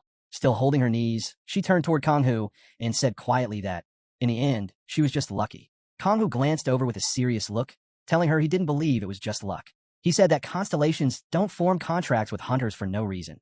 There had to be something special about her they recognized. Yuri blinked, staring ahead in surprise. Turning toward him with a small smile, she asked if he really meant that as a compliment. Kanghu thought to himself that he was only stating the truth. Looking down, Yuri admitted that his words actually made her feel a little better. Shifting her gaze to the ruins behind them, she said that was exactly why she came here. There was no one around to betray her. But as she lowered her head, she quietly added that being alone wasn't easy either. Then, turning slightly with a faint smile and flushed cheeks, she said she wished she could start trusting people again. Suddenly, pain shot through Kanghu's body like a bolt of lightning. He braced himself with one hand, leaning to the side. Before he could collapse, he placed his hand on Yuri's shoulder, gave it a light squeeze, and then dropped down. Startled, Yuri looked at him lying there and quickly asked if he was okay. Exhausted, Kanghu let out a heavy sigh and told her not to worry. It was just the aftereffects of the solatium. A bit of rest, and he'd be fine. Lying there, he glanced at the damp cloth resting on his forehead, his face turning slightly red. Yuri thanked him for everything that happened that day. Her own cheeks flushed as well. Kanghu looked at her and smiled. Sometime later, at Imjin River Station, Kanghu sat quietly, thinking that with Ground Zero's harsh environment, Yuri's skills were bound to grow fast. His mind drifted back to the past, remembering himself holding a phone, telling someone he needed to finish the job and that he'd planned to work alone. Snapping out of the memory, Kanghu figured they'd definitely cross paths again, probably more than once. Pulling out his phone from his jacket, he noticed there was still some time before the train arrived. He decided to pass the time on Huntergrand, a social network made for hunters to share info. As he scrolled through the latest news, a photo of Guanhyung popped up. The caption proudly labeled him as part of the Manhwa Guild, the so-called best guild in Korea, highlighting his supposed dedication to safety and teamwork during dungeon raids. Kang Hu stared at the phone in his hand, thinking to himself that none of it was true. As he kept scrolling, something else caught his eye, a post saying Taewa River had taken control in Ulsan. That made him think of Sangmi. Smiling to himself, he glanced back at the screen and figured things must have worked out for her. Memories flashed back of Sangmi raising her hand with a grin, saying she'd contact the Abyss as soon as her part was done. Coming back to the present, Kang Hu figured it was only a matter of time before he met the leader of the Abyss, if Sangmi kept her word. Suddenly, the Dimension Looter chimed in, saying it was good news, though clearly bitter they hadn't been able to absorb that constellation. Then, after a pause, the thief asked if he could throw out a question. What exactly did constellations mean to Kang Hu? Without hesitation, Kang Hu replied calmly. Maybe it was just mutual benefit. His success meant the thief's success, after all. The Dimension Looter scoffed, calling him bold, though he seemed amused more than anything else. Kang Hu wasn't like most hunters, summoning a constellation at only level 10. That was unheard of. But the Dimension Looter quickly got serious, warning Kang Hu that trials were coming. If he managed to overcome them, they would truly become one, and even greater powers would be his. Kang Hu smirked, saying that sounded just fine to him. Then, resting his hand on his chin, he asked something else. Were there any downsides to making a contract with a constellation? The Dimension Looter asked what he meant. Kang Hu explained that the constellations seemed to rule the world, and the system tied together the fates of ordinary people. He thought back to his own story, the one he'd written. Even though the system was made for those who stood behind Sherwan, something about it never felt complete. The Dimension Looter responded, saying that to constellations, that was just the natural order. Kang Hu's fight was their fight as well. That made Kang Hu pause. He asked, surprised, what exactly the thief was getting at. The thief answered simply, the constellations didn't rule the world. They were just fellow travelers. Kang Hu narrowed his eyes, asking if that meant someone was above even them. But the Dimension Looter only replied that he couldn't say more. Kang Hu smiled to himself, realizing this didn't match the story he thought he knew. Even as the writer of this world, it felt like there were things hidden from him, things he might have built into the story without even realizing. The Dimension Looter ended it there, saying that was all he was willing to reveal. Anymore, and he might just disappear. Watching Kang Hu closely, the Dimension Looter admitted he wanted to keep going. The more time passed, the more certain he felt. Fate was pulling them tighter together. Kang Hu looked away, smiling slightly, and told him not to worry. Before long, he'd surpass all expectations. The Dimension Looter laughed, saying that made him even more eager to see that day come. Just then, Kang Hu glanced down at his phone. A new message had come in from Yeren. She informed him that Cha So-hee was already at Seoul Station. Turning to the side, Kang Hu thought to himself that was quicker than expected. Cha So-hee had changed her destination. As he moved down the stairs, it hit him. This was setting up the final showdown with Cha So-hee. He'd thought they'd meet again after clearing another dungeon, but plans were shifting fast. Looking toward the open doors of a nearby bus, Kang Hu decided he wouldn't head to Seoul Station.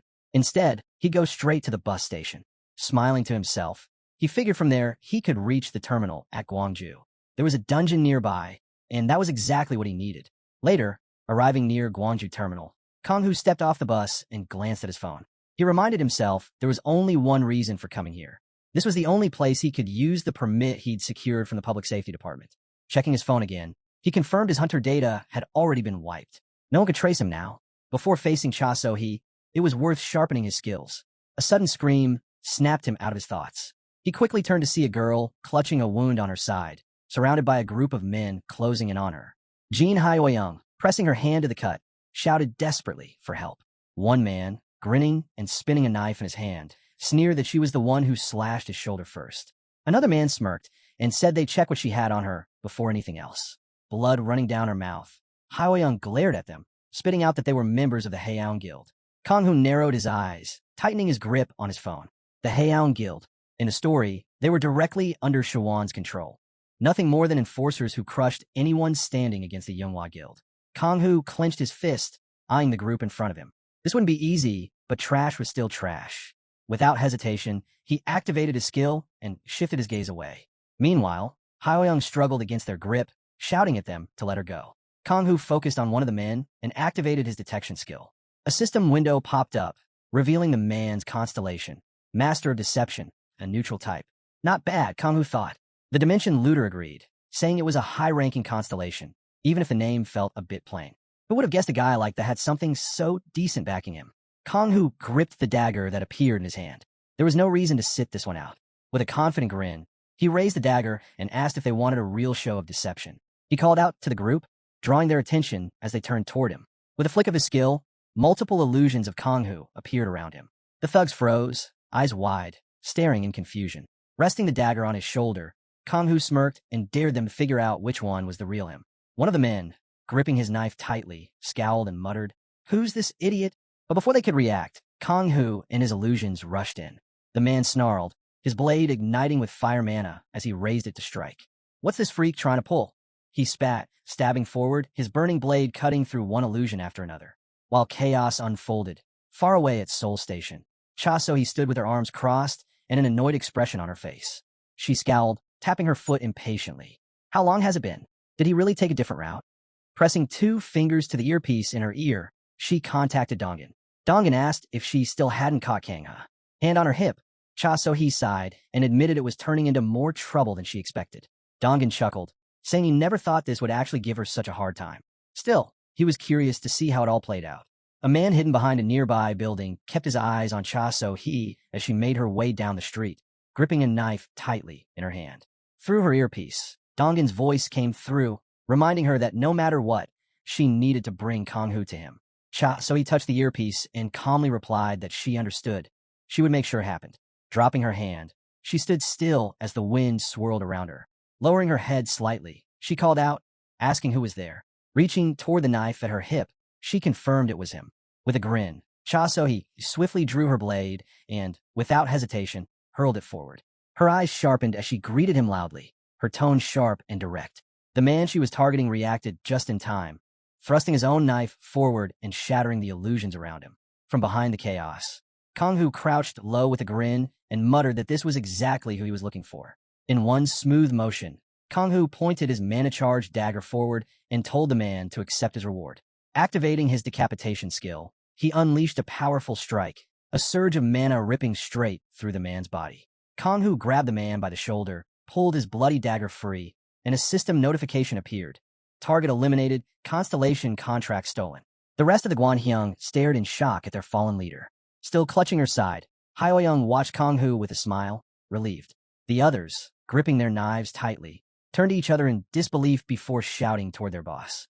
But the man at the front clenched his jaw, waved his knife, and roared that this freak had just killed their leader. They charged straight at Kanghu, shoving Hyoyoung aside and yelling for him to come face them. Without hesitation, Kanghu shot forward, his dagger slicing through them all, leaving streaks of mana in his wake. As the last of them fell, Kanghu turned slightly, smirking, and said there was no point wasting time on people without constellations. Another system window popped up, confirming he had obtained the Master Deception constellation.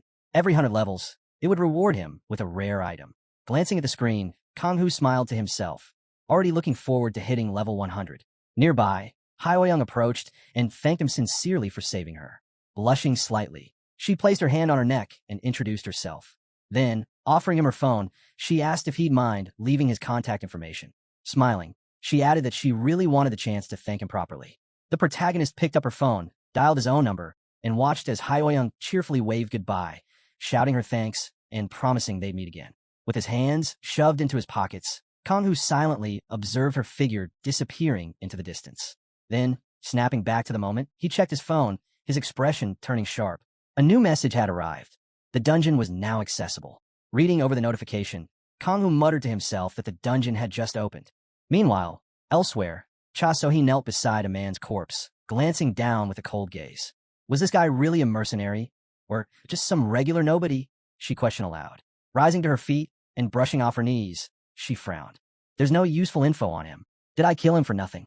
Not far away, another man, trembling with fear, peeked from behind a building. His eyes darted nervously toward the scene. Clutching his phone tightly, he hurried down the street, frantically typing out a message. It's him. It's really him, he muttered under his breath. But before he could hit send, dread overtook him. Cha So-hee, eyes narrowed, raised her hand, flames swirling to life at her fingertips. Thought so. Hiding there, were you? Without hesitation, she pressed her fire-wreathed palm to his forehead. Flames engulfed the man as he let out a desperate scream. With the commotion over, Cha So-hee adjusted the earpiece she wore. A voice crackled through. We found Kanghu's location, the man reported. A small smile played across Cha So-hee's lips. Guangzhou, huh? She responded. Crouching beside the smoldering remains, she leaned toward her earpiece. Good work, she praised coolly. Rifling through the charred man's pockets, She fished out a business card and studied it for a moment. "I knew Yeren couldn't be trusted," she murmured. With a flick of her fingers, the card burst into flames, turning to ash in seconds. Surrounded by swirling fire, Cha So-hee's voice hardened. "Breaking Kang-hoo's rules. That was your last mistake. Game over." Back with Kang-hoo, he inspected his hands in silence, scanning over the loot scattered around him. "Should be around 800 million if I sell all this," he calculated. He bent down and picked up a bell from the ground before checking his phone again. "Almost 5 billion now," he noted, a grin tugging at his lips. "With my savings added in, a level 3 weapon's well within reach." Kang-hoo glanced at the new message on his phone. It was from Yeren, warning him to stay alert. Word was that Cha So-hee had taken out the person assigned to track her. Now, she was on her way to Gwangju. Reading the message, Kang-hoo muttered to himself. Of course, just as I'm finishing up here, news about Cha So-hee pops up. He knew her reputation well. Level 250, backed by a powerful constellation. There was a reason people called her the hunting dog. Compared to her, his level 49 was laughable. He figured he'd need at least 2 more skills if he hoped to stand a chance. Sliding the phone into his pocket, Kang-hoo decided his next move. Reserve dungeon first, he thought, a grin creeping across his face. Then the real fun begins. Meanwhile, over near the Gwangju terminal, the ground was littered with bodies. Workers stood scattered around the scene as a man holding a bloodied axe lifted his hand to his earpiece. "Boss," he said into the mic, "just like you ordered. Heian Guild is wiped. We've secured the terminal's main entrance."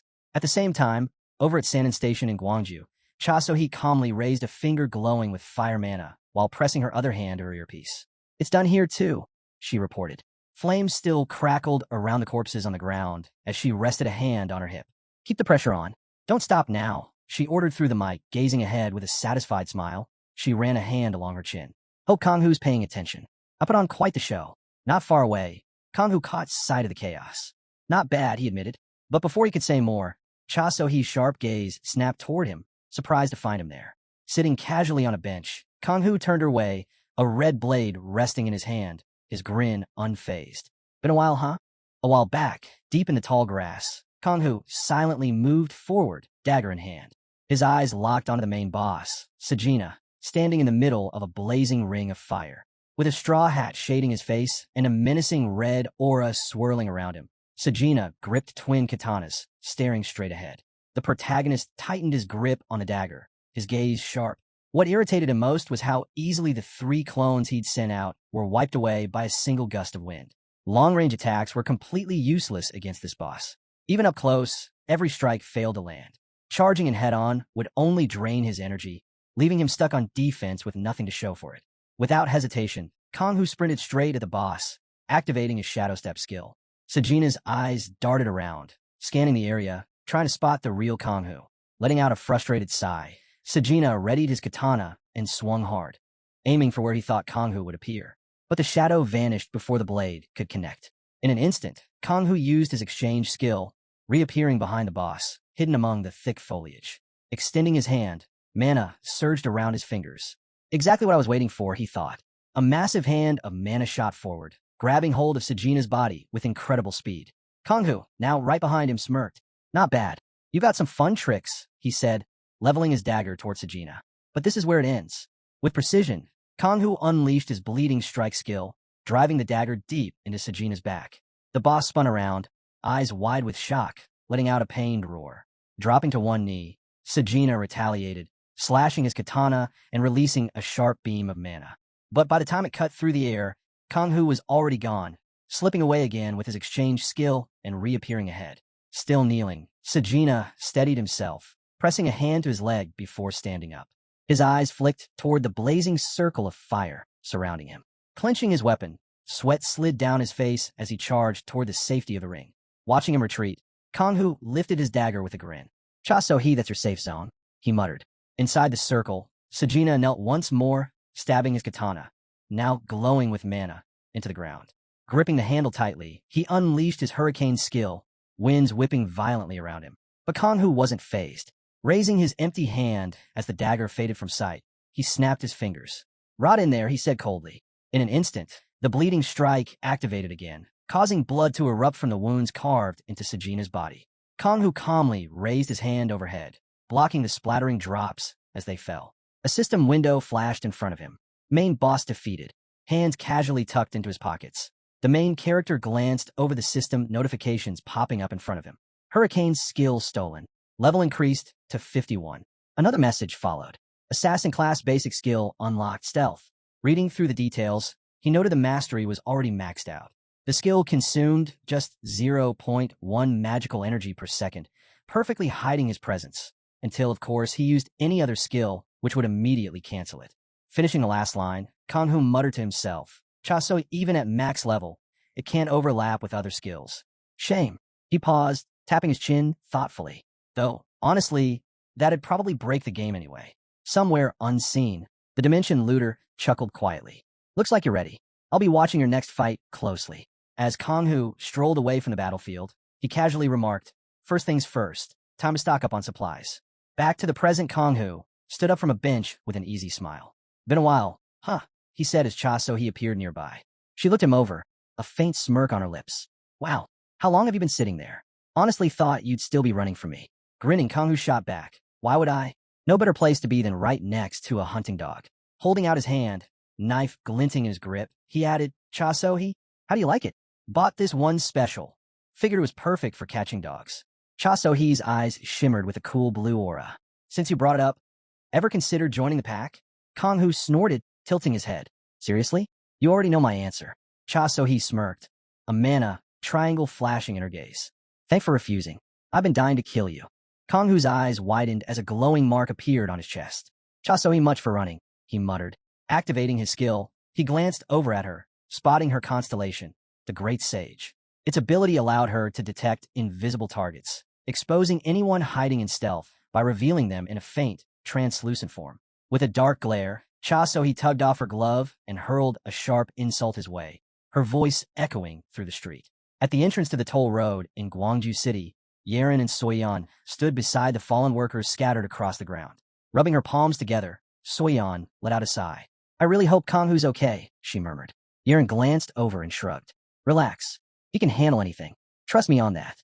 Hearing her speak so confidently, Soyeon blushed slightly. "Wow, sounds like you know him pretty well now." After a brief pause, Yeren gestured toward the car. "Come on, let's move." The car sped off down the road, weaving through the bodies of the downed workers. Sitting in the passenger seat, Soyeon stared out the window, worry lingering on her face. "Honestly, I think there's a good reason to be concerned. Kang-Hu hates it when people jump in to help him without being asked." Yeren smiled, keeping her eyes on the road. "Yeah, that sounds like him. But so what? I just want to see what all the hype's about. I'm curious to meet this so-called competent worker." Soyeon laughed and called out cheerfully, "You're unbelievable, sis." As the car rounded a sharp corner, Soyeon's smile dropped. "Look out," she shouted. Yeren's eyes widened as a large group of armed workers blocked the road ahead. Calmly, she tightened her grip on the wheel. "Looks like we found the right spot." Without hesitation, Yeren hit the gas, veering the car straight toward them. The vehicle plowed through the crowd, and with a grin, she shouted, "Look how excited they are to see us." Meanwhile, Chaso-he narrowed her eyes, her thoughts turning dark. "What a terrible constellation," she mused. "Illusions, skill, theft. Even my maxed-out stealth doesn't work on him." With fire mana swirling around her hand, she extended her arm, deciding there was only one answer left. "Fine, then I'll just burn him to ashes." A sudden blast of fire ripped through the air. Kang-Hu dodged to the side, dropping to one knee as flames shattered the ground where he'd just been standing. Without wasting a second, he triggered his skill, leaping out of range just as a powerful beam of fire tore through the floor beneath him. Catching sight of the blinding light, Kang-Hu sneered and checked the system notification. Enemy's fire damage increased by 500%. Chaso-he, she's pissed, he thought. Ahead, Chaso-he glared at him, her face tense, veins bulging with rage. With a violent sweep of her arm, she unleashed another explosion of fire, her voice echoing through the chaos. "I'm going to kill you." Kang-Hu burst through the wall of flames, his body shielded by a shimmering layer of blue mana. Rushing forward without hesitation, he activated his protective armor and extended his hand, summoning a glowing rose from thin air. With a sly grin, he bit into the rose, thinking to himself how powerful the boost was. Enhancing both his barrier and his weapon was the right call. A system notification flashed in front of him. Enhanced bleeding upgraded. From a distance, Chaso-he glared at him, her voice cutting through the chaos. "What is this? How?" she shouted, unleashing another barrage of fire mana. "How long are you planning to keep running?" But Kang-Hu didn't slow down. The rose's mana coursed through him, shielding him as he surged forward, dodging her attacks with ease. Pushing off the ground, he focused his thoughts. Mage-type opponent. Strengthen defense. Max out the weapon. Getting close. With his weapon gripped tight, Kanghu leaped toward her, activating Shadow Step midair, creating multiple illusions to surround her. Close combat it is, he thought, landing confidently as the copies encircled Cha Sohee. Looking around at the shifting figures, Cha Sohee smirked. Trying this again, she murmured. Meanwhile, elsewhere, Soyeon clenched her fist and, with a heavy sigh, drove her punch into a worker's stomach, sending him crashing across the ground. Light smoke drifted around the fallen bodies as she turned to Yeren and called out. Status. Yeren ran over. He's down. But is Kanghu inside the building? Shaking her head, Yeren closed her eyes briefly. Still no sign of him. We need to move. I'm starting to think he's not even here. He might have gone to the station. Back on the battlefield, Cha Sohee's grin widened. Flames gathered at her fingertips as she raised her hand, sending waves of fiery mana streaking toward the illusions. With a single motion, she unleashed dragon-shaped flames that tore across the ground, crashing into Kanghu's copies and detonating in a burst of mana. With her hands still extended, she pulled the fire dragons back, smirking as they circled around her. Turning her head slightly, she taunted, Now do you get it? Whatever tricks you try, they won't work on me. Finally spotting Kanghu standing calmly on the rooftop, Cha Sohee narrowed her eyes and smiled coldly. This is where it ends. Kanghu tightened his grip on his weapon, his gaze locked on Cha Sohee. She's weak up close, he thought. Without wasting a second, he tossed his knife to the ground, right near her feet. Cha Sohee looked down, smirking as she stepped on the blade. What's this? She laughed. Shaking already? Dropping your weapon like that. How do you plan on fighting now? With a grin, she flung her hand forward, releasing 3 blazing mana dragons straight at him. Watch closely. I'll show you how it's done. Kanghu watched the incoming flames carefully, his eyes sharp. In the next moment, he vanished, disappearing into the waves of fire that lit up the battlefield. Cha Sohee stumbled back, eyes wide. What is he up to? She wondered. Before she could react, Kanghu unleashed his hurricane skill. A fierce whirlwind of dark mana erupted around him, pulling the fire dragons into the storm. One of the dragons roared before being swallowed whole by the swirling void. Kanghu, now cloaked in the dark aura of the hurricane, looked toward Cha Sohee and smirked. Guess my aim's better than yours. Cha Sohee's confidence wavered as she watched the scene unfold. What is he planning? The hurricane roared to life, surging high into the sky. Meanwhile, from the safety of a nearby building, Hyoung watched the battle with her arms crossed and a sly grin on her face. Looks like they're having a blast out there. Good thing I stayed out of it. Hyoung, standing beside her, smirked. Who would have thought anyone would go after Cha Sohee with that kind of skill? Unbelievable. Her gaze shifted to the side, eyes narrowing. And to think that guy was in that dungeon. The boss there had the same ability. With a quiet chuckle, Hyoung tapped her earpiece. Master, I'm keeping an eye on him. Just like you said. Back in the storm, Kanghu stood firm inside the swirling mana, his expression sharp and focused. Cha Sohee shielded her face from the wind, her teeth clenched as she fought against the raging force. Kanghu raised his hand, mana surging through his arm. In a flash, he used his abduction skill, closing the distance between them in an instant. Cha Sohee's eyes widened as she spotted the blade back in his hand. Ow! Before she could finish the thought, Kanghu drove the weapon forward, piercing straight through her with a brutal strike. Blood splattered as he lunged with everything he had. But Cha Sohee wasn't finished. Gritting her teeth, she yanked the knife free, blocking his next move as she stepped back.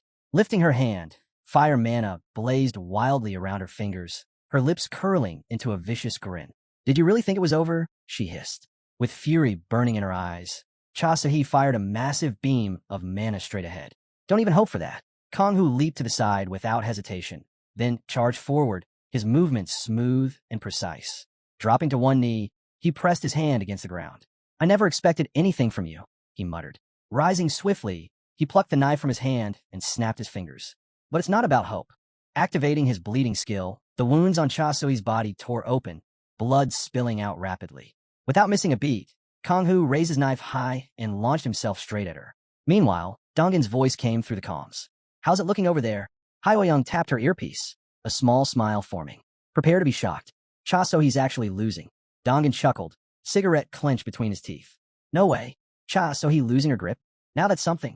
Back in a fight, Cha Sohee clutched her shoulder, her face pale as her gaze locked on Kanghu. For the first time, fear crept in her thoughts. Is this really how it ends? Her mind drifted back. A memory surfaced. A guy sat on the floor, clutching his side as blood seeped through his fingers. Glaring up at her, he spat out, You idiot. Why'd you do this? With fire mana glowing in her hand. Cha So-hee glared down at him. Shut up. I'll make sure you never play with fire again. The guy's face twisted with fear. Play with fire? Wait, I remember now. You really lived in that house, didn't you? His voice rose with anger. And you seriously think killing me is going to bring your parents back? Cha So-hee didn't respond. She simply waved her hand, and flames devoured his body. With a cold stare, she rested her hand on her hip, watching as the fire consumed him. But there was no time to linger in the past. Cha So-hee snapped back to the present, just in time to dodge a flying weapon. Shifting to the side, she glared at the man who threw it. Not bad, he taunted. You've got quick reflexes. He pounded his fist against his chest. But now it's our turn. Let's see if you can handle us. Several men charged toward her. Gritting her teeth, Cha So-hee lifted both hands, fire mana surging. With a furious scream, she hurled blazing waves toward them. One of the attackers approached, sword in hand, a grin plastered across his face. As he slashed through her side, he laughed. Take what you deserve. Watching Cha So-hee fall to her knees, the other sneered. Seriously? No decent gear? What a waste. Grinding her teeth, Cha So-hee trembled with rage. Am I really going to lose to trash like this? Dongan glanced at the group of men standing nearby, biting down on a cigarette as mana gathered around his clenched fists. With a cold glare, he asked, What do you think you're doing on someone else's turf? The men turned, startled. What are you talking about? One of them shot back. Dongan didn't waste time answering. He raised his fist and, in a flash, unleashed a powerful strike. The blast of air mana sent the men flying, crashing hard into the ground. With his fist still glowing, Dongan spoke calmly. This territory belongs to Eclipse. Cha So-hee, holding her wound as she sat near the scattered bodies, looked up at him in shock. They did this? She nodded weakly. Yeah. Dongan shoved his hands into his pockets. Then leave them to me. You follow me. Cha So-hee gazed at him, her expression hopeful. The master created this place for me. I'd do anything for him, she thought. But her mind drifted back to the words she'd overheard one day. Prudence, that's what she lacks. If I can get Kang-hoo on my side, he might even surpass her. Who does he think he is? Cha So-hee's thoughts darkened. Kang-hoo, showing up out of nowhere, trying to take what's mine? Snapping back to reality, rage burned in her eyes. Mana flared around her as she lifted both hands, fire swirling violently. Don't even think about it, she shouted. Kang-hoo eyed her carefully. Cha So-hee smirked, seeing his hesitation. What's the matter? You scared? She thrust her hand forward, mana crackling. Come on then, let's see what you've got. With her fiery aura blazing, Cha So-hee stepped in close and pressed her burning hand against Kang-hoo's body. Kang-hoo quickly activated his defense skill, his focus sharp as he glanced down at her hand. Cha So-hee grit her teeth, straining against his barrier. Is this really just a defense skill? She wondered. Pulling her hand back, flames still swirling, she glared at him. How many skills do you even have? Kang-hoo smirked and snapped his fingers. Trade secret. Nothing happened. For a moment, silence hung between them. Cha So-hee stared at him, confused, mana still burning around her. The protagonist glanced ahead, puzzled, tried to make sense of what was happening. With a faint smile, she muttered that her guess had been right. Is this supposed to be a skill that can actually harm me? She scoffed. Raising her fire-scorched hand, she glared menacingly and questioned how someone like him thought he could pull this off. Without hesitation, she lifted her arm, summoning fiery rings across the ceiling. Her voice rang out, loud and clear, declaring that Kang-hoo wouldn't make it through. The protagonist glanced at the flames, now flickering on his shoulder, startled. What is this? He thought, narrowly avoiding the downpour of fire raining from above. What kind of nightmare is this? Kang-hoo's eyes darted toward the swirling fireball of mana forming overhead. But instead of slowing down, the protagonist charged forward, weaving through the falling embers, using his skill to dodge the relentless blaze. His gaze locked onto Cha So-hee, realizing fire was her domain. Controlling flames was her specialty, and if she kept this up, he wouldn't hold out much longer. Kang-hoo activated his protective armor, glancing at the charred wall nearby. We'll see who comes out on top, he thought as Kang-hoo swiftly shifted to the side. Without wasting a second, the protagonist unleashed his short-range jump skill, leaping over the scorched barrier onto a separate platform. But before he could catch his breath, Cha So-hee appeared right in front of him, weapon pointed straight at him. A wicked grin spread across her face. Kang-hoo met her glare with unwavering confidence, while Soyeon suddenly struck one of the workers with a powerful punch. She looked ahead, clearly surprised, then clenched her fist and shouted to Yerin to take notice. Throwing her hands up in disbelief, she questioned aloud, What is this? Around them, several Eclipse workers turned, their expressions filled with fury. Yerin stood tall, her voice steady as she reminded the group they needed to move fast. One of the armed workers stepped forward, shouting that she wouldn't get past them. But Soyeon wasn't backing down. Without missing a beat, she charged, fist raised high, and drove it straight into the worker's chest, sending him flying backward. He stared ahead, stunned, as green marks spread across his body. With calm precision, Yeren extended her hand, releasing a stream of green mana and offering a quick apology. "We're in a bit of a rush," she said flatly. Bathed in mana, she warned them to clear out if they valued their lives. In an instant, beams of green energy shot out, piercing the workers with incredible accuracy. With a steady hand, Yeren lifted her arm once more and swung, sending another wave of energy surging forward. They stared out the window, shocked by the yellow sky. A chill ran through Yeren as she realized. It was Kong who, inside, the protagonist gripped his knife tightly, blocking blow after blow from Cha So-hee, who was cloaked in blazing mana with a smug grin, her weapon ignited in flames. Under the sheer force of her strikes, his blade started to buckle. Still, Kong-hoo clenched his jaw and thought to himself, this just makes things more interesting. In a flash, he activated his teleportation skill, reappearing right behind her, ready to strike. But Cha So-hee, unfazed, glanced back and sneered. I remember that move. Without hesitation, she charged him, hand raised. The next moment, her knife drove deep into Kong-hoo's chest, shattering his defenses. Blood filled his throat as he looked down at the blade buried inside him. Cha So-hee smiled coldly. Got you at last, she said. Flames spiraled around her as she tightened her grip on the knife's handle. But before she could finish him off, her eyes snapped toward his sword rushing toward her. Kong-hoo, swinging with full force, unleashed a devastating mana slash. His attack landed hard. The knife slipped from her fingers, clattering to the floor. Cha So-hee gasped, clutching the gaping wound across her body. A scream tore from her throat, echoing through the room. At that exact moment, Hone's voice boomed through the comms. Seriously? Are they already done? She sighed, crossing her arms. Hyoyoung turned sharply, catching sight of Soyeon darting past. Kong-hoo jumped back, leaving only a faint trail of smoke behind. Cha So-hee, gripping her wound, scowled. Cha So-hee, he spared me? Just my hand. But her fury only burned hotter. Surging with violent mana, clutching her severed hand, she vowed to end him. Sweat rolled down her face as she conjured a massive flaming hand. You're dead, she roared. Mana surged as she unleashed a fiery blast straight toward him, shouting once again that this time, she would kill him. Kong-hoo, drained and barely holding on behind his protective armor, thought grimly. The effect of Solatium. It won't last much longer. Before he could react, Cha So-hee hurled a massive fireball his way, her voice echoing through the flames. I'll destroy you. The protagonist braced himself, throwing up his arm to shield his head as a green barrier formed around him. Surprised, he stared ahead, realizing, was this really wind magic? From a distance, Soyeon sprinted toward him, shouting Kong-hoo's name. Cha So-hee, glaring with frustration, clenched her teeth and snapped. What an idiot. How much longer are they going to get in my way? Without slowing, Soyeon grabbed the protagonist's arm and slung it over her back. Cha So-hee shifted into a fighting stance, her voice sharp as she declared that no one had called for Yeren. Calm and composed, Yeren placed her hands on her hips, mana swirling around her. In a flash, Yeren lunged forward, green mana crackling as she charged straight at Cha So-hee. Do you really not get the situation you're in? Yeren shouted, extending her hand and releasing a wave of mana. But Cha So-hee just smirked.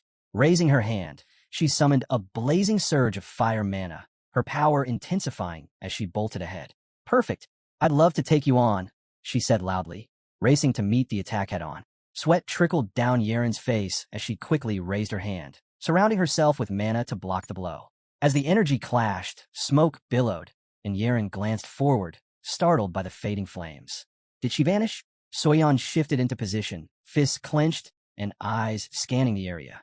Where'd she go? She called out. Meanwhile, Kong-hoo wiped the blood from his face with a weary sigh. Forget about her, he muttered. Yeren shot him an irritated glare. What is that supposed to mean?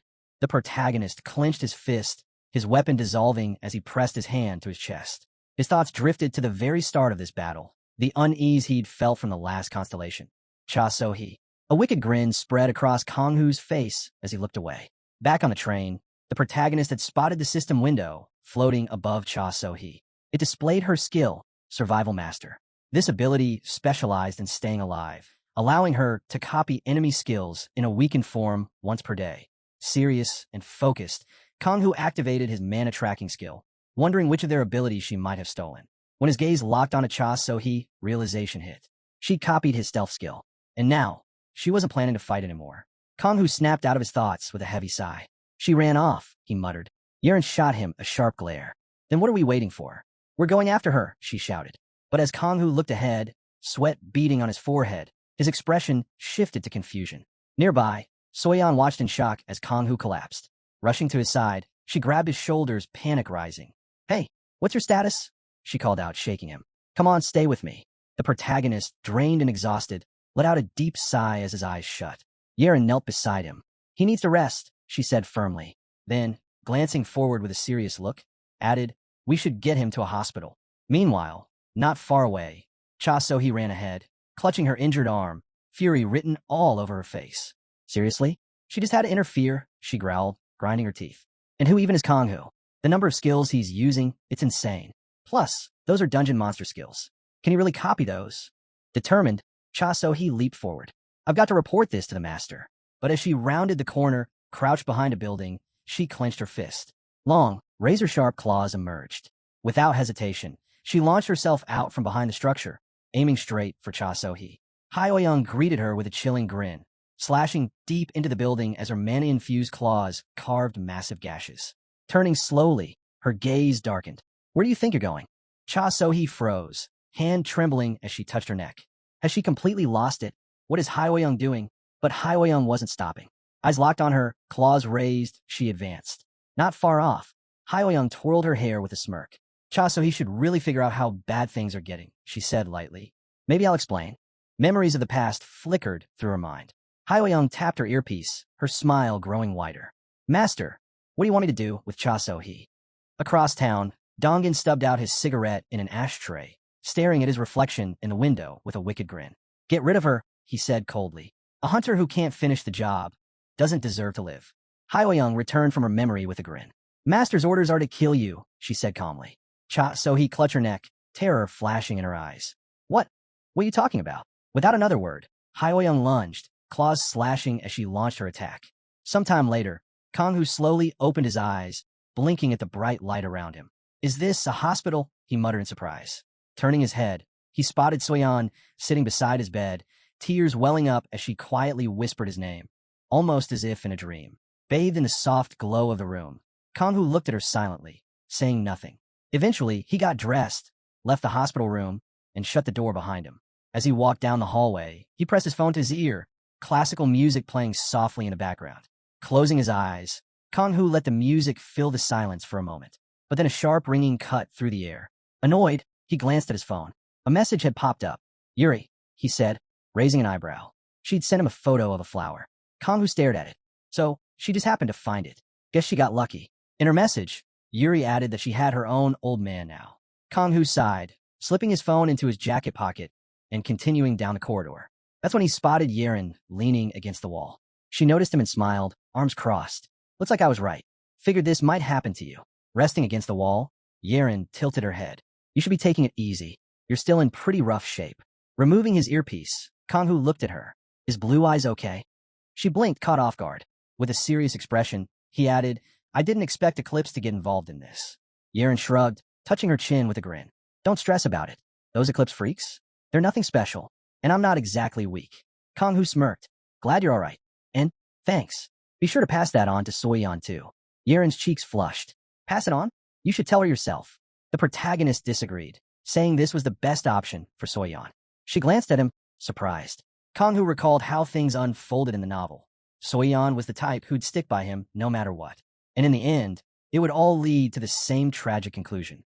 The image of Soyeon's lifeless body in his arms flashed through Kang-hoo's mind, leaving him frozen in shock. Without looking back, the protagonist calmly said he was leaving. Yeren watched him and spoke up. If he had his reasons, she wouldn't interfere. But could he spare her a moment? Blushing slightly, she tucked a strand of hair behind her ear and admitted there was something she wanted to tell him. Kang-hoo, intrigued, told her to just say it. Yeren explained it was about the body he'd handed over recently. Their investigation was underway, but the hunter's ID didn't match up. There was a strong chance it was a forgery. Looking straight at the protagonist, she said they'd need more time to dig deeper, if he was willing. Kang-hoo agreed without hesitation. They could take all the time they needed. Shifting her gaze forward, Yeren added there was still no word on Eclipse. So many people had been involved back then, but now, complete silence. Kang-hoo rested his hand on his chin, considering. Maybe someone was working hard to bury it all. Yer nodded. She thought the same. But even Cha So-hee, they had thrown everything they had at Kang-hoo, even sending guild leaders to take him down. Kang-hoo asked what she thought had happened to Cha So-hee. Yeren shut her eyes, raised her hand slightly, and said no one really knew. But after the mission failed, odds were high she'd been taken out. That's exactly the kind of thing Dongyun would do. Kang-hoo stared ahead, thinking of Cha So-hee and how things ended after their battle. With a sigh, the protagonist told her not to worry about that. Cha So-hee had managed to escape. Sen rested her hands on Kang-hoo's shoulders as he swayed slightly. He glanced back at the notification window that had appeared behind them. The Dimension Looter left a message, saying Kang-hoo had lived up to expectations. And when he was ready to level up, just to give a word. Kang-hoo snapped out of his thoughts, a faint smile appearing. Their relationship hadn't been easy, but thanks to Cha So-hee, he still had a chance. The protagonist turned away and quietly said he was leaving. Yeren, with a hint of sadness, rested her hand on her hip and warned him he might end up being chased. He should be careful. Kang-hoo slipped his hands into his pockets and told her not to worry about him. With a faint smile, he added that he was heading somewhere no one would ever find him. Meanwhile, Sherwan pressed his hand against a bloodstained phone. The screen displayed news. Gwangju Guild had been attacked by Taejun organization. Leaning his face into his hand, Sherwan stared at the screen and muttered, "Did they really just pick a fight out of nowhere?" It was frustrating. He had been hoping to pull them over to his side. Leaning back in his chair, Sherwan sighed. Lately, nothing was going the way it should. Taehwa River Guild had already eliminated Taesu and taken over Ulsan, but they were still in the dark about who took Taesu's left arm. Information was scarce. Tapping his finger against the table, Sherwan raised the phone to his ear. A voice spoke on the other end as Sherwan looked away and ordered them to dig into the clash between Eclipse and Haeun Guild from Gwangju. He wanted CCTV footage as soon as possible. Time passed. Under a clear, sunny sky, the building stood tall. With a grin, the protagonist clenched his fist. It was finally time. Before things could start, the Dimension Looter spoke up. He had to confirm one thing. If Kang-hoo died during this task, that would be the end. There was no coming back. He understood that, right? With the same smile, the protagonist nodded. He knew exactly what was at stake. The constellation exam was unpredictable, entirely up to the constellation running it. Each test was different, but there was one constant. The difficulty was always extreme. Sometimes, these tests were nothing more than a setup to get rid of someone. And when a person died, their progress was wiped out. Kang-hoo stared ahead, thinking hard. Ideally, he'd wait until his skills improved before taking this on. But after his fight with Cha So-hee, he knew this was the moment. He couldn't afford to hesitate. Resting his hand on his hip, he flashed a confident grin and told the Dimension Looter not to worry. Hearing that, the Dimension Looter smiled. "And I guess I was worried for nothing. I'll follow your lead." As his body began to fade away, Kang-hoo kept his hands in his pockets and stepped into the darkness. The protagonist looked around in surprise at the countless ghostly figures watching him. Kang-hoo turned to the side and remarked that there were way more spectators than he expected. Seemed like the perfect stage for his debut. From the highest seat, the Dimension Stealer let out a pleased laugh. He welcomed the constellations with a radiant glow, announcing how glad he was to have them witness the debut of his contractor. Down below, Kang-hoo glanced up through the lingering smoke, watching closely. The Dimension Stealer explained the rules of the test. The protagonist's fate was tied to his own. If Kang-hoo succeeded, he'd gain even greater power, but failure meant certain death. Holding out a glowing orb, the Dimension Stealer invited the constellations to share their holy power if they were curious to see how things played out. Should the test end in failure, their power would be returned. As for the challenge itself, the opponents would be hunters from another dimension. The choice of enemy, however, was left entirely up to Kang-hoo. Kang-hoo stared ahead, deep in thought.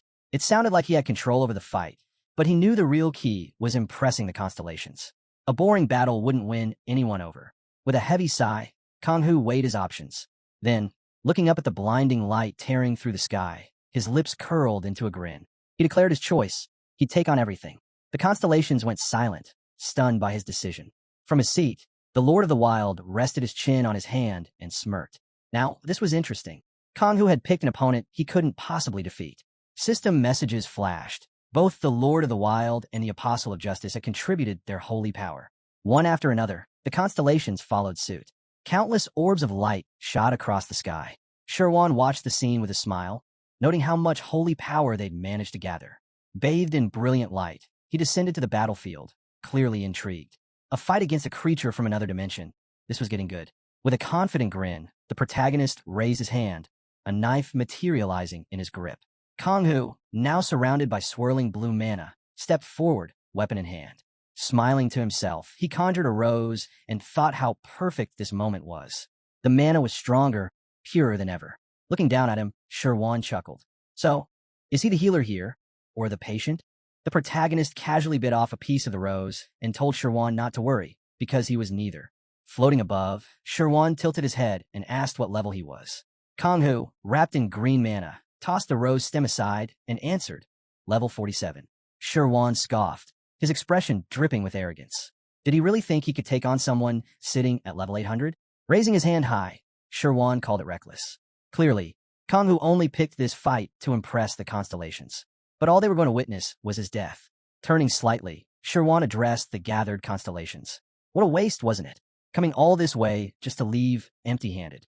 With a smirk, he held up 2 fingers. Fine. He'd make it interesting. He'd only use the power of 2 constellations. Kanghu smiled to himself, thinking how typical it was for Sherwan to show off in front of the constellations. Every one of them was hungry to claim the top spot. And the moment they saw those numbers, they couldn't resist the urge to make a contract. From the crowd, the skilled manipulator spoke up. Only 2 constellations? The crazy mathematician chimed in, eager to see what Kanghu could do. Looking up, the protagonist glanced at them all. Just one man holding the attention of so many powerful beings. He gripped his weapon tighter, a grin forming. Not long ago, he would have seen things very differently. Elsewhere, an assistant holding a stack of documents approached the head of Sherwan's guild. These are the papers you requested, he said. Sherwan glanced through them with interest. Were these about Eclipse? The assistant shook his head.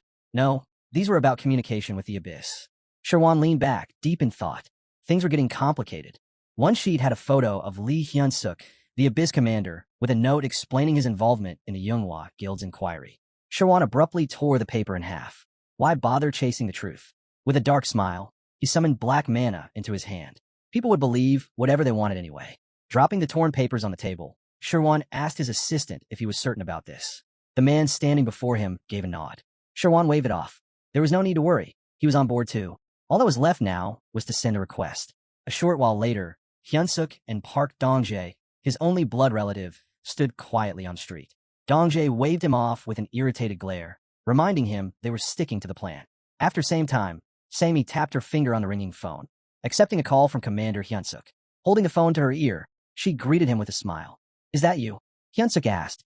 Sammy confirmed with a laugh, saying it had been a while since they last talked. Hyun-suk mentioned hearing about the situation in Ulsan. Sounded like they'd put in quite the effort.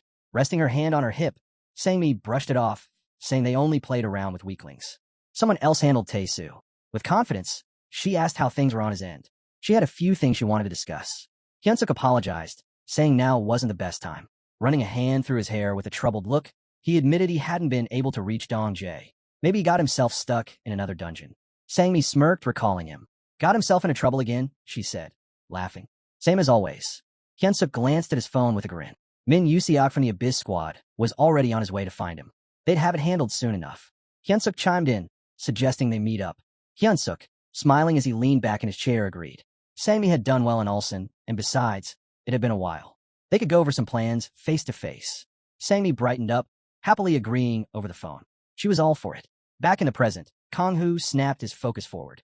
Under a crushing wave of dark mana, he looked down and activated his self-defense skill, realizing Sherwan had already pushed through his barriers. Floating amidst swirling streams of mana, Sherwan smiled and raised a finger. Relax, he said. I haven't even shown you my real skills yet. Clutching his weapon, Kanghu grinned. Just like in the story, Sherwan's reload speed was no joke. Going up against him without protection was asking for trouble. Dropping to one knee, Kanghu braced himself with a hand on the ground, activating his protective armor. Sherwan, still wearing that confident smile, lifted his hand, gathering dark mana. He said, how about we test your gear for durability? Then, launching a blazing purple flame forward, he shouted, better run if you want to stay alive. Kanghu quickly jumped aside from the dark mana, exploding near him. Sherwan looked at him with a smirk on his face, directing a beam of mana from his finger.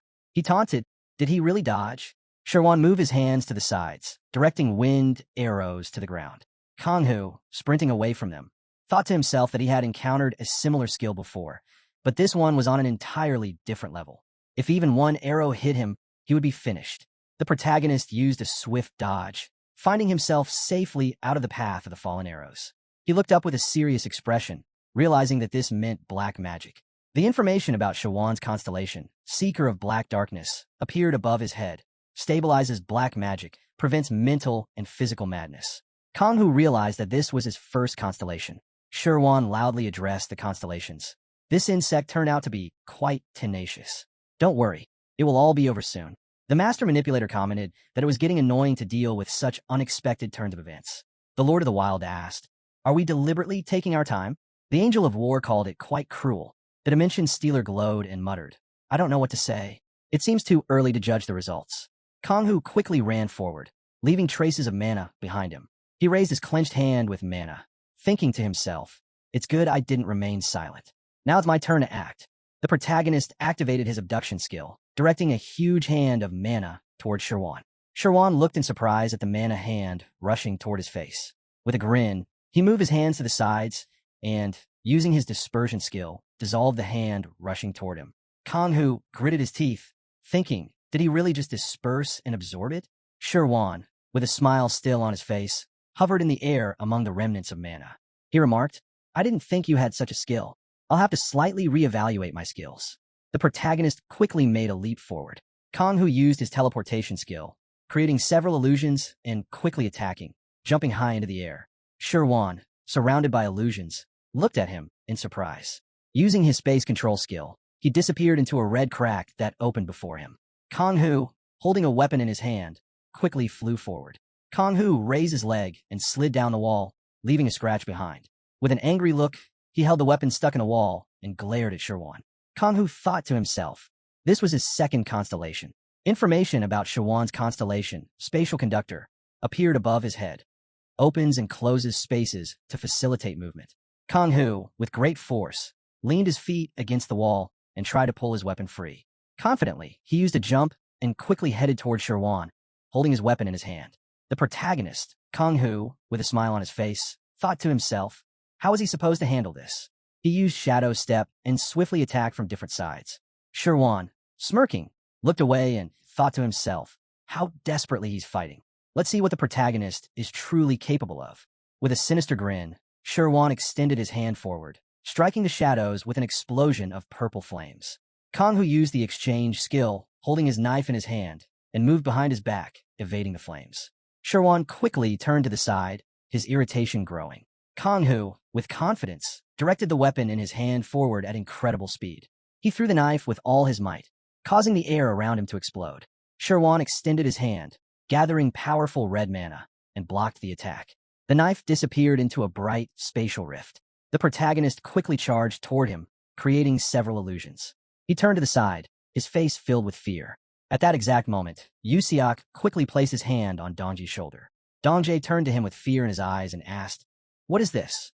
Dongjae shouted loudly, "Is it really Yusiak, the squad leader?" Looking exhausted, Yusiak stretched out his hand and breathed heavily, squeezing it. Dongjae, still confused, clenched his hands into fists and said, "What happened?" Yusiak turned to the side, pressed his finger to his mouth, and interrupted him quietly, telling him to shut up. Clenching his hand into a fist, he covered his face and whispered, "Listen carefully." Yusiak revealed that the Yunhua Guild was hunting them. Dongjae, now frightened, looked at him with wide eyes. He clenched his fist in anger and quietly asked, "Is this true?" A man hiding behind a building overheard their conversation, his eyes narrowing in suspicion. Yusiak, looking fearful, quickly ran forward, placing his hand on Dongji's shoulder, and said loudly, "There's no time for explanations. You need to follow me." Dongjae, running after him, nodded in agreement. The commander, with a red face, clenched his teeth. He turned to the side, thinking to himself, it's a good thing I established communication in advance. The man, still hidden, looked at them with surprise, then turned his gaze forward with an angry expression. Clenching his fist, he shouted loudly, "What is this?" A guy holding a phone in his hand looked at him and asked, "What is it?" The man snapped back, "They've lost sight of the target." Yusiak, looking furious, quickly ran forward, clenching Dongji's hand as they moved toward their next step. The protagonist looked away in horror, gritting his teeth as he quickly used a shield to protect himself. Sherwan observed the shadows of Kang Hu fighting on the ground. The protagonist, in surprise, kneeled down, leaning his hand on the ground. He looked at the circle of mana surrounding him, realizing the danger. Sherwan, surrounded by mana, sneered. "You don't seem to understand who you're dealing with," he said with a terrifying expression. "How dare Kang Hu chase me?" With that, Sherwan, using the oxidized skill, slammed the ground, causing an explosion of green mana. The protagonist, wearing a confident expression, quickly ran forward and used the exchange skill. Sherwan looked down with an arrogant expression and declared, "Useless." He extended his hand forward, summoning a powerful stream of dark mana, and used his skill to create a spatial rift. Konghu, with a drop of sweat on his face, turned to the side and thought, "It's black and spatial magic." The protagonist, holding a knife in his hand, jumped to the side with a tense look. As he looked around, Konghu headed straight toward the open rift at full speed. A powerful beam of dark mana hit the illusion, dissolving it. The protagonist quickly ran forward, evading the flying beam of mana. With an angry look, he moved his hand away from the beam, thinking it's impossible to keep up with it. Sherwan, with a smile on his face, held his hand, covered in red mana, in front of him. A powerful beam of dark mana hit Konghu as he ran. The protagonist looked up in fear, coughing up blood as a powerful explosion shook the ground, illuminating the space around with purple light. At the same time, Dongjae and Yusiak quickly ran forward down the street. Yusiak, turning to the side, loudly urged, "Be patient. A little longer, and we'll be there." They both looked forward with fear as they entered a dark room, where several men holding guns stared at them. Yusiak glanced around in surprise and asked loudly, "Are these really those guys?" A man with a sly grin on his face held a knife to Dongji's throat. The guy smiled and told him, "Stay still and don't move. I don't want to see you kill him." Yusiak looked away, his face filled with anger, and loudly retorted, "You're all freaks." The guy, still smiling, struck Yusiak on the back with a stick, hitting him with great force. Dongjae, fearfully, clenched his fist and loudly addressed Yusiak. The guy smirked, saying, "I didn't think it would be this easy." He ordered the others, "Get out of here." Yusiak, with an angry look on his face, lay on the ground, his palm clenched tightly. He stretched out his shaking hand and loudly called out, "Don't do this." The guy turned around, hearing Yusiak shout. He then loudly called to Dongjae. That was the voice. The two quickly ran in the direction of the scream. The man clenched his fist and asked, "Are you okay, Yusiak?" The commander, sitting on the ground and leaning against the wall, covered his face with his hand. He apologized to them, saying Dongjae was kidnapped. The man, surprised, placed his hand on the commander's shoulder and loudly asked, "What do you mean?" Yusiak, with beads of sweat running down his face, clenched his teeth. Holding his hand to his head, he loudly said, "I should have been more careful." The man looked at him and said, "We'll start searching." "Which way did they go?" The commander pointed to the side and said, "They went that way and turned left." They quickly ran in the direction the commander indicated, confident expressions on their faces. The man loudly reassured, "Rely on us." Yusiak, with an ominous grin on his face, looked to the side and said, "I am relying on you." Sherwan flew closer to the explosion site and looked at the dark smoke rising from below. He stretched out his hand with a smile on his face and addressed the respected constellations. "Did you enjoy the show?" Sherwan said, still smiling. "Even if it was for such a short time, it was an honor for me." He didn't have time to finish speaking before he turned towards a flying ball of light. Sherwan looked up at the bright, glowing ball and wondered aloud. Has the dimension not closed yet? He then looked at the bright smoke below and said loudly, "It has." Konghu, with a smile on his face and holding a phone in his hand, stepped out from the smoke. He thanked Sherwan and confidently listened to the music. Thanks to the time Sherwan spent talking, I was able to recover. Sherwan looked down with an angry expression, thinking, I thought the protagonist had died. He said aloud, "How dare you listen to music in my presence?" Konghu, putting his phone away into his jacket, replied, "Stop pouring out your soul." With a confident grin, the protagonist raised his hand and a weapon appeared in it. He declared, "Now, no attack will help you." Sherwan shot him a sharp glare and scoffed. "What kind of nonsense is that?" Without wasting another word, he unleashed a powerful surge of energy. "I'll kill you," he threatened. "Stop spouting nonsense." Konghu stayed locked on him, his expression serious. "If I take that hit, I'm dead for sure," he thought. "But if I can't beat him here, there's no way I'll ever beat him for real." Sherwan smirked, convinced Konghu was just bluffing. He even shut his eyes, certain it was over. Channeling his power, Sherwan activated Assassin's loyalty and fired off a devastating magic attack. But Konghu didn't flinch. Calm as ever, he stood his ground, and at the last second, vanished using quick dodge to slip away from the blast. Sherwan's eyes shot open in disbelief. He couldn't believe what he'd just seen. How the hell did he dodge that? He wondered, still watching closely. Meanwhile, elsewhere, Hyunsuk's voice boomed in shock. Dongjae was really kidnapped. Yusiak bowed respectfully. "I'm sorry, master. It's my fault." But Hyunsuk waved him off. "No need for that. It wasn't your doing." He gestured for him to sit. "Come, let's talk properly." Once they settled, Hyunsuk's face turned serious. So who's behind this? Yusiok sat beside him and replied, I can't say for sure, but it looks like an elite hunter squad. Most likely, they're after money. We might be able to track them through Dong's phone. Hyunsuk leaned back, deep in thought. After a moment, he spoke. So it's either a simple ransom job, or the Manhwa Guild is involved. We can't rule anything out. His eyes drifted toward the newspaper on the table. Lately, the Manhwa Guild's been getting bolder. If they've caught wind of our connection, it makes sense they'd move in on Dong Jae. Either way, we need to get to the bottom of this. He looked back at Yusiok. Reach out to anyone who knows about our family ties. Make sure the Manhwa Guild doesn't catch on to us. Yusiok rose from his chair. Understood. I'll handle it immediately. Hyunsuk nodded. Good. Sangmi should be arriving soon. She can help too. As Yusiok walked off, a thought crossed his mind. If I play this right, this might be the perfect chance to take her out. Kanghu turned back with a sly grin. Of course. I'll follow your orders, he said smoothly. At the same time, Sherwan sneered. You won't dodge this one. He unleashed a massive surge of energy. This is your end. Kanghu calmly shut his eyes, thinking through his next move. If I wait to dodge after the attack lands, it'll be too late. But I can sense the mana in his skills. Normally, that would be impossible. But here, with the mana so pure and dense, I might just pull it off. In a flash, Kanghu activated acceleration and sprinted forward, weaving through every single one of Shawan's attacks.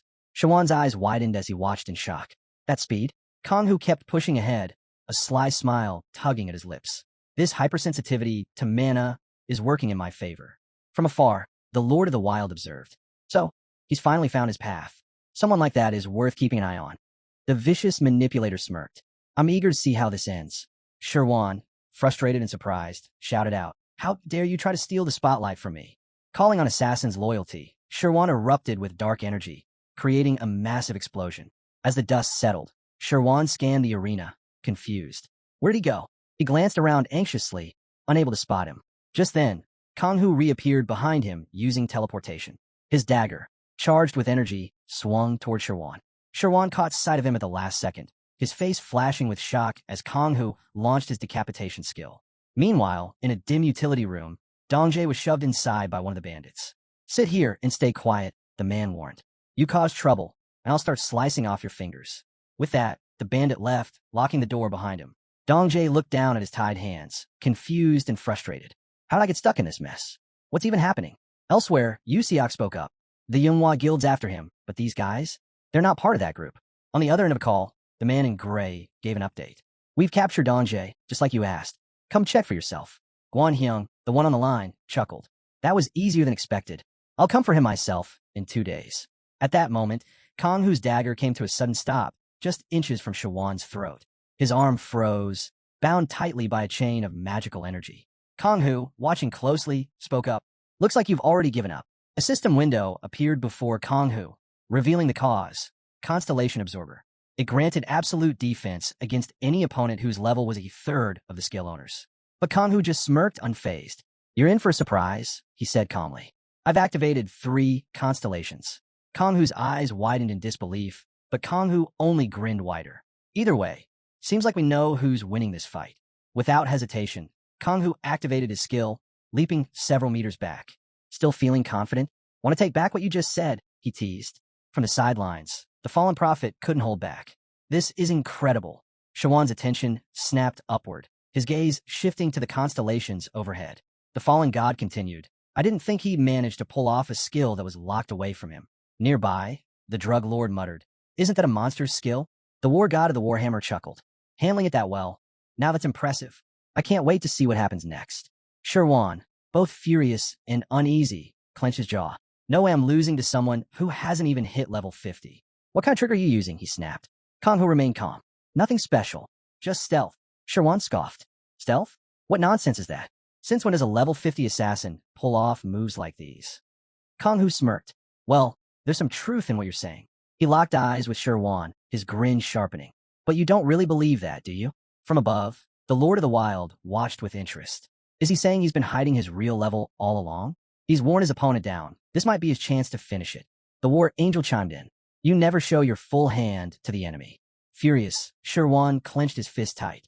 Flames erupted beneath his feet as he rose into the air. Hovering above the battlefield, a massive fire tornado spun to life above him. Looking down, his expression hardened. Looks like I underestimated you, he admitted. Time to get serious. Meanwhile, on a bus ride, Sangmi gazed out the window with a smile. It's been so long since I saw Dong Jae and the commander, she murmured. Pulling out her phone, she finally felt ready. Time to keep my promise. She sent a message to Kang-hoo. Hey, remember the promise? Looks like I finally got the chance to make it happen. If all goes well, let's meet in Hongshan in 2 days. Back in the arena, Kang-hoo glanced up at the massive flames swirling above him. Is this maniac really going to use that skill? From the stands, the Lady of Light watched with fascination. Incredible. The great dictator crossed his arms. Even at his level, I didn't think he had something like that. Hovering above, Sherwan raised his hand high, controlling the raging inferno. Should have started with this from the beginning, he said with a sly grin. Now burn. With a sharp motion, he dropped his hand, sending the flames crashing down. Kang-hoo froze in place, staring wide-eyed as the firestorm surged toward him. Sherwan unleashed Great Red Flame, and the arena erupted in a massive explosion. Smoke blanketed the area, the battlefield reduced to rubble. From the stands, one of the constellations frowned. Is this even allowed? Doesn't this break the rules? As the dust settled, Kang-hoo remained standing, shielding his head with his hand, a sly grin on his face. Sherwan surveyed the wrecked arena. The constellation interfered with our fight, he muttered bitterly. The Dimension Stealer spoke up. I couldn't let things go too far in my dimension. Besides, the test is over. Sherwan turned to him, clearly confused. What are you talking about? The task is complete, the Dimension Stealer said calmly. You can head back now. Behind Sherwan, a rift tore open in space, pulling at him. His hands trembled with frustration. What the hell is this? Are you messing with me? Before he could resist, the rift dragged him back to his own dimension. The Dimension Stealer turned away. To avoid any issues, I wiped his memory and sent him home. Kang-hoo, still catching his breath, felt a flicker of relief. I was really on the brink. I figured this might happen. But looking back, dangerous situations are pretty much expected with these constellation tests. Even so, he'd made it through. The task was finished. Kang-hoo slid his dagger back into its sheath with a faint smile. Well then, time to talk about the reward. The Dimension Looter turned to the gathered constellations. You all know the result as well as I do. Just look at the amount of holy power collected. It's obvious. The battle, Angel nodded. That was incredible to witness. The Lord of the Wild let out a sigh. Shame he got it, though. Would have suited me better, don't you think? The Dimension Looter shot him an irritated glance. Keep talking like that, and I'll throw you out. Apocalypse leaned forward with interest. I'm intrigued by him as well. I won't be forgetting this anytime soon. Kang-hoo watched as system windows popped up around him, quietly satisfied. Seems like I made quite the impression. The Dimension Looter crossed his arms. Looks like you're all a little too interested in my protege. I'll let it slide, just for today.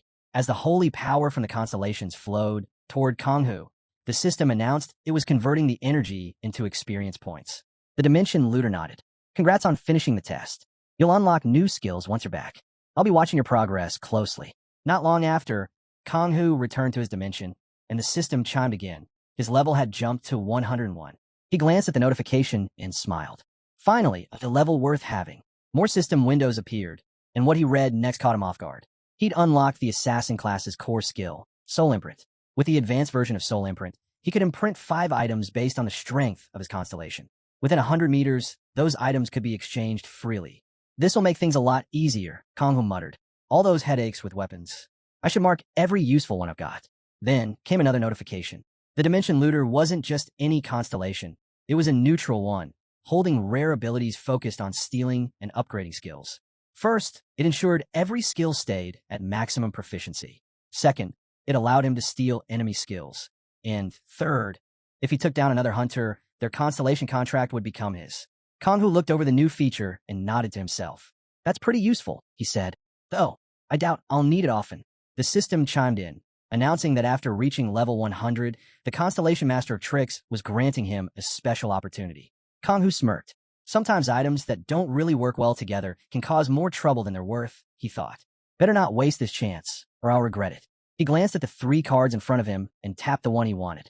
Right after, the system notified him that Master of Tricks had crafted a valuable item, an ability allowing him to copy any one skill from a hunter with 100% accuracy, usable once. Kang-hoo's grin widened. If I could copy Shawan's Great Red Flame, that would be incredible. An assassin having a skill like that. Yeah, that'd be something. But someone else came to mind. Problem was, that person had a notorious reputation and was currently in China. Just then his phone rang. He picked up, and Yeren greeted him warmly. Glad you answered. How are you holding up? No need to worry, Kang-hoo replied casually. I'm doing fine. That's great to hear, she said. Seems like the Eclipse Guild has finally settled down. If you're free, want to take on an easy quest? Kang Hu raised an eyebrow. What kind of quest? A mining job, Yearn explained. They just found a new deposit in Hongqian. Freedom Stone. It's kind of like a magic stone, but you need mana to extract it. Super rare stuff, and the pay's supposed to be good. Kang Hu smiled slightly. Sound good. I can start tomorrow. The next day, inside a dungeon near Hongqian, a group of miners stared silently, completely stunned by what they were seeing. Kang Hu sat on the ground, focused as he worked his magic. A small smile crept across his face. If I can dig this up quickly, I can go meet up with Sammy right after, he thought. He wasn't wasting any time. The sooner he could reach the Abyss Commander, the better. With all the heavy security, getting through without someone on the inside was impossible. Kang Hu kept channeling his magic, his attention locked on the surge of powerful energy nearby. The miners around him started to notice as well, watching closely. With a small smile, Kang Hu glanced toward the source. Found it, he said quietly. Activating Bleeding Strike, he swung his pickaxe with extra force, and in one solid hit, unearthed the stone he was looking for. Letting out a breath, Kang Hu wiped the sweat from his face and picked it up. This should do. The nearby miners stared in disbelief. He found just like that? Who is this guy? One whispered. No way he's not a high-level hunter. Look at how easily he sensed the mana. Before Kang Hu could respond, a sharp cry echoed from nearby. Turning toward the noise, he spotted a man wielding a sword, glaring at a miner he'd just knocked down.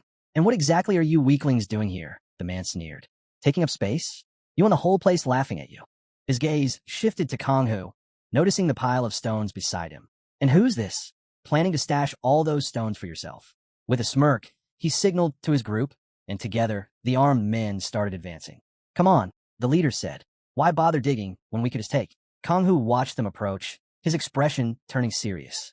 Same story, always the same types, he thought. Drawing his dagger, he prepared himself. Not ideal, but no big deal. Suddenly, a blast of magic exploded from behind a group of thugs, sending several of them flying. Kang Hu's eyes widened. What was that? Some of the men hit the ground, injured, while the leader spun around, scanning the area. Where the hell did that come from? He shouted. Off in the distance, a man with a scar across his face calmly drew back his bow and loosed another arrow, striking one of the bandits cleanly from afar. The leader glared in the direction of the attack. Who are these idiots? He demanded. The archer adjusted his mask and replied coldly. You talking about us? Kang Hu, still standing near the downed bandits, spotted the distinctive devil's mask covering the man's face. A girl stepped forward next, raising her shotgun. With a burst of magical energy, she fired. The bandit leader barely managed to dodge, but one of his men wasn't as lucky, taking the full hit. Furious, the leader pointed toward them. Get them, surround, and wipe them out. The bandits rushed in fast, launching a fierce close-range attack. But out of nowhere, one of them dropped dead, struck from behind by a flying knife. The girl holding the shotgun stared in shock, unable to believe what just happened. Kang Hu, with a cold gaze, had already drawn another dagger. Without wasting a second, he activated his short-distance leap, slicing through several bandits as he sped past them. Off to the side, the man with the bow held one of the bandits at bay, keeping a careful eye on the chaos unfolding around him. Their leader, furious at the sight of his men falling, shouted furiously, calling Kang Hu a freak. Sword raised high, he charged straight at him, promising to cut him down. The girl, realizing the danger, quickly shouted a warning. Hearing her, Kang Hu spun around. In one swift motion, he yanked his dagger free from a fallen bandit and, using his skill, landed a fatal blow on the leader before the sword even came close. As the bandit leader trembled and collapsed, Kang Hu glanced down at him with a grin. That was too easy, he muttered. With the leader down, the girl couldn't help but marvel at how effortlessly Kang Hu had taken him out in just moments. But then, something else grabbed their attention. The man with the scar unleashed a blast of fire magic, wiping out the last of the bandits. Once the fight was over, the man approached Kang Hu, praising his skills. With a smile, he removed his mask. Never expected to run into you here, he said, revealing Kang Hu's full name, which left Kang Hu genuinely surprised. Before they could say more, a miner who'd been attacked by the bandits came over, expressing his gratitude. Your name's Mr. Shin Kang Hu, right? He asked. The man nodded, assuring him that they were all safe now. Watching him, one man quickly realized who this was, Seehyok John and his team. A man famous for standing against the exploitation of hunters. Someone strong enough to crush oppressors without listening to their excuses. People called him the Silent Judge. Sadly, he was also known for having been killed by Dongyan during the fight against Eclipse. Kang Hu asked how he even knew his name. Seehyok simply brushed it off, saying he got the intel from a man inside the Eclipse Guild. On top of that, I was really surprised when I hear that you took care of the mad dog on your own, which shocked Kang-hoo even more. Thinking to himself, Kang-hoo figured that by now, news about him must have spread all through Eclipse. Then he looked at them and asked if they wouldn't mind calling him Sunkyu instead. And while they were at it, maybe they could all trade contact info. His request caught everyone off guard. They exchanged glances, clearly surprised and unsure how to respond. They spoke up loudly, saying it was an honor to meet him. The girl then introduced herself as Ban Xiao, mentioning that she'd heard of his impressive support abilities. Kang-hoo glanced at her, thinking she might be related to Si-hyuk. Checking his phone, he noted the latest update from an informant. Eclipse Guild was still actively hunting him. Looking up with a serious expression, he warned them to stay alert. The next day, in Hongqian Province, Kang-hoo checked his phone again, thinking the current quest wasn't bad. The payout definitely made it worth his time. He recalled how Yeren had looked at the Freedom Stones and promised to add another 50 million on top of the original payment. Scrolling through his phone, Kang-hoo realized only one task remained. That's when Sang-mi walked up with a wide grin, commenting on how long it had been since they last met. She asked how he'd been holding up. Later on, the two of them arrived at Gyeonggi Province, home to the Abyss headquarters. As they approached, Sang-mi addressed a soldier in uniform, asking him to let the commander know they were there. While Kang-hoo glanced around, he couldn't help but notice the number of guards. It was just like the stories he'd heard. Soon after, the soldiers welcomed Hyun-suk, who had just arrived, calling Sang-mi by name. She turned to him with a bright smile, greeting him cheerfully and calling for the commander. With a big grin, Hyun-suk replied that it had been a long time since they last met. Then, spotting Kang-hoo beside her, his smile faded. With a serious look, he asked who the man next to her was. Sang-mi explained with a light smile that Kang-hoo was with her. Kang-hoo simply introduced himself, saying Hyun-suk could call him whatever he wanted. Hyun-suk nodded, his expression still serious, and said it was nice to meet him. He told him to wait for a bit. Later, Kang-hoo sat alone in the office. The whole setup felt more like isolation than precaution. They were definitely being thorough with security, but even so, this felt excessive. A small smile crept onto his face as he thought about the situation. There was only one reason Hyun-suk would go this far with safety measures right now. Either way, he'd come at the perfect time. If things played out well, he'd earn their trust. Just then, Sang-mi's voice rang out, filled with surprise, asking if Dong-jae had really been kidnapped. Hyun-suk apologized for the treatment of her guest, saying there was no other choice given the emergency. Sang-mi shrugged, saying the whole thing was strange, but suggested they hand the job over to her guest. After all, he was the one who helped her back in Ulsan, and his skills clearly spoke for themselves. Hyun-suk looked at her seriously and asked if she was really suggesting handing such an important task over to an outsider. Sang-mi, still calm, assured him there was nothing to worry about. She trusted him completely. Besides, if Hyun-suk wanted, he could meet him personally. After all, that was something he already intended to do. A moment later, Sang-mi left the office, and Kang-hoo stepped in, taking a seat across from Hyun-suk. Hyun-suk wasted no time. "I heard you were looking to meet with me," he said. Kang-hoo nodded, his expression steady. "I'll be straightforward. I'm here to seek support from the Abyss." Hyun-suk paused, clearly surprised. "Support? From us?" After a moment, Hyun-suk pointed out the obvious. "You do realize our reputation isn't exactly great. The public doesn't have much good to say about us, and our conflict with the Manhwa Guild is far from over. Are you sure this is the place you're looking for?" Kang-hoo met his gaze, serious as ever. "Exactly. It's no secret the Abyss is partially under Manhwa Guild's thumb, but you're still standing strong against them. Doesn't that say enough about your strength? That's why I came to you. Compared to the so-called reputable guilds, the rewards here are far better." Hyun-suk considered it. The logic made sense. The Abyss controlled a good share of dungeons and valuable resources, and their leader, Hyun-suk, had impressive skills of his own. If Kang-hoo immediately tried to join the guild, it would raise suspicions. But keeping a bit of distance and building a relationship on trust, that could work. Kang-hoo continued, saying he knew this wouldn't be an easy road. But if Hyun-suk supported him, he'd be sure to repay that support properly. Hyun-suk leaned back, a slight smirk forming. "So you're not scared of all the rumors surrounding us? I like that. And I respect that you didn't come here trying to butter me up with lies. We have the same goals here." Still, Hyun-suk explained, it wasn't like he could hand over any high-level missions right away. Not as the leader. Things had to be handled carefully. At the same time, somewhere else, a man clicked his tongue in annoyance. "Move him to the farthest room," he ordered, clearly irritated. He glanced toward Dong-jae and asked with a scowl, "And who is this guy we're watching so closely? Someone in his family must be important." Rumors were already spreading. Word was the boss wanted to raise the stakes, and the ransom amount had gotten pretty steep. One of the bandits grinned and leaned toward his partner. "Doesn't matter. The customer's the Manhwa Guild." One of the bandits, clearly in high spirits, laughed loudly, saying if the Manhwa Guild was really behind this, then things were looking good. Those guys cared way too much about their image. Blackmail would work perfectly on them. They swung the door open, and one of the bandits kicked Dong Jae inside, barking at him to hurry up and get in. Suddenly, a loud noise echoed nearby, catching everyone's attention. One of the bandits shouted, asking what the hell was going on out there. Another bandit, slamming the door shut, sneered at Dong Jae and told him to keep quiet if he wanted to stay alive. Locking the door, he added that from now on, a real monster would be keeping an eye on him. Right after, a massive man stepped into the hallway, stopping right outside Dong Jae's door. Inside the dark room, Dong Jae sat in silence, thinking over the situation. How did they even find out about his family?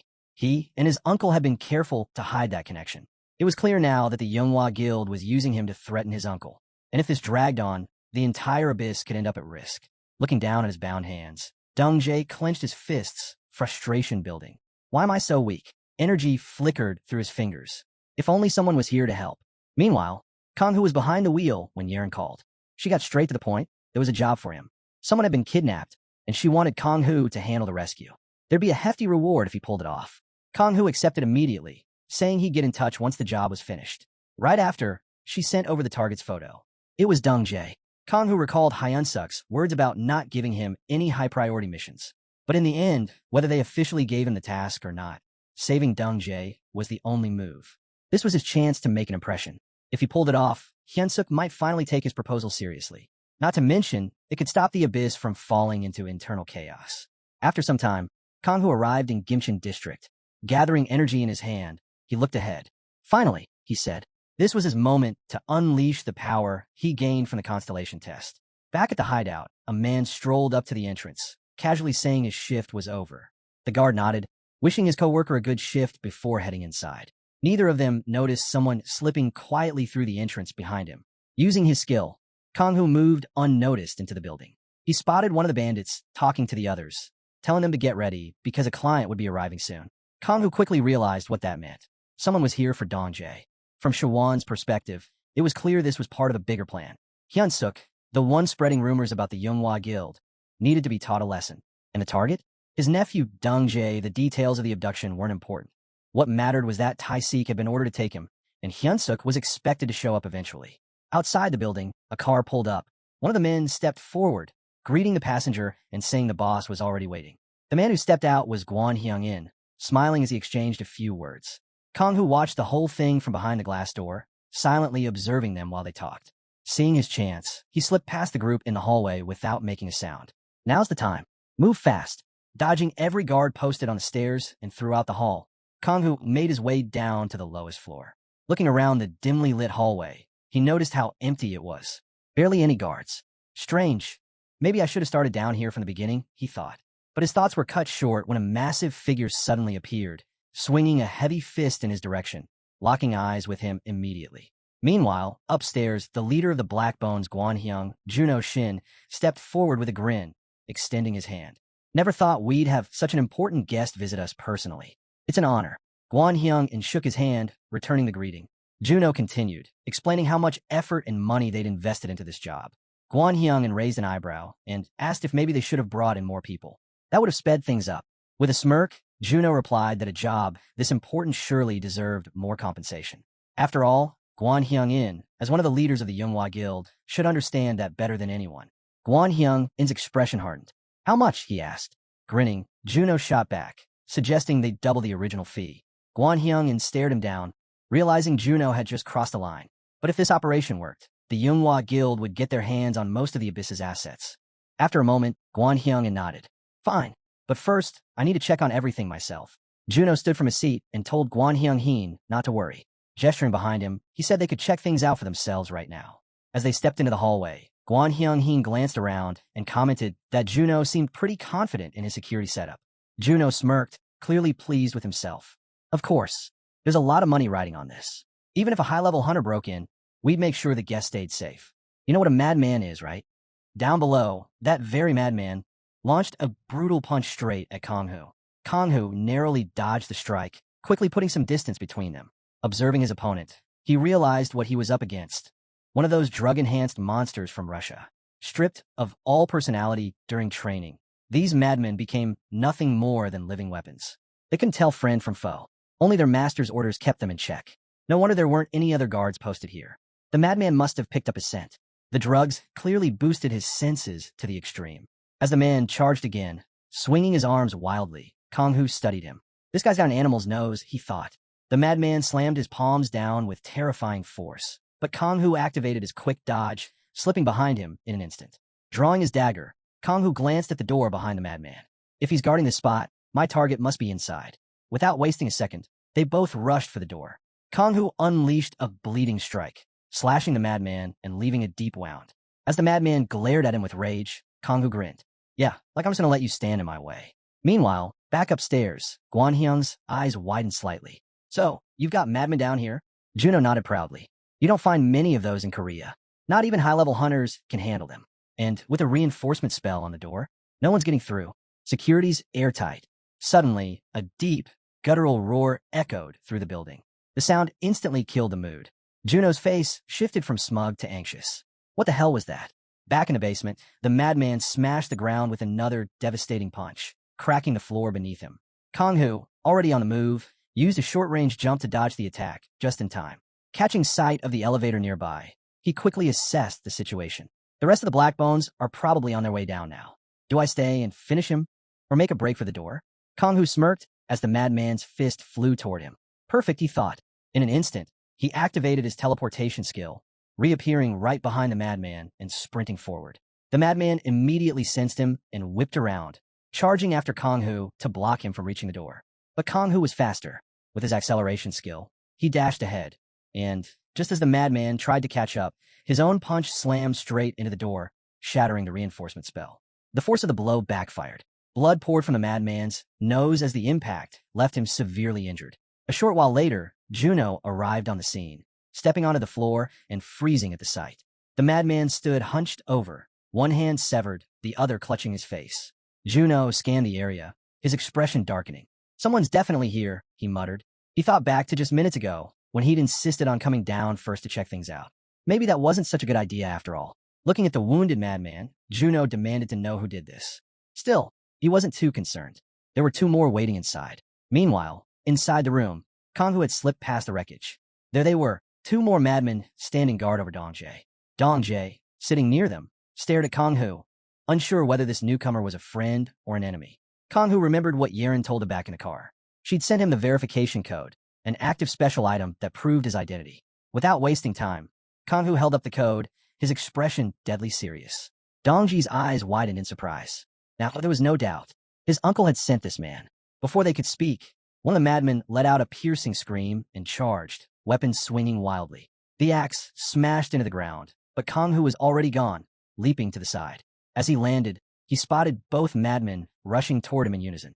Dong-jae watched the chaos unfold, thinking grimly that he was exhausted and almost out of mana. Whatever moves he had left, he'd have to make them count. One madman lunged forward, axe raised high. Kang-Hu kicked into his speed skill again, zipping right past him without breaking stride. But the second madman was already waiting, blocking his path. Kang-Hu glared at him. These freaks are really starting to get on my nerves. Dong-jae watched the scene unfold, surprised by what he saw. He realized that all this time, Kang-Hu wasn't even trying to defeat the enemies. He was simply dodging them. Was his real goal to reach him? Kang-Hu activated his speed skill once again, narrowly avoiding an attack from one of the madmen. Dong-jae immediately sensed this was his moment. Channeling his energy, he cast his ability enhancement skill. Just as an axe was about to come down on him, Kang-Hu smiled and remarked that Dong-jae was sharper than he looked. With the buff now active, Kang-Hu burst forward with incredible speed, weaving between the two madmen. In a flash, he was standing next to Dong-jae. Turning to face their enemies, Kang-Hu nodded.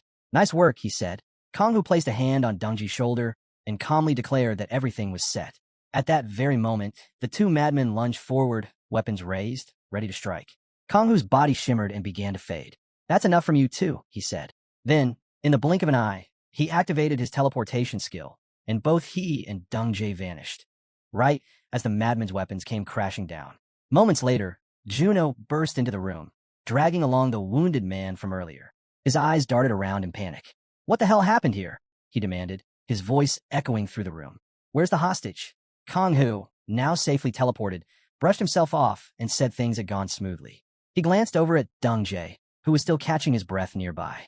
Kang-Hu couldn't help but think how much easier the fight had been with Dong-jae's buffs backing him up. Thanks to his fourth teleportation skill, their escape was flawless. A system notification confirmed. The fourth skill lets the user teleport to the last save point without any range limit. It can be used once per day and only works for 2 people. Dong Jae exhaled deeply, looking at Kong Hu. Really, thank you. If it weren't for you, I'd be done for. But Kong Hu waved him off. Save it. We're not done yet. Dong Jae raised an eyebrow. What do you mean? Before Kong Hu could answer, Guan Hyung spoke up, scowling. Hey, am I losing my mind, or is there no hostage here? Without that, how exactly are we getting paid? Juno was so furious, he started shaking. He couldn't hold it in anymore and shouted. Is he out of his mind? Does he even realize how much we spent on this mission? Pointing directly at him, Juno barked, Go after him. Catch him right now. Before anyone else could move, one of the madmen nearby charged forward. But Guan Hyung reacted instantly, drawing his weapon and dropping the massive man with a single blow. Juno froze, staring in shock. Did he just take down a madman in one hit? Guan Hyung didn't waste a second. He pressed the blade of his halberd right up to Juno's throat. You should be the one asking if you're crazy, Guan Hyung warned. If you want to keep breathing, shut your mouth and do your job.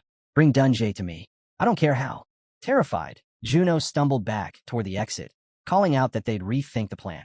He practically sprinted from the room, his voice cracking with fear. Guan Hyung watched him leave, his mind racing. How did anyone even find this place? He'd been careful. He made sure the request wasn't connected to the Yunghua Guild in any way. He'd even come here himself to avoid any leaks. Was someone listening in? Meanwhile, over on the other side of the area, one of the soldiers from the abyss shouted that everything was clear. Yusiak raised his hand and ordered that if anyone spotted anything, they were to report back immediately. Just then, his phone buzzed with a new notification. He glanced at the message, and his expression shifted. It warned of possible surveillance and told him to shut off his phone right away. The meeting time and place were being changed, and he was instructed to bring Hyunsuk with him. A slow smile spread across Yusiak's face. Looks like we've still got a bit of time left, he muttered. Back at the Abyss headquarters, the commander sat at his desk, visibly tense. The more he thought about it, the more uneasy he felt. Why had he trusted this job to an outsider? They were still searching with Sangmi and Yusiak, but nothing was turning up. Even if he couldn't replace his parents, protecting Dongjae was his responsibility. And yet, he was failing at that too. A sudden call snapped him out of his thoughts. He picked up immediately. It was Yusiak. They got in touch, Yusiak said. Dongjae is alive, but they're demanding payment, and they want you to come alone. Hyunsuk jumped up from the couch the moment he heard the news. Hoping he still had a chance to save Dongjae, he quickly asked where he needed to go and said he was heading out immediately. Not long after, Yusiak walked into the building. For a second, I thought something had gone wrong, he said, but looks like it all worked out. Dongjae was stunned to see him. Suspicion crept in, and he was just about to question Yusiak directly, thinking maybe he had betrayed them. But before he could speak, Yusiak gently placed a hand on his shoulder, smiling as if nothing was wrong. I'm sorry, he said calmly, but this wasn't on me. It was your uncle's doing. Just then, Konghu stepped out from the shadows, drawing everyone's attention. Appreciate the effort, he said, his voice cutting through the room. Yusiak looked over in surprise. Huh, I thought I met someone else last time. Where's Hyunsuk? He's not coming today. Sangmi entered the room with a disappointed look. What a shame, she muttered. I was hoping this was all just some misunderstanding. Yusiak blinked in shock. How did this happen? He opened his mouth to say something about Hyunsuk, but didn't get the chance. Dongjae quickly untied his own hands and said, if the Yunghua Guild leaders are behind this, they're probably heading for Gimcheon right now. Without waiting for a reply, Dongjae bolted out of the room. Yusiak stood there, stunned. The pieces started to fall into place, especially that strange message he'd gotten earlier. He was just about to bring it up when Konghu gave him a knowing glance. Konghu held up his phone. We're the ones who sent that message, he explained. Better turn yours off unless you want trouble. Yusiak didn't argue and shut his phone off right away. Meanwhile, Yusiak scowled. Wait, you've been doubting me this whole time, he snapped. Dongjae turned back. The more I thought about it, the more suspicious it got. Just how many people know that my uncle and I are family?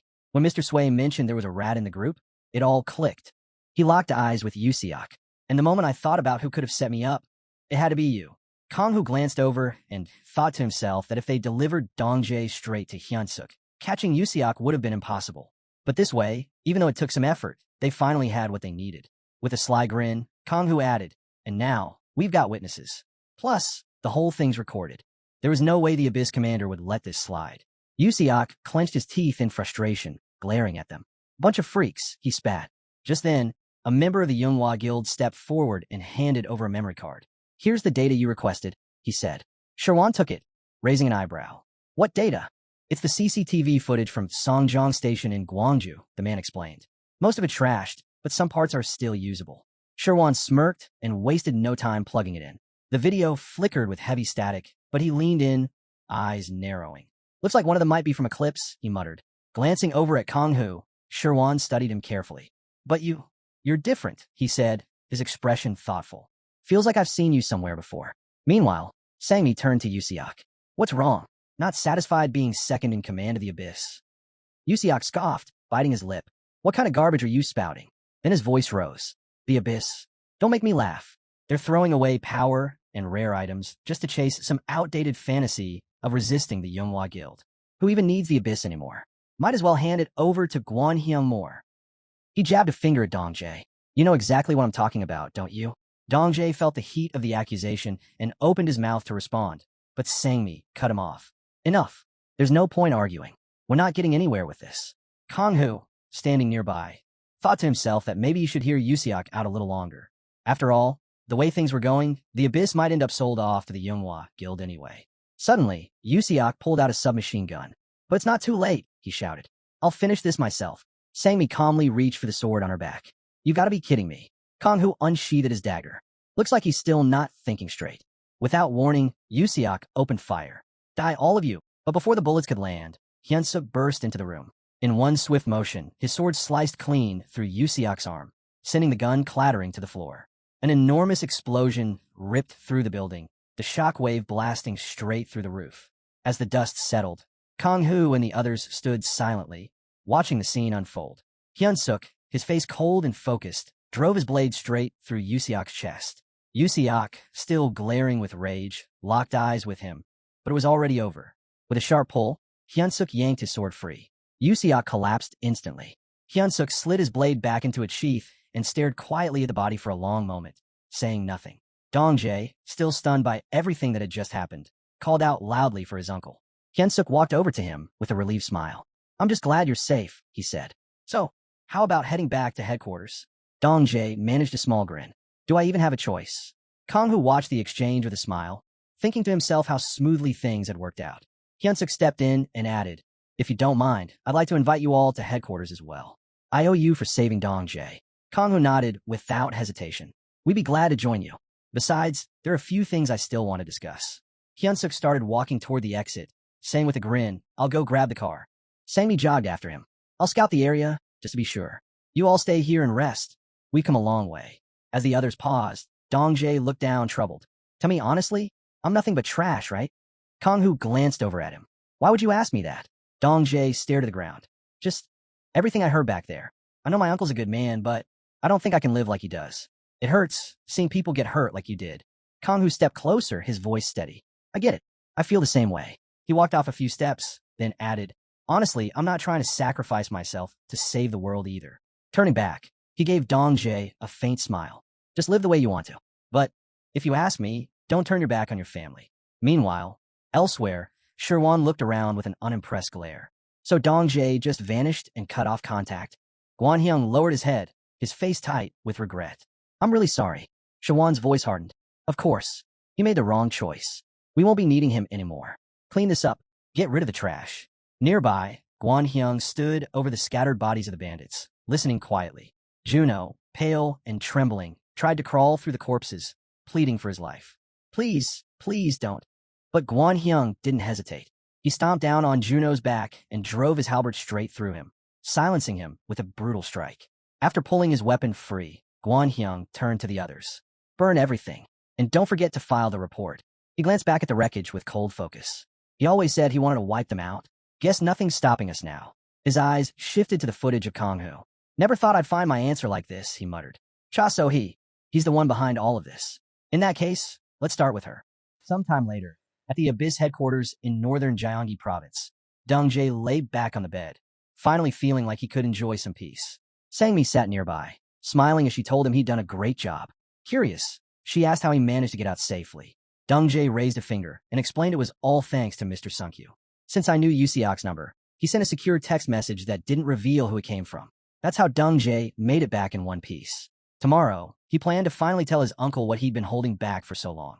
Sangmi thought that sounded perfect and wondered if Sunkyu was the one who encouraged him. With a smile, she said it was time for her to sleep too, waved him good night, and left. Meanwhile, over in the office, Hyun-suk bowed, expressing his gratitude for saving his nephew. Kang-hoo simply replied that it was just another mission completed. Hyun-suk thought back on the old days with Yoo-seok, mentioning with a smile how they had walked the same path for so long.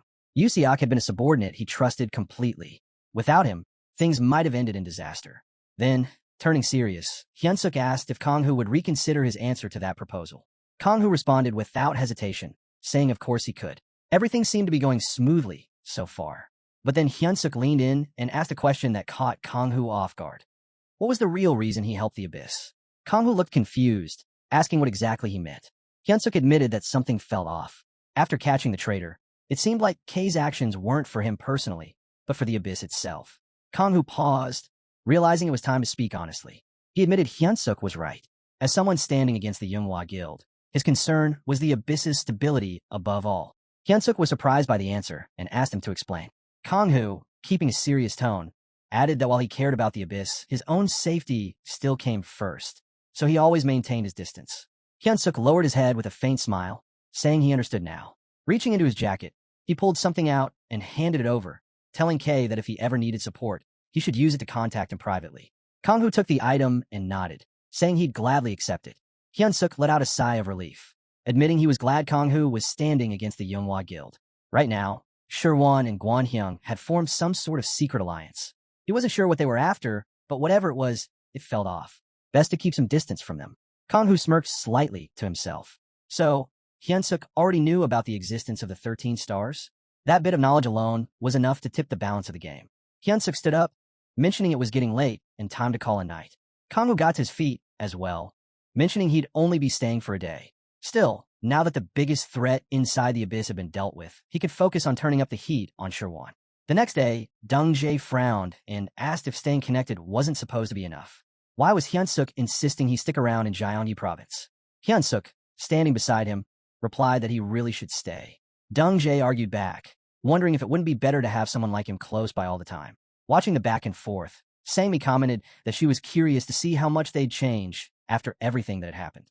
Kang-hoo observed them calmly, thinking that people don't change so easily. Even in the bigger picture, Dong-jae had always shown interest in Kang-hoo's skills, despite never meeting him before, all thanks to the Manhwa Guild's interference. Feeling a bit awkward, Dong-jae turned toward them and apologized, saying it wouldn't happen again. Kang-hoo walked over and told him he could just call him brother, since they'd be seeing each other often from now on. Dong-jae blinked in surprise and asked if he really meant that. Kang-hoo studied him for a moment, thinking Dong-jae was not only an excellent buffer, but had a few other useful traits. Might as well make the most of it. With a sly grin, Kang-hoo suggested they swap contacts. Dong-jae lit up, pulling out his phone immediately and agreeing. Kang-hoo then turned, saying it was time for him to head out. Sam gave him an unimpressed look, asking if he was seriously leaving already, especially when they were supposed to eat together. Hyun-suk held out his hand, telling Kang-hoo to reach out anytime if he needed anything. After a handshake, he added that he was looking forward to seeing him again. With that, Kang-hoo walked off in the other direction. As he left, his phone started ringing. He answered right away, asking if something had happened. On the other end, Yeren's voice came through, saying she was relieved he picked up quickly. She had just uncovered the identity of the body that was found. At the same time, Sherwon was reviewing Cha So-hee's file, commenting that he'd heard she was sent out following an escape from Chungmyeong Detention Center. All that effort for just one runaway. He asked where she was now. One of the guild members responded that they were still investigating, but it looked like she'd been pulled off the case. Now, Gwangju was under someone else's control, and there were even reports that they were chasing after Cha So-hee. Sherwon glanced back at the file, wondering if her removal was due to the mission's failure. She'd gone after the target and even engaged in combat. So why was she dropped? Either way, it sounded like he had enough to work with. They needed to track her down. Maybe she was hiding under a new name. That's where they should start digging. Sherwon asked if there was any other intel. The guild member mentioned that the Blue Eyes Guild seemed to be backing that guy. That caught Sherwon off guard. Could Yeren be connected to this? Was the hunter she mentioned the same person involved here? He thought about asking her directly, but figured there was a good chance she'd just shut him down in the name of privacy. Smiling to himself, he decided it could wait. For now, they'd stay focused on the search. After all, her guild's reputation was riding high, thanks to discovering such a skilled hunter. Meanwhile, over at the VIP market, two guards dressed in matching uniforms stood at their post. A young woman approached and explained that Chairman Kong would be arriving as soon as the deal wrapped up. She apologized for the delay. Kang-hoo turned, thinking to himself that he never expected the corpse to be connected to Bakwa. Looking around, he recalled that Bakwa was supposed to be the owner of the VIP market, a businessman swimming in wealth. In the original story, the whole market existed just to help players boost their stats. Bakwa had been nothing more than a background character. Who would have thought it would turn into something like this? His thoughts were interrupted by Yuri's voice. She greeted him, admitting she hadn't expected to run into him here. What brought him to Busan? Later, the two of them sat together on a bench. Yuri glanced his way, clearly annoyed, and asked why he hadn't responded to her messages. Honestly, she'd been waiting. Kangwoo thought back to the text she'd sent and blinked, realizing, wait, she'd actually been expecting a reply to those? Yuri pulled out a flower and handed it to Kangwoo, saying that, either way, she was just happy they crossed paths again. She wanted him to have it. Kangwoo glanced at the flower and asked, wait, isn't this crazy solatium? Yuri beamed, pleased he recognized it, and said he was absolutely right. Then she pulled out a few leaves and added, here, take these too. Grandpa grew them. Kangwoo stared shocked. Her grandpa grew solatium?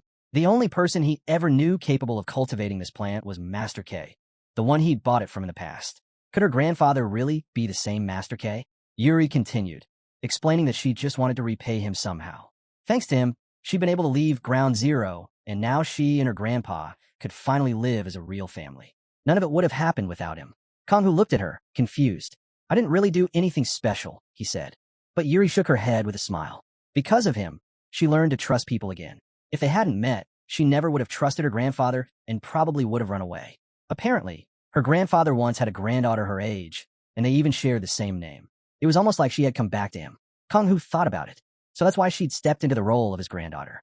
In the original story, she didn't have anyone. She spent the rest of her life chasing revenge against the Manhwa Guild. But now she had someone. Without even realizing it, he'd changed that for her. He asked what brought her to the market. With a smile, Yuri said she came to see her grandmother. Since they were now family, she wanted to introduce herself properly. Kangwoo blinked, surprised. Wait, your grandmother? Before he could even finish the question, Yuri laughed and answered like she'd been expecting it. Her grandmother was the owner of the market. That caught Kangwoo completely off guard. He couldn't help but wonder what exactly he'd gotten himself into. Just then, a woman approached, thanking them for coming. With a gentle smile, she introduced herself as Kang Bakwa. She placed her hand on the body of the fallen hunter and said she appreciated them bringing him here. Since he had no family, she would personally handle the funeral. Standing beside her, Kangwoo asked, so, he wasn't one of your relatives? Bakwa smiled softly and said the young man had been a valued employee, a kid with dreams of becoming a hunter. He had been overjoyed when the Manhwa Guild accepted him. Though it had been hard for her to accept his decision, she was proud he made it into the country's most powerful guild. But even so, why was he alone, and why did he end up in Ground Zero? Kangwoo looked at her thoughtfully. So, he really was from the Manhwa Guild. Maybe they abandoned him to cover something up. That might explain why there was no trace of information about him. Kangwoo reached into his inventory and pulled out a weapon. He had this on him, he said. Bokwa's eyes widened in surprise as she took the dagger from his hands. Smiling, she explained that it had been a gift from her to Minjun. She then turned to an employee nearby and requested something. Moments later, the staff member handed Kangwoo a dagger, radiating purple energy. Bakwa looked at him and asked, what do you think? Do you like it? Kangwoo examined the weapon, stunned. How could he not? System windows popped up in front of him. Corrupted Faith, level 2. Plus 350 strength. Plus 150 endurance. Plus 100 damage to demons. Awakening skill. Absorb attributes from destroyed weapons up to 5 times. Kangwoo smirked to himself. A weapon with stats like this easily topped 500 billion won. Still in disbelief, he asked if she was sure he could have it. Bakwa smiled and told him to accept it as thanks for bringing Minjun's body back. Giving his blade to someone who could actually use it felt like the right thing to do. Minjun would have been happy knowing his weapon found a purpose. Kangwoo bowed his head slightly. Thank you. I'm grateful. Yuri stepped closer and quietly mentioned that Bakwa must be heartbroken. Bakwa glanced at her and asked, your name's Young Yuri, right? That's the same name as my late granddaughter. She admitted it had been tough on both her and her husband. Thinking about their granddaughter all the time drove them apart. Minjun had helped her through the grief, but for her husband, it had been much harder. Bakwa held Yuri's hands and said she felt a bit lighter now. She told Yuri she was welcome to visit anytime. With a bright smile, Yuri agreed. She'd be happy to. Afterward, she and Kangwoo moved to another floor. As they walked, Yuri lowered her voice, her expression turning serious. She told Kangwoo there was no doubt this was the work of the Manhwa Guild, and one day, she hoped they'd finally pay for all of it. Kanghu glanced at Yuri in surprise, realizing that despite everything, her hostility toward the Yunhua guild hadn't wavered. He told her it was time for him to head out. Yuri nodded with a smile, agreeing without hesitation. As Kanghu walked, he thought about Master K. If anyone had information on mana hypersensitivity, it would be him. After a moment of consideration, Kanghu turned to Yuri and said that, if she didn't mind, he'd like to come along with her. Yuri blushed at his sudden suggestion, but looked at him with a bright smile, asking if he really wanted to join her. Meanwhile, far from the city in an old, worn-down building, Cha So-hee, barely hanging on after the incident, gritted her teeth through the pain. Wrapping up what was left of her severed arm, she groaned, wondering how long she'd have to endure these wounds. It's all because of that cursed Hyoyoung, she muttered under her breath. Thinking back to Hyoyoung's words, Cha So-hee scowled. What seemed like nonsense before now felt all too real. The master still hadn't reached out to her.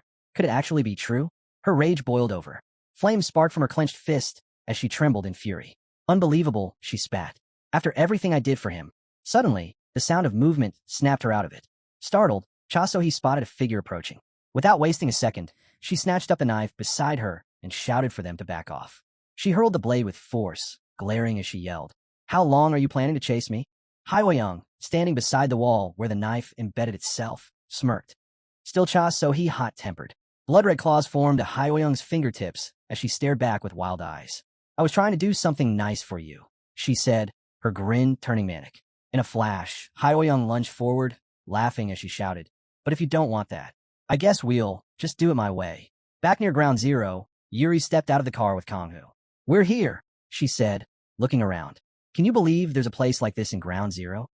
Kanghu scanned the area, spotting rows of solatium growing nearby. With a faint smile, he thought about how unpredictable his own instincts could be. Yuri glanced over at him, wondering if he had come here just to meet his grandfather, or if there was something more behind his visit. Their thoughts were interrupted by a voice calling out. I've heard a lot about you, the man said, stepping into view. Kanghu glanced over, startled, realizing this man was none other than Master K. The old man in front of them politely asked if they'd like to come inside.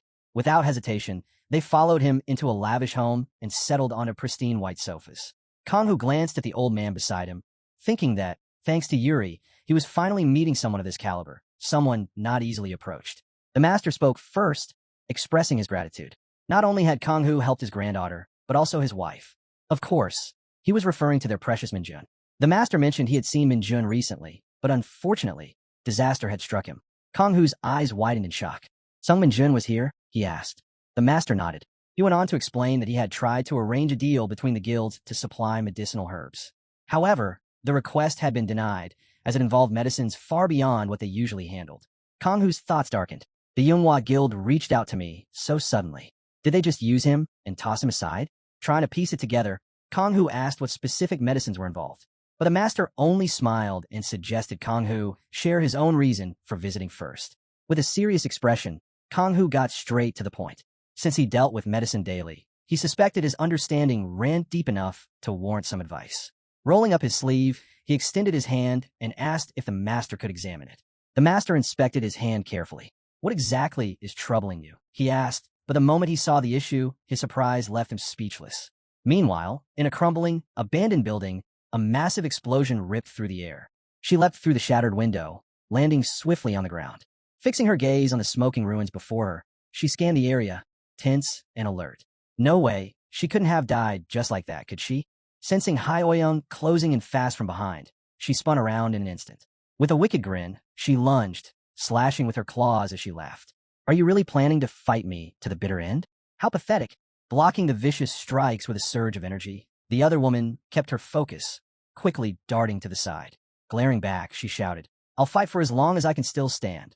With that, she summoned a storm of blazing fire dragons from her energy, her voice echoing as she declared, I'll reduce you to nothing but ashes.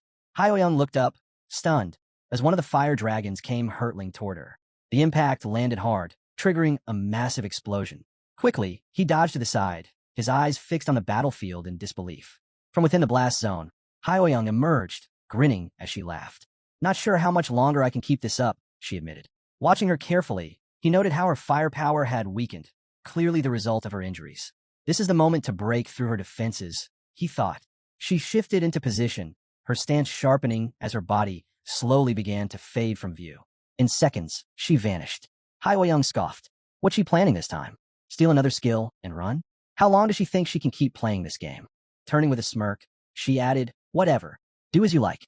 Hunting gets boring when the prey gives up too easily. Meanwhile, hidden in the nearby bushes, she tried to catch her breath.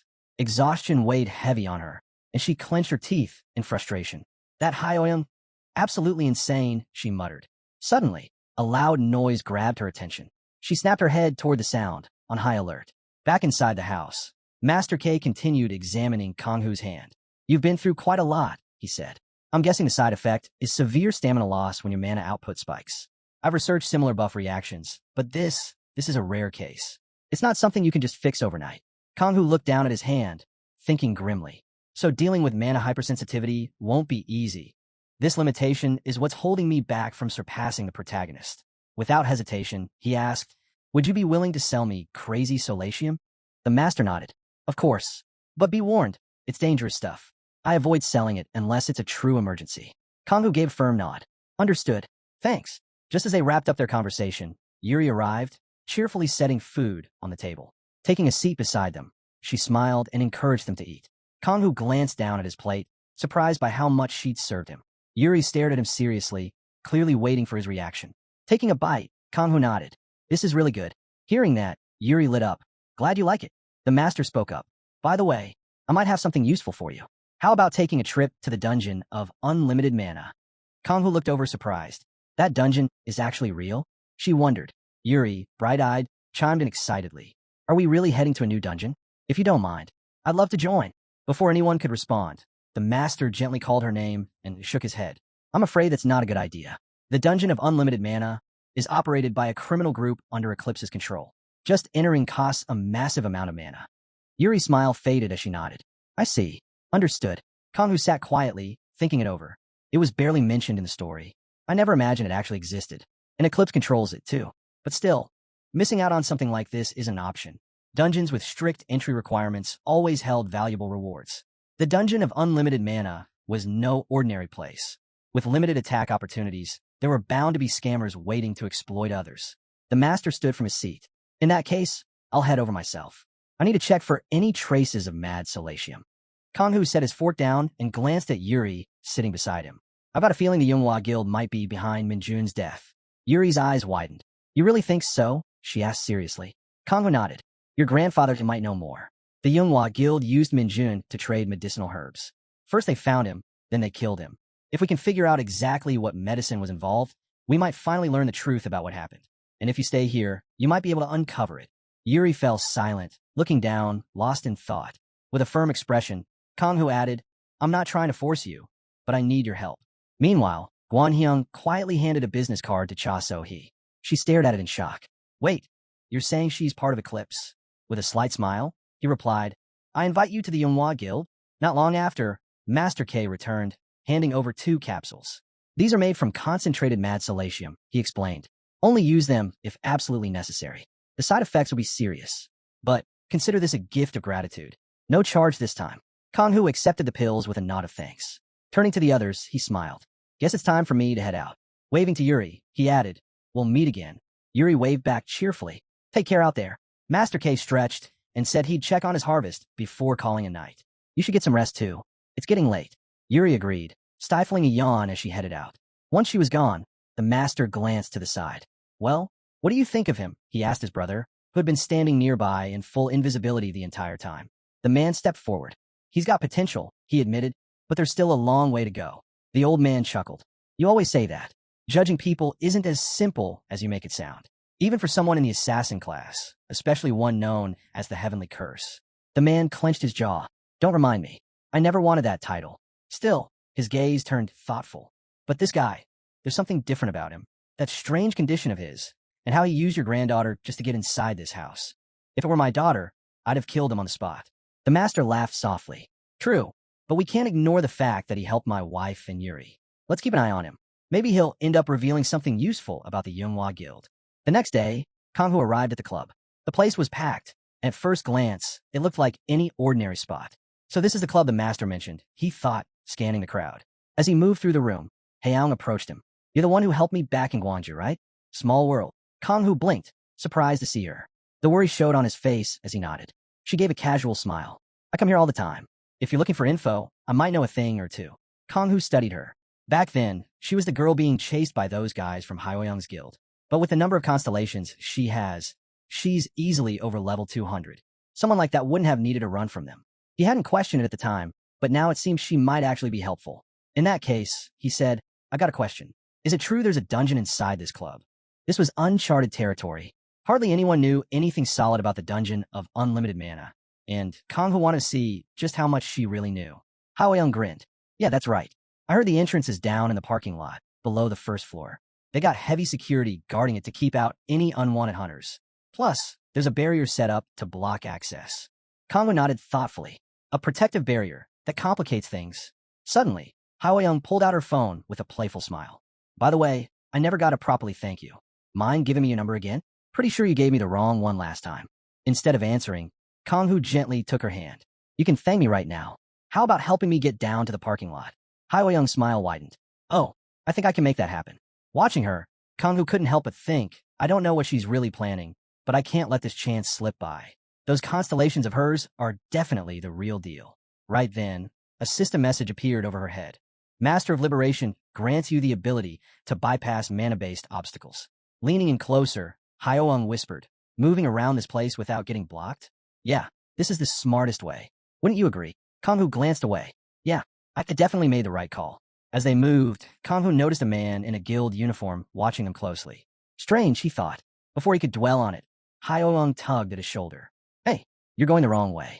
Eyes over here. They exchanged brief smiles, and Kang-hoo pushed the thought aside. Focus on getting to the parking lot first. Figure out the rest later. As they approached the staircase, a security guard standing nearby spotted Hyoyoung's subtle nod. Seeing it, the guard smirked and stepped aside without a word. Soon, they reached the right spot. Kang-hoo realized just how much she'd helped him. Way more than he'd expected. With a smooth motion, Hyoyoung dispelled the barrier. All set. You can go through now, she said, giving him a small wave. Good luck in there. Kang-hoo nodded back, wondering to himself, what's really going on in her head? Just as he disappeared from sight, Dong-hyun approached Hyoyoung. Nice work, he said. Hyoyoung turned to him with a bright smile. Thank you, master.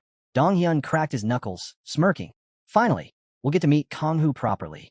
Meanwhile, Kang-hoo realized he'd been so focused on the barrier that he hadn't noticed the bigger picture. No hunter has ever made it through this dungeon. The mana required is on another level, and the entrance? It only leads to the upper floor. Kang-hoo stepped up to the dungeon entrance, placed his hand on the door, and began channeling his energy. But before he could complete the process, a sudden attack came from the side. He spun around in shock just as Dong-hyun unleashed a fierce blast of energy straight at him. With a smug grin, Dong-hyun sneered.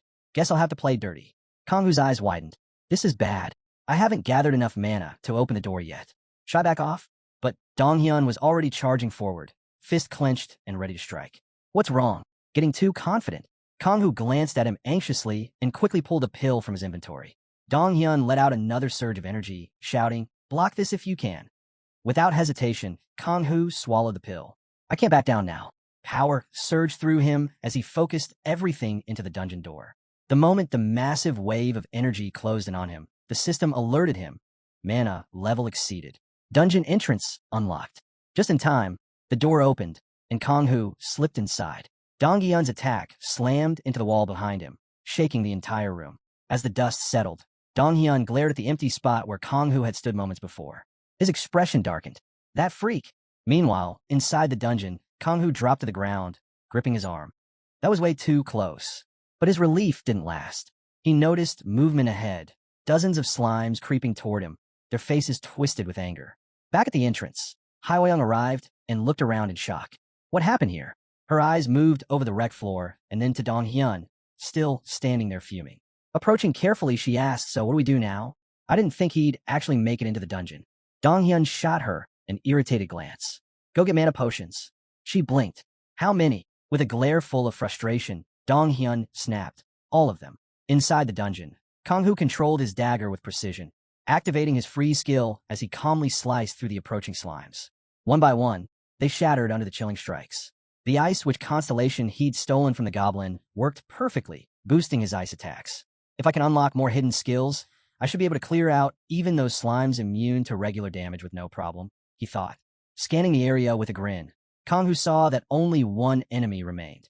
Ahead stood the mid-level Slime King, glaring back at him with rage in its eyes. With a deafening roar, the Slime King unleashed a flood of smaller slimes from its body, filling the space as it prepared to overwhelm him. Without hesitation, Kanghu dashed forward, bouncing off the swarm with agile footwork. Channeling his ice energy into his dagger, he lunged straight at the Slime King. One swift strike shattered part of its body into icy fragments. As the Slime King began to dissolve, Kanghu stepped up and grabbed the crystal it left behind. The system notification popped up. You've obtained an obsidian stone. Kanghu glanced at it and smirked. Not bad for just a mid-level boss. Way better than I expected. Another message appeared. Skills stolen, cutie. The description read that shouting cutie would summon a medium-sized slime capable of blocking enemy physical attacks for 30 seconds. Kanghu laughed quietly to himself. Guess I'll find a way to use this, though yelling that out loud is going to be something. Moving on, Kanghu soon spotted a valley ahead, dotted with glowing flowers. It reminded him of his conversation before coming here. Back then, the master had handed him a list and asked if, by chance, he found anything useful in the dungeon. He should keep an eye out for certain plants. Unfolding the list, Kanghu read the names aloud. Mandrakes, spirit root, definitely rare herbs. He remembered the master explaining how, years ago, a group of overseas hunters had discovered another dungeon of unlimited mana. Unlike this one, that dungeon hadn't required such an extreme amount of mana to enter, and among the hunters was a botanist who identified unique plants growing inside. So you're saying these plants might grow here too? Kanghu had asked. The master nodded. Possibly. The special environment in these dungeons makes it happen. But if you come across something called Biolani, make sure to collect it. Can't promise you'll find it in there, but it's worth checking just in case. Kanghu glanced over the list and figured there was no reason to turn the request down. Might as well add it to the list, he muttered. Digging through the glowing valley, Kanghu pulled out one of the plants. Looks like the old man was right after all. I didn't expect to actually find this here. He stored the herb safely in his inventory. At least my supplies are getting restocked, but I still need to track down the rest. As he scanned the area, his eyes locked onto two glowing fires flickering from within a large rock. A sense of caution crept in. There's definitely something guarding these plants. Moments later, a massive stone turtle pushed itself up on its legs, jaw wide open, ready to attack. Kanghu gripped his dagger, steady and focused. One after another, more stone turtles rose from the ground, each one with different medicinal herbs growing on their shells. Looking around at the swarm, Kanghu smirked. Well, I guess I won't have to spend time searching anymore. Thanks for the shortcut. Back at Master K's house, he sat quietly, sipping tea. Honestly, I wouldn't mind getting into that dungeon myself, he said aloud. The rare plants growing in there could probably heal me. He set the cup down with a sigh. Not that it matters. I know my body too well. No medicine, no herb, nothing's going to fix this. And with the dungeon's entrance requirements, even that kid with his unusual condition barely managed to get inside. The master shook his head. Still, giving up now won't change anything. Sky Curse shot him a glare. Mind your own business. Seriously. But the master just smiled. Sending him to that dungeon wasn't just about his health, you know. Sky Curse narrowed his eyes. You're talking about that plant. Violante, right? The master nodded. The Manhwa Guild tried to cut a deal with me over it. Nearby, Yuri overheard and clenched her fists, thinking bitterly about the Manhwa Guild. Meanwhile, inside the dungeon, Kanghu finished off the last of the stone turtles. Checking the list again, he crossed out several names. Almost everything's accounted for, just a few left. Maybe once I clear the rest of the dungeon, I'll get the rest. Before he could move on, a massive boulder came hurtling his way. He barely managed to dodge as it slammed into the wall right beside him. Kanghu stared at the creature, his expression tense. Not even a second to breathe. The massive monster rose to its full height, glaring down at him. You dodged that well, it rumbled. Kanghu looked up at the towering beast, and the system flashed a notification. Main boss, Lord of Life Forces. His eyes shifted to the creature's back, and his surprise grew. All the plants, they're growing on him. The Lord of Life glared. You dared invade my domain and steal from my table? You're not leaving here alive. Kanghu activated his soul seal skill, pulling his dagger back from where it had fallen near the boss. Perfect. Saves me some time. Meanwhile, back at the house, Sky Curse raised an eyebrow. Didn't you turn down the Manhwa Guild? Why bother going after that plant? The master shrugged. Of course I wasn't going to work with them. I don't even know if Violani grows in that dungeon. But if that kid manages to bring it back, well, we might finally figure out why they want it so badly. Back in the dungeon, the Lord of Life unleashed a barrage of thick vines. I'll feed the earth with your body. Kanghu activated his speed skill, dashing between the attacks, slipping past the grasping vines with ease. Closing the distance, he tightened his grip on his dagger, a sly grin forming. Staring straight at the dungeon boss, Kong-Hu smirked. Before we finish this, how about you get a taste of my blade first? The plant grew on the boss as he launched an attack on the MC using thick vines. Kong-Hu swiftly dodged the strike by using his acceleration skill and instantly found himself before the boss's face.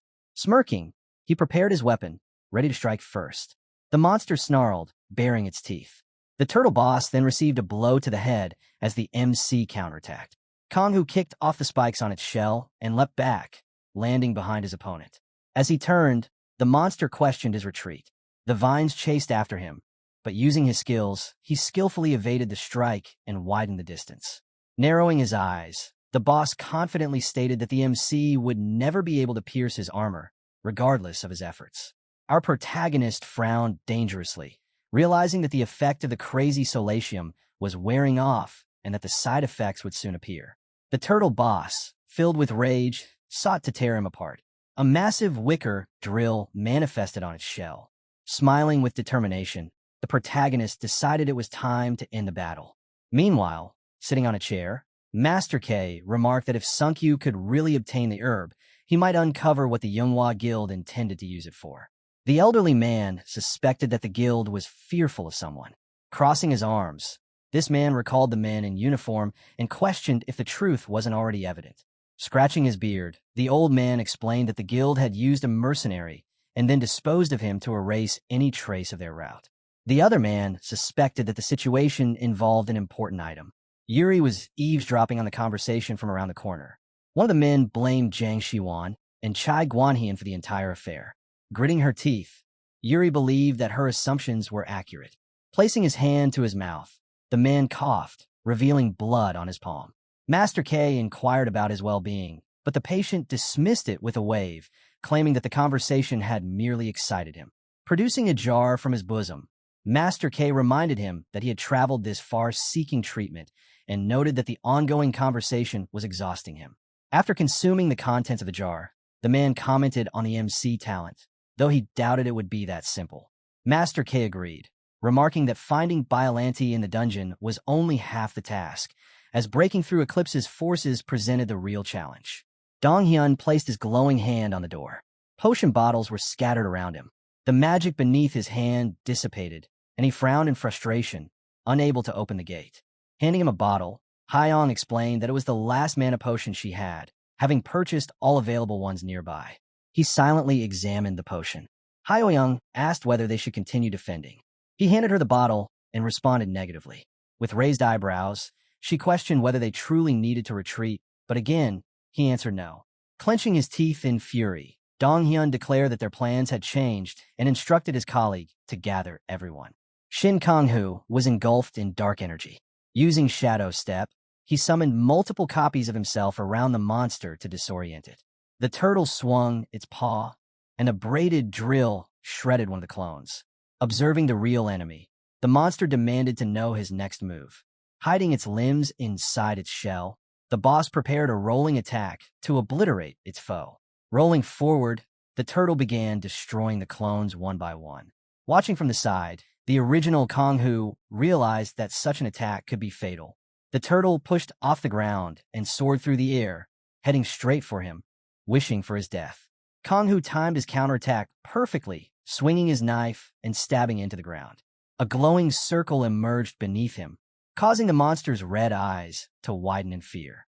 A vortex of dark energy erupted beneath his feet. A powerful aura radiated from the spot.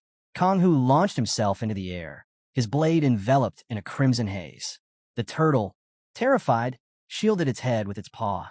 He plunged the knife deep into its stomach, shattering the shell as blood erupted from the wound. The boss's head disintegrated into blue particles, followed by the fragments of its shell. A notification appeared, stating that the user had stolen the skill Age of Barbarism from the target. Gazing at the reward, Kong-Hu considered it quite valuable, knowing the ability would help him better endure the side effects. He then collected flowers from the monster's shell, among which was Biollante. The loot soon evaporated from his hands. The protagonist concluded that the dungeon of unlimited mana was indeed worth the risk. Hearing a strange sound, he looked upward to see numerous blue particles swirling above. Kong-hu realized that the dungeon was about to disappear now that the main boss had been defeated. Grinning, he eagerly anticipated meeting Dong-hyun. The man lit a cigarette while the sniper raised his rifle. Eclipse's shooting team readied their weapons, laser pointers fixed on the dungeon's entrance where the MC was expected to emerge. Holding his cigarette, the CEO ordered his men to shoot on sight. Smiling slightly, Hyoyoung observed that her master resembled a hunter who had marked his prey and was now prepared to capture it at any cost. Suddenly, the entrance to the dungeon of limitless mana lit up and the doors opened. Someone emerged, and the lasers locked onto the grinning assassin. Dong-hyun, smiling widely, claimed he had been waiting for him for a long time and gave the order to open fire. The snipers unleashed a barrage of bullets, aiming directly at their target. And just then, Kong-hu called out Cutie. Cutie appeared in front of the protagonist, and the bullets struck the protective barrier. The summoned creature absorbed all the bullets and then calmly closed its eyes as the shells fell out of it, hitting the ground with a sharp, ringing sound. A system window describing the skill appeared before Kong-hu. Observing the slime, he thought that this ability could prove useful in various situations. Frowning, the sniper ordered his comrades to attack using mana bullets. The soldiers immediately began reloading their weapons. The monster trembled in fear. Shoving one of the shooters aside, Dong-hyun commanded them to clear the way. Clenching his energy-covered fist, he decided to handle the situation himself. As he swung, a burst of powerful energy shot forward. Witnessing this, Cutie opened his mouth in terror. Grinning, Kong-hu activated teleportation. The executive director's pupils narrowed as the energy flow destroyed the entrance to the dungeon, causing the stone walls to crack apart. The attackers could now see only a crater left behind by the explosion. Squinting slightly, the commander found the situation interesting. He now understood why Cha So-hee was so obsessed with Kong-hu, given how desirable a target he had become. Gazing at him, Hyoyoung asked what their next move should be. Looking straight ahead, Dong-hyun remained silent for a moment, then smiled madly and declared that he would capture the enemy and drive him insane. A pillar of red energy appeared beside Young Yuri, and from it emerged an exhausted young man, Young Sung-kyu. She rushed over to assist him. Wincing from the pain in his head, he realized that the side effect was starting to take hold and that without the stamina boost, he could have died. Taking his arm, Yuri asked if he was all right. He confirmed that he was and added that he had brought the necessary herbs, so he now needed her grandfather. Frowning, Yuri said she had something important to tell him first and suggested they go up to her room. Seated in front of the table with the loot, the protagonist learned about the existence of Violante. Nodding, Yuri explained that her grandfather had discussed it with a guest. Imagining Master K gazing intently at the flower, Kong-hu understood that the old man had his own reasons for seeking that particular plant. Entering the room, the Master K stated that he had something to explain. Smiling, he chose to address his granddaughter's suspicions. Rising from her seat, Young Yuri asked if he truly knew everything. Master K responded that he was aware of all that transpired within his home. Master K closed his eyes. Embarrassed, his granddaughter blushed and apologized. Waving his hand dismissively, her grandfather assured her that everything was fine. Approaching our protagonist, he revealed that he had withheld some information about the Manhwa Guild in order to test him. The protagonist asked about the outcome of that test. Folding his hands behind his back, Master K declared that Kong-hu had passed. Taking Violante from the table, Master K was impressed that his comrade had cleared the dungeon in a single day and brought back so much loot. Holding the flower, Master K expressed his intent to investigate why the Manhwa Guild desired the plant so urgently. The MC smirked and asked him to share his findings once he knew the answer. Standing outside, Young Yuri declared that she would remain there for a while to help her grandfather with his work. With a determined frown, she stated that she wanted to uncover the Manhwa Guild's true motives for herself. Looking at her, the MC was surprised that someone so capable had been caught eavesdropping and wondered how Master K had known about everything. His eyes lit up as he sensed that the guest had caught his interest. Tracking the mana revealed that no one was present in front of him except Young Yuri, even inside the house. Pointing at herself, Yuri asked if something was wrong with her face. Kong-hu brushed off the thought and decided he was being overly cautious. Smiling, the MC said it was time to leave. Young Yuri waved at him, asking him to call if he needed anything and to always reply to her messages. The car drove away from the mansion. A stranger, shrouded in dark energy, assumed that this man must be another weakling. Sitting on a rock, the observer thought that Kang-hoo wasn't as simple as he appeared. Grinning, he decided that following the young man would be entertaining. Sitting in the car, the protagonist believed that they would now be able to uncover the connection between the Manhwa Guild and Biollante. He felt this was another step toward destroying Shiwan. A smile spread across his face. Taking out his phone, the protagonist decided to proceed with the next step. The villain smiled and summoned flames in his hand. A massive dungeon, known as the Hell of Judgment, allowed only 100 participants. The Manhwa Guild was currently recruiting for a raid there. The guild master stood before flickering flames. In the novel, he had accomplished much within that dungeon. The protagonist smirked at the absurdity of it and resolved to become the fate of his antagonist. The car passed through the gorge, with a blue sky visible through the windows. Seated at a desk, Shiwan assumed his guest must be exhausted after such a long journey. Before him sat a former guild worker, Cha So-hee of Eclipse. Frowning, Cha So-hee suggested skipping formalities and getting straight to the point. Shiwan was pleased that she was ready to talk. A person standing behind the guest nodded, and the guild employee exited the office, slamming the door behind him. Handing over a tablet, Shiwan explained that the huntress had been watching this individual and that he needed information about him. Images of Kang-hoo appeared on the screen. Clasping his hands, the guild master promised generous compensation, noting that they only operated under fair terms. Cha So-hee smiled and said she only desired one thing. Remembering her enemies, Cha So-hee grasped her severed hand, consumed by dreams of revenge. Narrowing his eyes slightly, Shiwan admitted that he quite liked this arrangement. Looking at his colleague, Shiwan now welcomed her to the Manhwa Guild. Pointing to the tablet, he invited her to discuss the man shown on it. Frowning in annoyance, Cha So-hee claimed that, in her opinion, there was nothing particularly special about him at first, but she stated that his speed was quite impressive. Cha So-hee explained that, for some reason, the assassin was able to use skills typical of mages despite his class. Picking up the phone, Shiwan asked if the abilities were gained through spellbooks, and thought that these were no ordinary skills, but powers possessed by boss monsters. Cha So-hee, with a sly smile, explained that escaping his attacks was extremely difficult. Narrowing his eyes, the guild leader understood the situation and tapped his phone screen. Guan checked his screen upon receiving a message. Pocketing the device, the man considered himself fortunate. Rising from his chair, Shiwan decided to assign the first official mission to the new guild executive member. She was to clear the Hell of Judgment dungeon and verify the external listed hunters. As he handed over the tablet, her eyes widened in surprise upon seeing that both the protagonist and Hyo Young and Lee Guang-jun were among them. Grinning, Cha So-hee promised not to disappoint her leader. At the outskirts of Paiyu City, a crowd gathered before the entrance to the Hell of Judgment dungeon. Glancing around, Kang-hoo was relieved that he had arrived without incident. The villain summoned a dense ball of energy in his hand. Hell of Judgment was a vast raid dungeon that both independent hunters and the Manhwa Guild aimed to conquer. In the novel, the guild leader Shiwan had stumbled upon a hidden reward during the raid. The protagonist had also been pursuing it, leading to a confrontation where he was defeated and barely escaped alive. Kang-hoo stretched his shoulder, knowing that stealing the reward would certainly provoke Shiwan.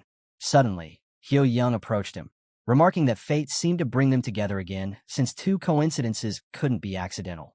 The MC thanked her for her help. Folding her hands behind her back, Hyo Young explained that she wanted to repay him for saving her in Gwangju. Clasping her hands together, Hyo Young asked if the assassin could protect her once again. Kang-hoo silently looked down at her and replied that she could rely on him. Hugging his arm, she thanked him. Raising her eyebrows, Hyo Young secretly thought about killing him at the first opportunity, since only his body was required to create a Bijumi production. Frowning, the protagonist suggested they proceed. As the heroes approached the dungeon entrance, Kang-hoo decided to go in first. Suddenly, someone blocked him with an outstretched arm. Pointing at the portal, the man accused him of trying to claim all the dungeon rewards for himself. The displeased stranger remarked that a killer's calling was to remain hidden and cause bleeding silently. Kang-hoo frowned with dissatisfaction. Inside, the tunnel was dimly lit. Waving a sheet of paper, the raid leader explained that, according to the Manhwa Guild, this dungeon posed little danger. The archer recalled that the Manhwa Guild was supposed to enter much later than their scouting party. Grinning, the man concluded that the reward would belong to whoever reached it first. At that moment, The raid participants scattered in all directions. The protagonist, with a frustrated look, sighed and criticized their reckless actions. Suddenly, guillotines appeared ahead. A woman noticed one approaching her, and in an instant, her body was decapitated, blood gushing out. The assassin and his companion silently watched. Some participants fell into a fiery trap. Sharp spears impaled one man. A giant battering ram crushed a hunter against the wall. Others fell into a hidden pit, plummeting from a high cliff. Poisonous snakes bit another stranger, whose skeletal remains lay in a pool of green liquid. The remaining people fought off the oncoming monsters. Squinting with frustration, the protagonist sighed. Nearby, the survivors stood before a tall door, realizing that within just 2 hours, nearly all the raid participants had perished. Trembling with fear, one man asked what kind of traps they had encountered.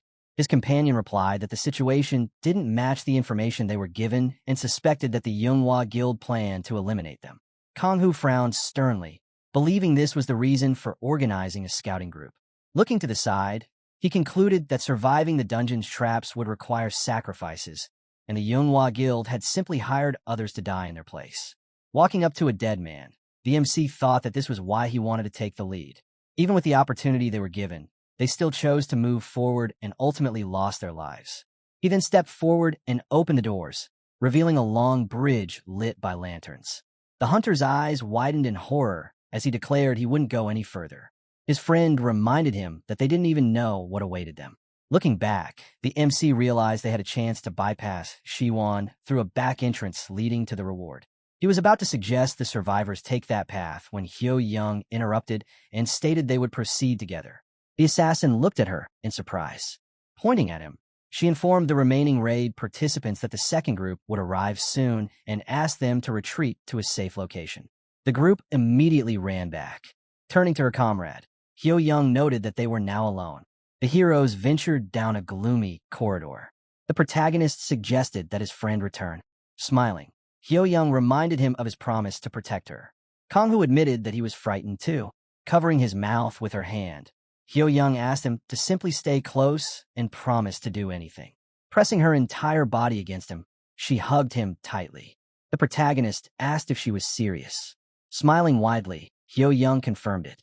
Suddenly, red claws shot out from her hand, and blood splattered across the floor.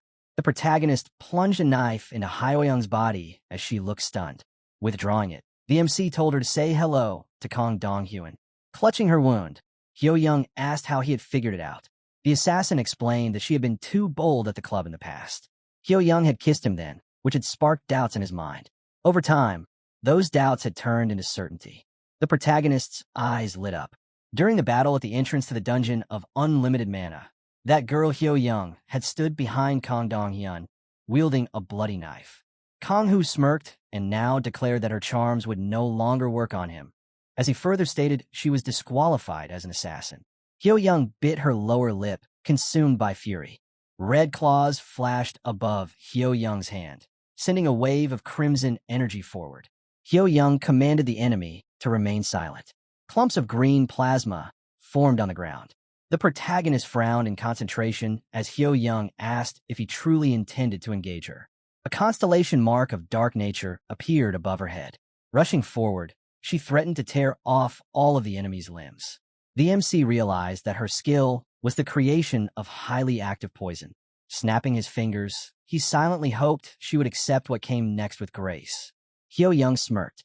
Using a dash, she swiftly closed the distance. Raising his hands in front of him, the MC blocked her blow. Swinging her arm, Hyo Young remarked that she had watched his fight with Cha So-hee and knew all of his techniques. Her claws secreted green poison.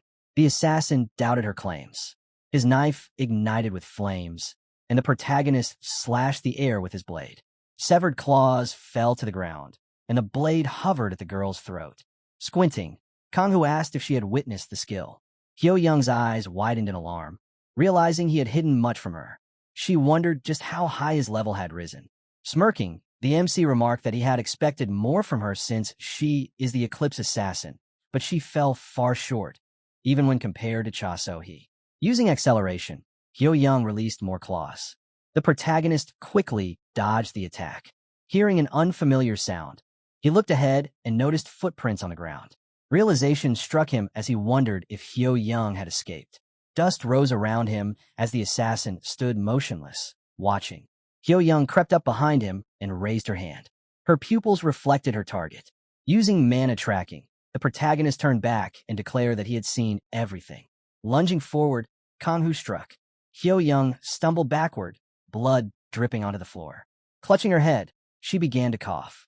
Covering her face with her bloody hands, the huntress wondered how he had noticed her even with stealth active.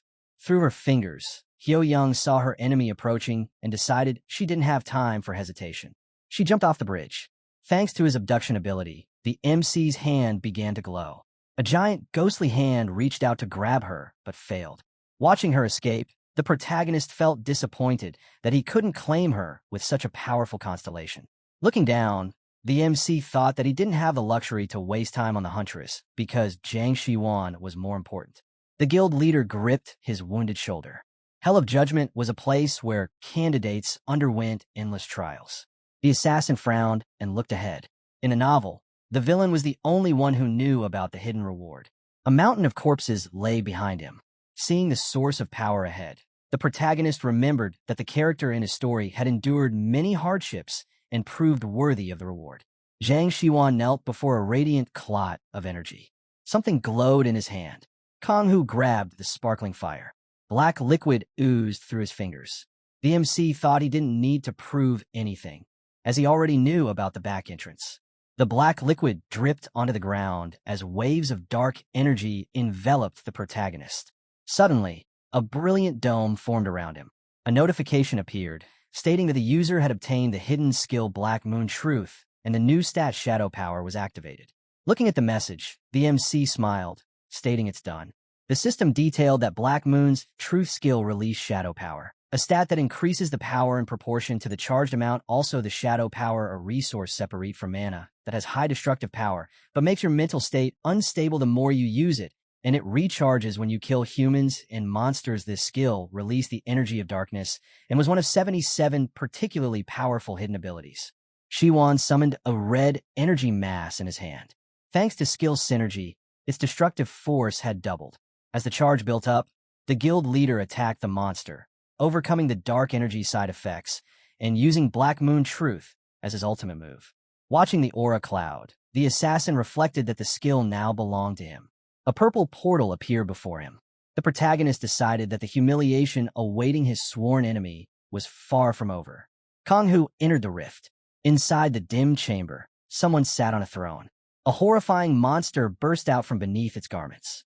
It was a mid-level boss, Judge Alos. A bright flash lit up the room, forcing the MC to shield his eyes. Looking away, he thought that the telepathic attack was impossible to evade and resolved to end the fight quickly and leave. Someone suddenly grabbed his leg. The protagonist looked down, eyes wide with madness. The corpse asked why he had been the only one to survive. Trapped in the same room as the MC, the dead accused him of abandoning them despite having the strength to help. Spreading his arms, the assassin thought that this experience was far more disturbing than it seemed. Looking at Alos, the protagonist realized he couldn't use Black Moon Truth, as doing so would destabilize his mind. The monster's eye filled with blood. Grabbing Kang-hoo by the hand, it accused him of destroying the world. Brushing the hand away, the MC realized these were only memories from a novel. Determined not to fall into the corpse's grasp, the protagonist reminded himself that this was merely an illusion. The dead surged toward him, screaming that their deaths were his fault. The MC summoned a knife to his hand. Seeing the weapon, the corpses fell silent in fear. Raising the blade above his head, the assassin declared their worthlessness. Suddenly, someone grabbed his shoulder and asked if he truly believed that, or if he was simply deflecting the blame. The protagonist turned around, eyes widening in shock. In his memory, a beaten schoolboy walked past. His photograph was surrounded by flowers at a funeral. Smiling nervously, the boy accused Kang-hoo of abandoning him twice and asked if that made him worthless, too. A wave of unease washed over MC as he clenched his teeth tightly, his tension palpable in the air around him. The dead man tightened his grip on the protagonist's shoulder and managed to knock him to the ground. Pointing his finger at him, the ghost aggressively called him a disgusting person. The monsters pounced on the bewildered MC. The assassin, his mouth wide open, tried to justify himself. His pupils narrowed. The corpses called him a hypocrite. Meanwhile, the man was typing the ending of the novel on the keyboard. Turning around, the doppelganger called him a coward. Clasping his hands, the doppelganger said that Kang-Hu was shaking despite how calmly he read about how people die. The guy was sitting on the floor in front of him. The writer called himself by his real personality. The young man was sitting at the computer. His novel made no sense. He was a loser who could not change anything. Negative comments appeared on the forum. The author had to constantly listen to all sorts of nasty things from people. The past incarnation of the main character was lying on the bed. Getting up from the chair, the doppelganger suggested that he himself regretted ending his novel the way he did. Extending his hand, the doppelganger suggested that he accept this reality as it is. His shadow turned into a monster. The clone said that it was time to return to his real self because he was tired of running away from reality. Kang-Hu lowered his gaze. Looking at the clone, the boy said that this was not his reality. Swinging a knife, he said that he had to rewrite the ending of his novel so that everything would end. Blood splattered in the room. The writer was kneeling in front of the boss. Having plunged the knife into his hand, the assassin was breathing heavily. The constellation devourer of fresh blood increased the chance of resistance to psychological attacks. Remembering how he had to fight back then, the protagonist was surprised that he had to use this skill under such circumstances. The defender of the West fell to the ground. Kang-Hu took the knife out of his hand. Rising to his feet, he decided to deal with the enemy in one attack. Alos directed his tentacles forward. Another wave of light energy washed over the MC. Gritting his teeth, the protagonist thought that this monster could only attack psychologically. Suddenly, his eyes widened. The floor under him began to sink. Looking down, the protagonist realized that things were bad. He had to plunge the blade into his knee. Blood flowed from his leg and dripped onto the floor. The assassin found himself waist-deep in the viscous liquid. Squinting in displeasure, he did not understand why the glutton of blood did not activate. The monster approached him. The protagonist looked at him in fear. The constellation promised to lend him its power only if he was freed from the Dimension Thief. After the battle, looking to the side, Shin Kang-Hu realized that the fresh blood devourer wanted to escape from the control of another constellation. When the Dimension Thief was indignant, the devourer reminded that not only do hunters compete, but also their constellations. Grinning, the MC agreed. Stuck in liquid up to his neck, the protagonist promised to free the constellation and thought that he had no other choice because, at the moment, defeating the boss Alos came first. The devourer called this owner's decision excellent. A wave of red energy crashed into the enemy's energy stream. The MC fell to one knee and lowered his head. He grinned, thinking that something devilish was going on here. The assassin stood up. Alos looked at him in shock. The protagonist asked if the monster was done with its tricks. Kang-Ho swung his knife, deciding to kill it. The blade pierced right into the monster's eye. Numerous rescue requests from the Hell of Judgment appeared on the screen. Holding a tablet, the guild member said that this was a list of all the rescue requests from Vanguard. Go-On asked what they needed to do. Smiling, Shiwan replied that they needed to honor the noble death of their comrades. The members of the Manhwa Guild entered the dungeon. The dog bared its teeth, barking.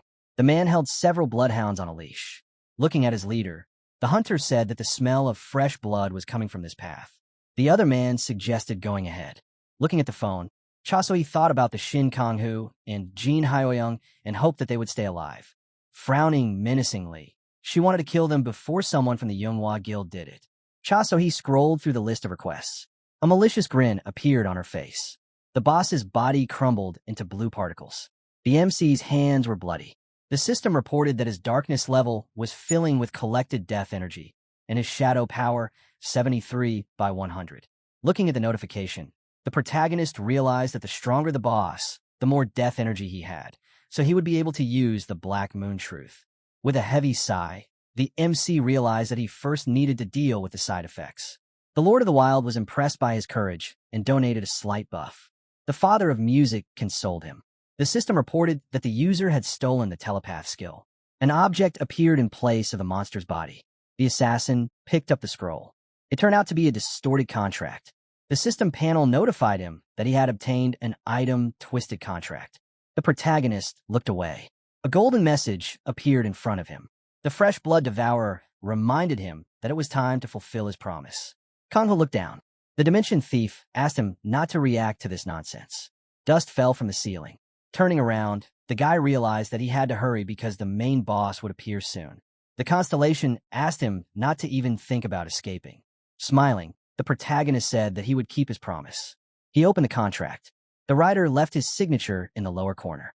Showing the contract to the system, the assassin asked if he really just needed to rid the devourer of the Dimension Thief. Cracks appeared on the dungeon door as a powerful explosion knocked it out, tearing it into small pieces. Shiwan held out his hand in front of him, indicating that they had arrived at the place. The bright moon was shining above the heads of the guild members. This was the last stage of the dungeon. Guanhyung looked at the dogs and noticed that there was nothing here, hoping that his bloodhounds were on the right track. Suddenly, the dogs tucked their ears in fear. Without warning, they began to bark at the guild leader. He asked what had happened to them. Shiwan looked ahead, and someone's giant tentacles filled the sky. Taking a fighting stance, the guild leader acknowledged that this was exactly what they needed. The main boss, Argus, approached the squad, and the commander ordered everyone to prepare their weapons. A ribbon of the western wind appeared on Shiwan's neck. Rising into the air, he stated that Chai Guanhyung take the lead and he and his comrade would go forward and hope for support from the rear. The guild members prepared their weapons for battle, so he smiled slightly. Rising above Argus, the boy expressed that he had been waiting for this moment for a long time. A fire ignited in his hand as he summoned a great scarlet flame above himself, determined to see how much he could grow by defeating the main boss. Guanhyung looked back and squinted, noticing that So-hee had disappeared. Meanwhile, leaning on the rock, Hyoyoung realized that she had barely survived. Just before she hit the ground, red stingers had grown out of her hand and protected her. Hyoyoung took out a mirror from her pocket, noticing a huge cut on her cheek. The mirror fell to the ground and shattered. Putting her hand on the wound, she declared she would never forgive her enemy Kanghu for this. Imagining Donghyun, she gritted her teeth and realized she had to report the situation to him. The master would have to take action himself to catch this man. Picking up the phone, the huntress decided to take care of her life. A bright light appeared at the end of the tunnel. Smiling widely, Hyoyoung thought it was a rescue team. Hearing a familiar voice, she frowned in fear. Cha So-hee peeked out from around the corner and asked if her rival had disappeared into the depths of the tunnel like a rat. Seeing her, Hyoyoung spread her arms and released her long claws. The villain lit a fire in her hand and intended to roast her. The members of the Manhwa Guild attacked the main boss. Argus took on many fire projectiles. His eyes lit up as the monster rained down bright lightning on his opponents. Screams were heard. Guanhyung lowered the corners of his lips. He found himself next to the enemy's paw and determinedly knitted his eyebrows. With a dash, the villain struck the monster. Blood gushed out, and a deep cut appeared on the main boss's paw. Shiwan frowned. A huge fireball fell on Argus. He turned around, looking at his comrades. The guild leader asked if that was all they could do and wondered where Cha So-hee had gone. Looking up, Guanhyung replied that the girl had run away as soon as the battle began and asked if he should go look for her. Turning away, the guild leader replied that she couldn't have gone far. Summoning a clot of energy on his fingertip, the leader stated that it would make up for the lack of firepower. Dark energy swirled around him. Looking back, Guanhyung ordered the others to back away because if they weren't careful, they would fall into a trap. One of the guild members noticed that there was a huge amount of darkness contained in this attack. The brunette asked if it was possible to use it like that. The guild member questioned what would happen with the side effects. Smiling, Guanhyung replied that it would be fine because his colleague was special to Z. Shiwan pointed his finger forward. It turned out that his constellation neutralized all side effects from using darkness magic. Watching them from the cliff, the protagonist noticed that his enemy had written a lot. The paper appeared. Having drawn something on a contract, Kanghu decided to recoup. The system reported that this artifact determined the target's constellation and forcibly exchanged it for the user's constellation. The glutton of blood asked what was going on. Grinning, the MC replied that he wanted to fulfill his promise. Frowning, he recalled that the constellation did not say how exactly it wanted to be freed. Remembering how lightning flashed through AL's body, the protagonist thought that this particular battle was important because it dropped the best item of fighting spirit, which was even able to control constellations. Many indignant messages from different constellations appeared in front of him. The Dimension Thief realized that its owner had come up with this plan from the very beginning, since he would not tolerate such rudeness toward himself. The writer smiled. The constellations used their holy power to give him positive effects.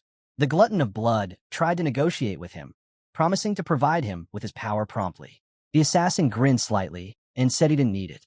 It turned out that telepathy increased resistance to psychological attacks. Pointing his finger at the contract, the protagonist explained that after stealing Alos' skills, he had gained a better ability. A magic circle appeared in front of the hologram. Kang-Hu threw the contract into the abyss. The system reported that the contract with the glutton of blood was terminated. Blood dripped onto the stone floor. Shiwan put his hand to his mouth. The MC looked up when the system reported that the contract with the pure Black Truth Seeker constellation was terminated. The protagonist looked down. Now, his enemy's constellation had entered into a contract with him. A cloud of dark energy appeared in his hand. Information about the previous owners was blocked. Information about the Glutton of Blood constellation appeared in front of the head of the Manhwa Guild. Seeing the ball of red energy in front of him, the villain realized that he could no longer control the shadow power. The guild member realized that something had gone wrong. Guan Hyung, with his mouth wide open, screamed, asking what was going on. The main boss reached out to grab his opponent. Frightened, Shiwan gritted his teeth and was trapped in the streams of dark energy. Argus opened his mouth, and hundreds of sharp teeth appeared in front of the villain. Shiwan's eyes turned black. Blood, red energy filled the entire space around. Cha So-hee emerged from behind the corner of the tunnel, smiling widely, and bumped into her opponent, Hyo Young, noting how cowardly she is for hiding in a cave like a snake. She placed her hand on her belt. In front of her stood the injured Hyo Young. Cha So-hee summoned a bright flame in her hand, declaring with fierce intensity that she would reduce her to nothing but ashes, the fire illuminating the frightened expression on her face. She had to leap from the ground with a dash. Dongin's assistant narrowly dodged the attack, questioning why her enemy was wearing the uniform of the Manhwa Guild. With a grin, So-hee activated the spell again. The huntress turned around just as a wave of fire struck the wall above her head. Red scales protected her shoulder. Hyo-young realized that she had no mana left to block the attacks. Cha So-hee spread her fiery arms and appeared to suggest that the girl run a bit longer so she could savor the hunt. Hyo-young began to flee, her legs trembling. She clutched her injured shoulder. As she exited the cave, she thought the whole encounter was a cruel mockery. Smiling, Hyo-young considered that she should report the events to her master and anticipated a generous reward in return. Suddenly, the huntress glanced to the side. A giant sphere of dark energy hovered above her. Gritting her teeth in fear, Hyo-young struggled to comprehend what it was. A bright flame ignited behind her as So-hee approached at lightning speed. She pierced her opponent's chest with her hand, asserting her dominance. Her hand burned with fire. Squinting, So-hee proclaimed that Dong-hyun would soon follow her, but she would be the first to descend into hell. Karmic fire engulfed the girl's body. The brooch on her shirt sparkled. Hyo-young's charred body dropped to the ground. The huntress clenched her fist with resolve. So-hee turned away with a wave of her hand. Before her stretched an incredible world of dungeon rocks. Standing on a ledge, the protagonist read the system notifications. The constellations who had made contracts with him expressed their surprise. Hundreds of stars shimmered in the sky above. The novel titled Life of a Villain Who Became a Savior belongs to the Munchkin genre. Shiwan rose above a mountain of corpses. He had not attained success through honest means, but through the sacrifices of others. The pure Black Truth Seeker constellation showed interest in its new owner. Smiling, Kang-Hu reflected that no one had ever taken anything from the villain before, and this event would surely feel like a deep shock. The guild leader sat silently, kneeling on one knee. Guan Hyung rushed over and asked what had happened. Gritting his teeth in anger, Shiwan revealed that his constellation had been stolen. Guan Hyung questioned how that could be possible. With a menacing frown, the guild leader added that some trash had been planted on him in its place. The glutton of blood called him cruel. Shiwan rose to his feet. His comrade, suspected Cha So-hee, was behind everything and voiced a growing sense of unease about her. The villain stepped forward, deciding they would claim their reward first. Meanwhile, the protagonist watched them from above. The guild leader acknowledged that there was nothing they could do about their losses and that they had to at least recover the reward. The Dimension Thief found the situation humiliating and suggested that the owner take the reward for himself. Smiling, Kang-Hu declined. A notification appeared in front of the shocked Shiwan, indicating a level increase by 1. The villain clenched his fist in frustration.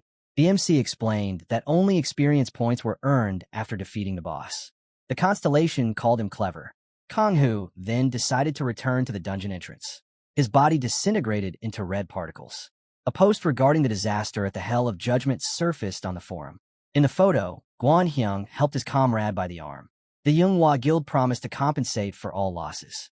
A recording from the emergency press conference organized by the guild played on the city screens. Recalling the horrors, Shiwan stated that traps had been everywhere in the Hell of Judgment. Remembering how Argus had loomed over them, the villain expressed gratitude to all the hunters who had accompanied them and helped reach the main boss. The guild leader clenched his fist before the microphone. With a darkened expression, he declared that during the battle, the boss used a self-destruct skill capable of obliterating everything around. Guan-hyung placed a hand on his shoulder. The guild leader mentioned that they had tried to save all the raid participants, but their power was not enough. Narrowing his eyes, Guan-hyung further stated that if it hadn't been for his friend Jiang Shiwan, everyone in the dungeon would have perished. Saving even 20 people was considered a true miracle. A city resident clasped her hands and asked how it was possible to rescue so many while being in mortal danger himself. A passerby concluded that the guildmaster was a true hero. Watching the street screen, the main character realized that his sworn enemy had turned the deaths of so many into an advantage. Jiang Shiwan raised his hand and proclaimed that the Hell of Judgment would be conquered for the glory of all fallen hunters. Someone watched him from the shadows. The villain expressed that he didn't want his comrades to have died in vain. Two strangers stepped onto the stage. The press center staff stared in shock. The leader of the Fortuna Guild, Casey Lex, and along with him, the vice guild leader of China's largest guild, Chuntu Yu Chunghua, smiled.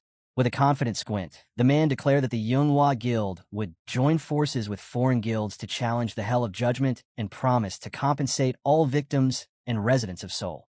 Spreading his arms wide, the Yunhua Guild master announced that this alliance would endure and vowed to conquer the world's most difficult dungeons. The audience erupted into applause. Looking around, the protagonist noted that his enemy had begun recruiting 13-star partners for himself and marveled at how he had managed to transform failure into opportunity. Shiwan raised his hand and smirked. Stopping him now would be a daunting task. Meanwhile, Dongan watched the press conference on TV. A voice called out from behind the door. He frowned and granted entry. A man with a suitcase stepped into the office and reported that the Yunhua Guild had saved a few individuals. Rising, the CEO asked whether the subordinate had handled everything. The man replied that there had been a small problem. Inside the suitcase lay Hyo-young's charred body. The young man explained that he would never have found her if not for the brooch she wore. The commander removed the jewelry from her shirt. Closing the suitcase, the employee asked if the body should be moved to Chungmyeong detention camp. Dong Hyun refused with a wave of his hand, noting that it was too burned and of no use, and ordered the man to throw it out in the crematory. He connected a cable to the brooch, and the TV screen lit up. The commander decided to uncover what Hyo-young had given her life for. An image of the main character appeared on the screen. Dong Hyun smirked and listened to the conversation with the girl. His eyes widened in shock at what he saw. A dark sphere of Argus flashed across the screen. Shawan's mouth fell open in horror as a black haze overtook his vision. The recording stopped. The screen went dark. Smiling to himself, Dong Hyun realized that it hadn't been the main boss, but the guild leader who had orchestrated the massacre. Glancing at his hand, he recognized that he could profit handsomely from this. A recording from the scene played on the tablet. The CEO of Eclipse issued an order to the guild master of Yunhua Guild, Jiang Shiwan, demanding the transfer of 10 billion won each month to a specified account. Seated in his chair, the commander warned that failure to comply would result in the video being leaked to the media. The guild leader of the Yunhua Guild grinned, thinking that 10 billion a month to keep someone silent wasn't much. The guild master of Eclipse, Kong Dong-hyun, opened his mouth in shock, claiming that he had never given such an order to his deputy. Raising his hand, the man stated that his guild was originally created to mine mana crystals in Korea. A voice from the phone, resting on the table, requested time to resolve the conflict. Shiwan responded that everything was fine. Crossing his arms, the villain explained that if a dog dared to bite its master, it didn't deserve mercy and should be sent to the slaughterhouse. The head of the Eclipse realized that his colleague had no involvement in the situation and advised him to step aside. Lowering his head, the man complied. The Yunhua Guild leader tapped the screen to end the call, leaning back in his chair and thinking about how many problems he had to deal with. He recalled a notification stating that the pure black truth seeker had abandoned him. Imagining Cha So-hee and Dong-hyun, Shiwon suspects that Cha So-hee was the author of the tape. He concluded that the CEO of Eclipse had started blackmailing him after this incident, and thus, the girl needed to be recruited as a double agent. Gritting his teeth, the guild leader realized the pure black truth seeker had been their target from the start. Guan Hyung entered the office and asked how he was doing. The guild leader inquired whether the requested item had been obtained. Guan Hyung opened a box filled with small potion bottles. These contained a potion from Biollante, with golden liquid dripping from flower. The potions had the ability to stabilize the side effects of shadow power temporarily. Taking the box in his hands, the guild leader questioned why there were so few of them, especially since production had already begun. The hunter explained that the raw materials were extremely rare. In the past, the elderly man Master K also refused to trade with the Yunhua Guild, resulting in wasted time. Guan Hyung, frowning furiously, suggested that they temporarily seal the power of darkness since the potion was still incomplete and the leader could develop resistance to its effects quickly. Holding a bottle in his hand, Shiwon firmly stated that he should never show weakness. Clenching the bottle tighter, the villain declared that the entire world revolved around him, so it wouldn't take long to eliminate the side effects. Setting the bottle on the table, the guild leader announced his intention to join a joint expedition with the Shinta Guild. At moments like these, he needed to prove to everyone that he was fine. Looking up, Guan Hyung asked how things were going with Eclipse. He also reported that his subordinate Shin Tae-sik was tracking Cha So-hee and should return in a few days. Gritting his teeth, he expressed a desire to deal with Kong Dong-hyun personally. The guild leader advised patients to avoid drawing public attention and suggested leaving Eclipse to people of their own caliber. Fluffy white clouds floated above Taejun. Yeren smiled and mentioned that after the last press conference of the Yunhua Guild, the situation among the national hunters began to change drastically. Several arrows from the guild crest took over the security of neglected areas, suggesting that someone must have provoked them. In a flashback, we see Dong-hyun raise his hand over the prisoners, armed with pickaxes, and Yeren noting that the security agency decides to take action against those involved in human trafficking and slave labor exploitation. She crossed her arms, asking whether her comrade could keep up with her. The protagonist reflected that her words made it seem as though Eclipse had nearly been cornered. Team John Si-hyuk stood behind him. Kang-hoo asked why the mercenary leader had summoned them. Arrows from different guilds pointed toward the Eclipse Guild. Yeren explained that HNSA had indeed dispatched several teams to Taejun, nearly backing the enemy into a corner. Armed individuals confronted Dong-hyun, who had made his base in the Chungmyeong detention center. The situation had drastically changed. Corpses lay scattered on the ground, revealing that the detention center was far more fortified than expected. The Black Lion group, which had entered first, lost fighters and retreated. With her hands on her hips, Yeren explained that Blue Eyes would lead the next assault and that the specialists already there would assist. Leaning closer to Kang-hoo, she invited him to join her ranks. He understood that it was finally time to deal with Kong Dong-hyun. Huge magic circles pulsed around Shiwon. In the novel, although Eclipse was hostile toward the Yunhua Guild, they had been wiped out by a single villain. Placing his hand on his chin, the MC decided to focus on Dong-hyun and later asked Yu Da-hun about HNSA's current status. Imagining a diagram of the guild's interactions, the writer reached a decision. Grinning, he declared his intent to infiltrate the isolation room while Blue Eyes distracted Eclipse.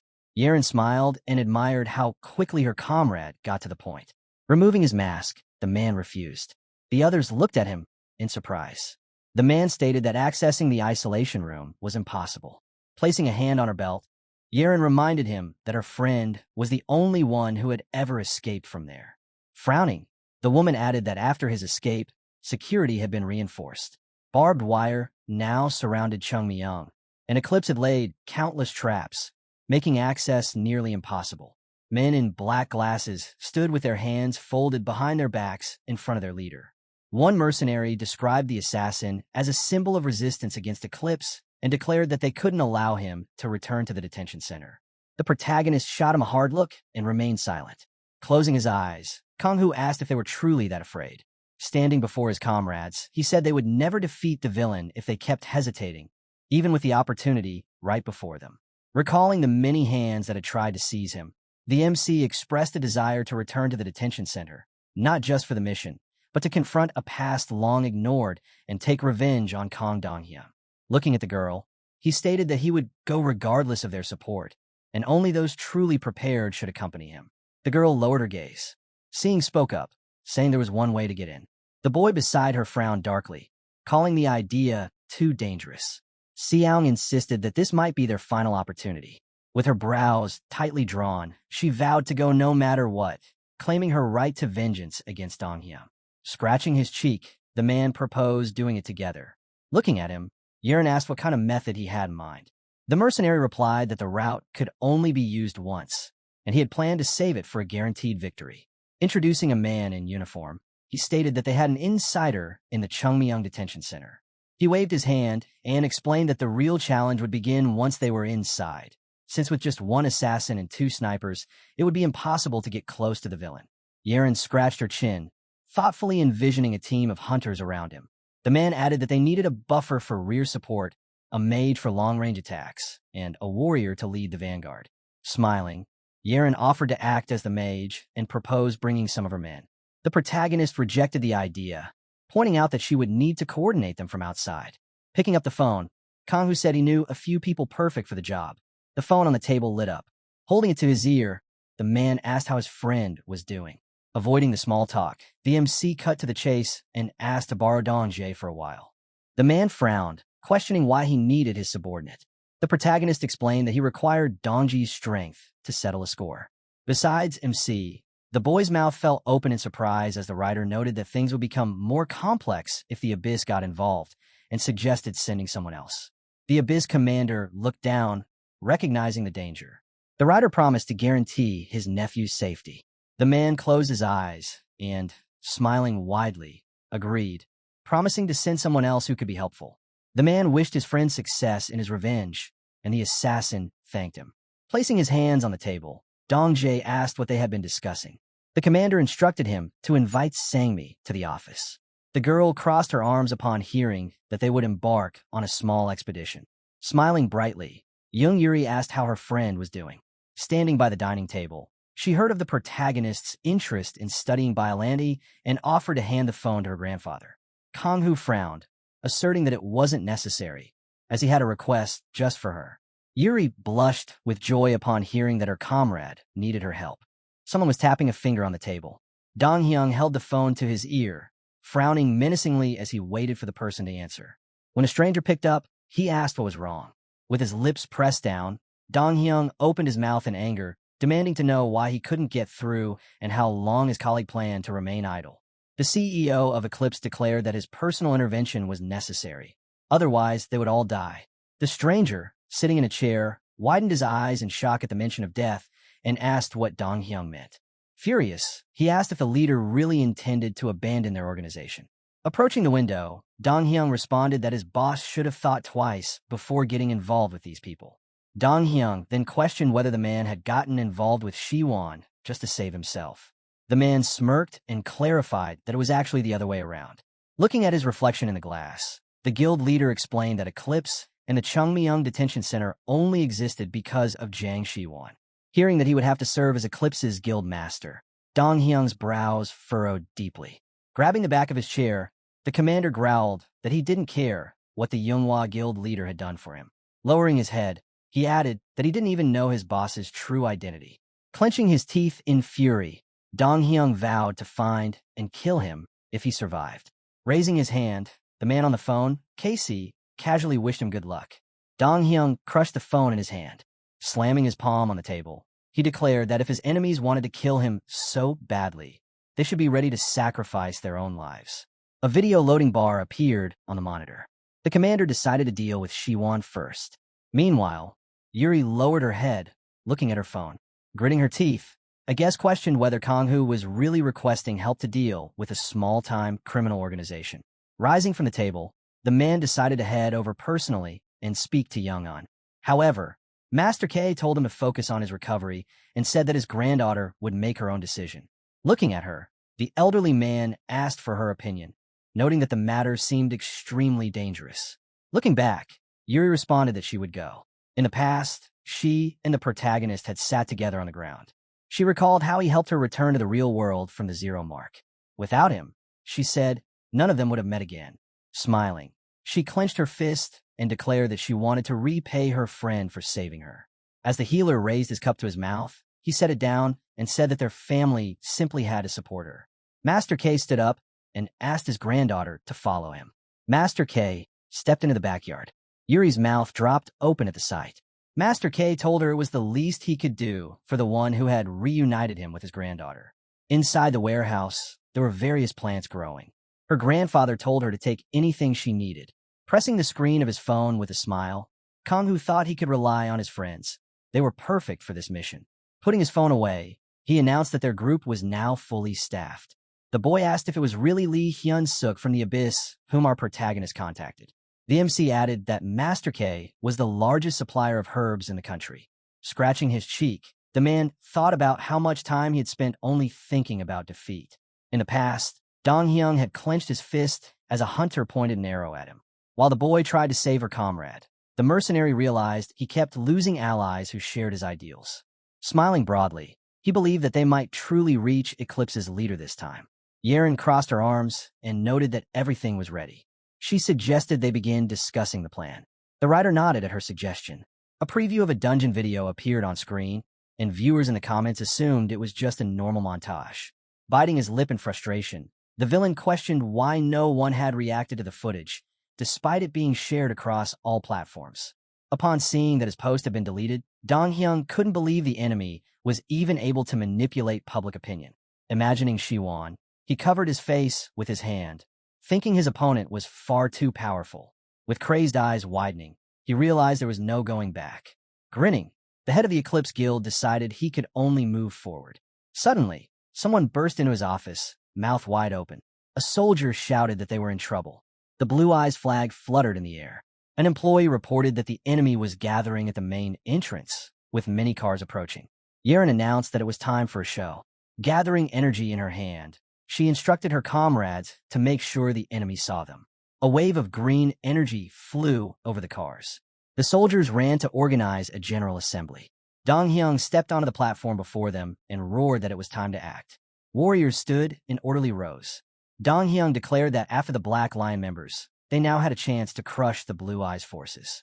Raising his hand, the enraged Eclipse leader ordered a minimum number of personnel to remain inside while the rest defended the main gate. He then shouted that whoever brought him Lee Yeren's head would be promoted to the leader rank. Hearing this, the soldiers charged forward. One warrior frowned sternly and slipped into a dark alley, hiding as his comrades pursued promotion. He crept toward wooden boxes and pushed one aside, revealing a secret message behind it. Another soldier reported that all nearby surveillance cameras had been disabled. Someone emerged from the tunnel. The protagonist team had entered enemy territory. Kang-Hu looked ahead and smiled upon seeing a poster with the eclipse symbol. It was clear that nothing had changed here. The corridor lights were on, and footsteps echoed through the hallway. Moving forward, Dong-Hung reasoned that no matter how many hunters were on their side, against Blue Eyes' forces, they could only buy time. Reaching the door marked Forbidden Zone, he realized he had to hurry. He entered the code into the lock. Cha So-hee appeared from around the corner. Gritting her teeth in fury, she caught sight of her enemy. Our MC called out to his squad to begin the hunt. The rest of the squad stood behind him, ready to take down the enemy. A fire had broken out on the battlefield, and the soldiers were determined not to let the enemy advance any further. A man in a hood parried the enemy's strike, only to be suddenly pierced by another warrior's sword. The mercenary dropped to his knees. Standing before the lifeless body, the overseer concluded that none of them were worthy. His comrades suggested they capture Lee Yeren before someone else could intercept her. Suddenly, a foggy pursuer perched on his shoulder. The man looked at it in surprise. At the same moment, glowing green markings appeared before the soldiers as a wave of green energy surged across the battlefield. Warriors' eyes widened in horror. Enemy projectiles tore gashes into the villains' bodies, and many were killed instantly. A soldier tried to find the source of the gunfire, realizing that they wouldn't be able to withstand such magical assaults. Someone approached him and asked mockingly if they really thought they could win with just numbers. Stretching out her hand, Lee Yeren declared that the enemy could bring as many people as they liked. Grinning, she added that she had plenty of mana. Covering his face in terror, the soldier screamed. Watching the wave of green energy, the protagonist realized it was Li Yiren who had caused the devastation. Kang Hu tugged his cap down, glancing at his comrades. He said it was time to move. Inside the building, the floors were littered with the corpses of prisoners. The group looked around, unable to justify the horror unfolding around them. One of the guards kicked a dead prisoner's body as workers tried to clean up the scene. Looking at her hands, Yuri muttered that she needed to heal them. The prisoners were seriously injured. The protagonist told her not to bother, explaining that such cruelty was standard in the detention center. Clenching his teeth, Dong Jae said they couldn't just turn a blind eye. Meanwhile, guards openly recorded the abuse on their phones. The MC urged his friend to keep a low profile. Any attention would force them to fight all the soldiers present. Staring ahead, the assassin added that they had to kill Kang Dong-hyung to save everyone. They couldn't let emotions ruin their mission. Jang Yuri nodded in agreement. The protagonist then glanced at another overseer, who had frowned silently a while ago. With his hands in his pockets, Kang Hu asked if their insider could be trusted. The boy replied that the man would do his job as long as he was paid. Xiang added that she would personally kill him if she sensed even the slightest betrayal. Kang Hu looked up, and there was a flash from the rooftop. It turned out snipers had taken positions there. The girl told her friend to trust them. Someone approached Kang Hu, swinging a baton. The man asked why they were moving so slowly, pointing the weapon at the prisoners and reminding them that all workers were to gather at the main gate. The MC explained that these were the workers who had been on shift. The guard bared his teeth and stared ahead in disbelief. The man frowned silently. The guard sneered and asked why he was looking at him like that. Deciding to teach him a lesson, he stepped toward the boy. The protagonist stiffened in fear. As the soldier approached, he asked how a prisoner dared to meet his eyes. Just then, Sammy stepped in and shielded him from the blow. With a piercing glare, the girl demanded to know what the soldier thought he was doing. Swinging his baton again, the guard asked who she thought she was to act so boldly. But before he could strike, his colleague placed a hand on his shoulder and advised him not to waste time on this. The girl's shirt bore the number 2024. Narrowing his eyes, the guard vowed to remember it. Looming over her, he promised to show her just how helpless she really was. He shoved her with his shoulder and ordered the prisoners to leave. Another guard approached and seized the girl by the collar. Holding the huntress up before him, he claimed to have killed a prisoner with the same number just yesterday. His eyes narrowed with fury. Sun Han Gil began to tremble as someone asked him to explain what was going on. A sniper had already aimed. Before the spy could respond, a bullet tore through the soldier's forehead. Taking advantage of the moment, Xiang drove her knee into the scoundrel. The boy called out for help. He pulled back his bowstring. The guards took combat stances, and the girls launched themselves into battle. A mass of energy formed in Yuri's hands. They defeated their enemies swiftly. Taking off his cap, the protagonist realized he had no other choice. Seeing a crowd of guards ahead, Kang Hu resolved to restore order. Elsewhere, someone descended the stairs. Cha So-hee made her way toward the basement. Looking around, she realized this part of the facility was unfamiliar. Raising her head, she detected the smell of medicine and blood. Approaching a dark hallway, she wondered what Kang Dong-hyung was planning. The huntress smirked, eager to see his reaction when he realized his secret hideout had been exposed. Suddenly, Dong-hyung stepped out from the shadows and swung at her. So he managed to block his strike with her prosthetic arm, but the force of the blow sent her flying. Guild Master Eclipse grinned, asking if she really thought he wouldn't notice her. The girl looked up and frowned deeply, rage burning in her eyes. Hurling a fireball at Dong-hyung, the woman furiously demanded why her comrade had abandoned her. The huntress charged forward, shouting that she had devoted her entire life to him. Seizing her by the collar, the commander coldly declared that she was under his protection solely because she seemed beneficial to him. Hurling her to the ground, Dong-hyung clarified that he had only left her because she had lost her worth in his eyes. Stepping onto her prosthetic leg and pinning her forcefully to the floor, Guild Master Eclipse cruelly asked if she had come all this way just to hear those words. So he firmly gripped his hand and answered affirmatively. She broke down into tears and declared that she had. Bright flames suddenly engulfed the commander's body, his eyes widening in horror before his charred corpse collapsed to the ground. Crouching beside him, the woman reflected that if the enemy had come down here during an emergency, something exceedingly important must have been hidden nearby. Illuminating her path with fire, the huntress determinedly decided to reduce the entire place to ashes, so that the enemies would burn in hell alongside it. Silhouettes of people became faintly visible inside the glass flasks. Cha So-hee gazed ahead in disbelief, questioning what the villain had been doing. Kag Dong-hyung swung his fist from behind her. Meanwhile, the soldiers wielding machine guns persistently resisted the enemy's assault, and Sang-mi dodged the attacks. The protagonist dashed forward, closing in swiftly. Extending his hand in front of him, Dong-jae activated the skill enhancement. Kang-hoo's body became enveloped in a bluish haze. He surged ahead, slitting the throats of several guards with brutal precision. Bouncing off the ground, the MC simultaneously annihilated 3 enemies who had surrounded him. Swinging a sledgehammer, the overseer commanded his comrades to seize him. Utilizing the transfer door, the MC summoned a portal behind them. Bursting out from it, the rider slashed his knife, sprinting along the platform. The assassin swiftly eliminated several more enemies. Smiling faintly, he thought that Jang Yuri's powers flawlessly complemented his combat style. Sustaining her spell, Yuri smiled at him proudly. Elsewhere, Xiang, along with her partner, continued to fire relentlessly. The heroes successfully inflicted mortal wounds on a group of soldiers. Sagmi swung her blade fiercely, cleaving the enemies cleanly in half. The protagonist exited the portal, his entire team standing united in front of him. Clutching his wound tightly, one of the guards cursed the villain. Brandishing his axe, the overseer seemed stunned that just a few cuts had left such devastating effects. His comrades stood in disbelief that Shin Kang-hoo had handled them so effortlessly. The men rushed onto the platform, ready to resume the fight. Stretching his hand outward, our protagonist prepared to use his move. Yuri smiled widely while standing beside him and asked if he was using the same move she had seen last time. He nodded in agreement. Snapping his fingers, he declared with confidence that this time, it would be far more spectacular. Upon activating Bloodburn, the enemy's mouths dropped open in sheer terror. Blood violently erupted from their bodies as heartbreaking screams echoed all around.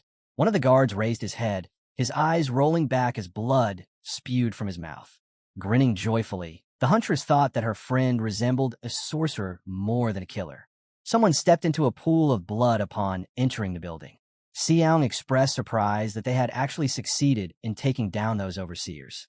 Looking around cautiously, the MC inquired about the situation outside. Closing his eyes briefly, the man responded that things were terrible. 3 arrows pointed toward one building. The Eclipse hunters of the main gate were now retreating from the Blue Eyes mercenaries and heading in their direction. Guards from surrounding buildings had also been dispatched to defend the place. Placing a hand on his chin thoughtfully, the assassin realized they still didn't know Dong-hyung's whereabouts. The ground beneath them began to tremble. Looking down quickly, the protagonist utilized mana tracking. A tremendous surge of energy exploded from the floor below. Seizing Jang Yuri, Kang-hoo urgently told everyone to move aside. The floor underneath their feet began to give way. A massive, fiery whirlwind burst upward from the building, creating a gaping hole in the ceiling. Peering through it, the MC frowned, realizing they would have perished had it not been for mana tracking. Yuri thanked him sincerely for saving her. Xiang crouched beside the injured Si-hyuk and asked why he had shielded her. Rushing toward them, Yuri asked if he was all right. Gripping his shoulder, the man clarified that it was Chaz So-hee's Fire Dragon and Kang Dong-hyung's Hurricane Fist, which clearly meant they were both somewhere below. Staring into the hole, the protagonist realized that the Chungmyeong Detention Center had underground floors that weren't listed on the floor plans and assumed that it was his subconscious that picked up on it. Gazing at his teammates, the MC instructed them to hold off the remaining Eclipse forces and then join forces with the Blue Eyes mercenaries. Scowling, the assassin insisted on going after the villain alone. With his mouth hanging open, Dong-jae claimed that it would be far safer to go together. The protagonist reminded them that enemy reinforcements were en route, and someone needed to tend to the wounded man. The squad studied him silently. Kang-hoo declared that the enemy wasn't strong enough to require backup and left the clash with Eclipse and prisoner rescue to his friends. Frowning, Si-hyuk warned that it was extremely dangerous to go alone and insisted that he should at least take Xiang with him. Yuri asked if he truly wanted them to handle the rest. Holding out her hands, she handed him a wild solatium tablet she had borrowed from her grandfather's storage. With a determined frown, Yuri requested that her comrade use it only in a dire emergency.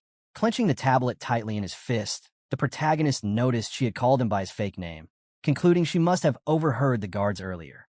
Looking down thoughtfully, the boy reflected on his enemies and explained that he'd used an alias to hide from Eclipse, but now it was time to bring that toxic connection to an end. Frowning in frustration, Yuri realized how much they truly had in common. Smiling, she bade him farewell. His teammates looked at their leader fondly, wishing him luck and asking to hear his tale when he returned. The protagonist looked back with resolve, a pill resting in his palm. In the next moment, he leapt off the cliff. The assassin landed nimbly on his feet. Wiping his chin, he remarked that it was oppressively hot and he could hardly see anything. A faint silhouette stood before him, believing it to be Kang Dong-hyung, but appears to be Cha So-hee. The protagonist smirked and summoned a blade in his hand, as So-hee furiously charged through the smoke toward him. Cha So-hee extended her hand determinedly and seized the enemy by the shirt. Approaching him closely, she furiously furrowed her brows. Suddenly, her grip weakened. The huntress lowered her head and instantly lost consciousness. Her body collapsed to the ground. There was a massive burn on her back. Kang-hoo quickly realized that she was dead. Squinting sharply, he concluded that he and the head of Eclipse were experiencing some deep internal conflict. The Dimension Robber stated firmly that they wouldn't be able to take her power. The MC smirked slightly and remarked that it wasn't such a bad outcome. Spotting the villain in front of him, the protagonist calmly noted that he now had another goal. His eyes turned a piercing blue.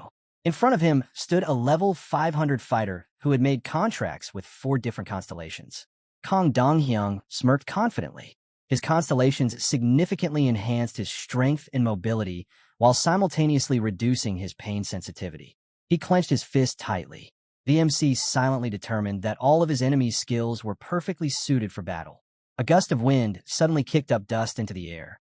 Stepping forward, the man was mildly surprised that, in addition to the Blue Eyes members, his sworn enemy had appeared as well. Seeing something unexpected, the assassin's eyes widened in shock. Pointing at a capsule containing a monster, the head of the Eclipse Guild explained that this was sheer madness. After the Doomsday events, the world had started depending solely on the law of the strong.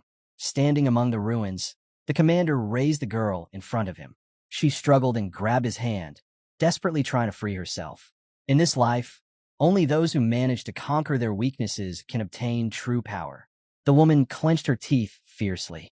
Those who stopped progressing eventually met their end. Someone violently struck the capsule. The girl was trapped inside. With proper treatment, even the weak could be turned into something useful. Surrounded by other similar capsules, Dongan coldly explained that the very first step to survival was to abandon one's humanity. The protagonist quickly realized what his enemy had done to the kidnapped hunters. Tapping his finger ominously on the glass, the man calmly said that he transformed the weaklings into full-fledged workers. Biting down on the pill, Kang-hoo thought that, most likely, his magic resistance was low, given his class and his connection to constellations. At that exact moment, the MC charged forward. A dark haze veiled the villain's eyes. Using Shadow Tread, the protagonist sent his clones darting ahead. He knew he had to stop the enemy before madness awakened. Swinging his fist powerfully, Guildmaster Eclipse realized he still didn't know much about his adversary. A devastating blow shattered the shadow doubles. Raising both hands in front of himself, the MC activated a self-defense skill. Smiling wickedly, Kang Dong-hyung loudly proclaimed that he had already captured dozens of hunters like him. The man suddenly appeared behind the enemy. The assassin swiftly glanced back. The villain assumed that this was the first time someone had managed to sneak up on him from behind. The protagonist skillfully stepped aside, narrowly dodging a surge of destructive energy. Activating stealth, Kang-hoo vanished into thin air. Guildmaster Eclipse stared straight ahead in silence. Turning his head slightly, he questioned whether the enemy was planning to run away from him again. A malicious grin crept across his face. He effortlessly stopped the blade with his bare hand. Staring at the enemy, the commander remarked that his movements were far too predictable. Frowning with frustration, the MC asked how he had figured it out. Dongan explained that someone truly intending to escape wouldn't rely on stealth. Grabbing his head forcefully, Kang Dong-hyung coldly called him a very valuable person. The villain pinned his opponent against the ground. The MC closed his eyes tightly. The guild leader of Eclipse said he had managed to overcome his own weaknesses and prove his worth. Clenching his fist fiercely, he decided to turn all of it into madness in order to resurrect his guild. Approaching the enemy with dark intent, the commander expressed his wish to tear apart those who look down on him and rise to the top of this nation. The rider grinned. Wind blew at the same moment as Cutie suddenly appeared and shoved the villain backward. Dong Hyung instantly obliterated the slime with a single blow. The time gained was just enough to press a blade to his neck. The assassin narrowed his eyes slightly and said that his grand plans would never come to pass, and that he should simply accept his death. The protagonist lunged forward and swiftly beheaded his opponent. Blood spurted forth violently. His sword blazed with intense blue fire. The villain's body collapsed to the floor. Ngu exhaled heavily, his lips turning downward. Glancing toward the madness capsules, the MC was relieved that he had been able to defeat the enemy before they awakened. A slight smile curled on his face. The dimension robber noted that he hadn't been able to subdue the constellations of the target and ominously hinted that this wasn't the end. Hearing that the enemy was still alive, the young man abruptly turned around. A dazzling explosion of light energy echoed in the room. The madness capsules fractured. Liquid spilled out of them. Someone slowly walked through the corridor, and dead guards were scattered throughout the building. Smiling to himself, Si-hyuk realized they had almost finished dealing with Eclipse. Not long ago, the enemies heading for the detention center had encountered the Blue Eyes mercenaries. Yeren obliterated them with her arrows. The prisoners were now grinning with joy. The heroes had managed to rescue them. Scratching his cheek, he reflected that it had been a very long and grueling battle. Peering through the hole in the floor, the hunter resolved that the only thing left now was to defeat the enemy leader, and then everything would finally come to an end. The rider slumped onto the floor with his head lowered. Gritting his teeth, the assassin looked up. Dong Hyung placed his hand on the wound on his neck. Approaching slowly, the protagonist asked what had happened to his body. Smiling broadly, he said that the first step to survival was to discard your humanity, and he promised to make his enemy just as powerful. Narrowing his eyes cautiously, Kang-Hu assumed that the scoundrel had transformed himself into a madness being. But he also recalled that these creatures didn't possess regenerative abilities. The MC scowled and announced that he had no intention of becoming anyone's pet. The guild leader of Eclipse proposed giving that chance to someone else instead. The monstrous beings stepped forward, baring their sharp teeth. Seeing them, the protagonist clenched his teeth in fear. Raising his hand, the commander declared that there were still valuable people upstairs and ordered the madness to slaughter everyone. The massive monsters loomed over Si-hyuk. One of them menacingly raised its fist, ready to strike him. The monster's eyes glowed intensely, revealing them to be relentless killing machines. Bijumi, characterized by their inhuman endurance, heightened senses, and unwavering confidence in their abilities, and are expected to show complete loyalty to their master. These Bijumis were so extraordinarily powerful that even elite-level hunters were unable to overcome them. They had been engineered solely to illustrate the antagonist's immense power. Shiwan promptly summoned magical circles in an attempt to annihilate them. Recalling how the monster had lunged at him, the rider gritted his teeth and remembered trying his utmost to dodge their attacks while attempting to save Park Dong-jae. Dong-jae unflinchingly launched a punch, causing a gash to appear on the assassin's face. He struck the ground with tremendous force, though the protagonist swiftly leaped aside. As he turned to face his opponent, Kang-Hu reflected that stealth tactics had been entirely futile against such creatures from the beginning, as madness could effortlessly detect humans by scent. Grinning smugly, the villain Kong Dong-hyung appeared amused that the enemy had not rushed to assist his comrades. Swinging his blade resolutely, the protagonist stated he had to confront him first. Utilizing a spectral grip, he ensnared the guild leader with a ghostly hand, and a radiant light illuminated the commander's face just as the rider swiftly closed the distance. The assassin began delivering a barrage of vicious and bloody strikes, his knife scraping the villain's skin violently. Upon hearing an unusual sound, the protagonist's eyes widened in shock as Kong Dong-hyung firmly grasped his arm. The villain immediately swung his other hand, delivering a brutal and powerful blow that hurled Kang-Hu backward. His knife slipped from his fingers as he crashed onto the floor, coughing heavily. The villain cast a stern gaze upward. The cuts on his body ignited in fierce flames, and the magic of the bloody burn arched his back in intolerable agony. Breathing heavily, the boy managed to raise his hand and prepared to snap his fingers. Frowning, he questioned internally how the enemy was able to retain his sanity even after succumbing to madness. Taking a deliberate step forward, the head of Eclipse explained inwardly that madness was an unintended byproduct of Russian experiments conducted to create enhanced hunters. Having regenerated his missing body parts, the commander elaborated that he aimed to exploit this stolen technology to forge something vastly superior, as he possessed infinite resources for such experiments. Wearing a sly smirk, the villain claimed that he had transcended human limitations. As the writer examined him thoughtfully, he wondered if he truly had the chance to become like him. Dong Hyung, appearing pleased, believed the enemy had finally grasped everything.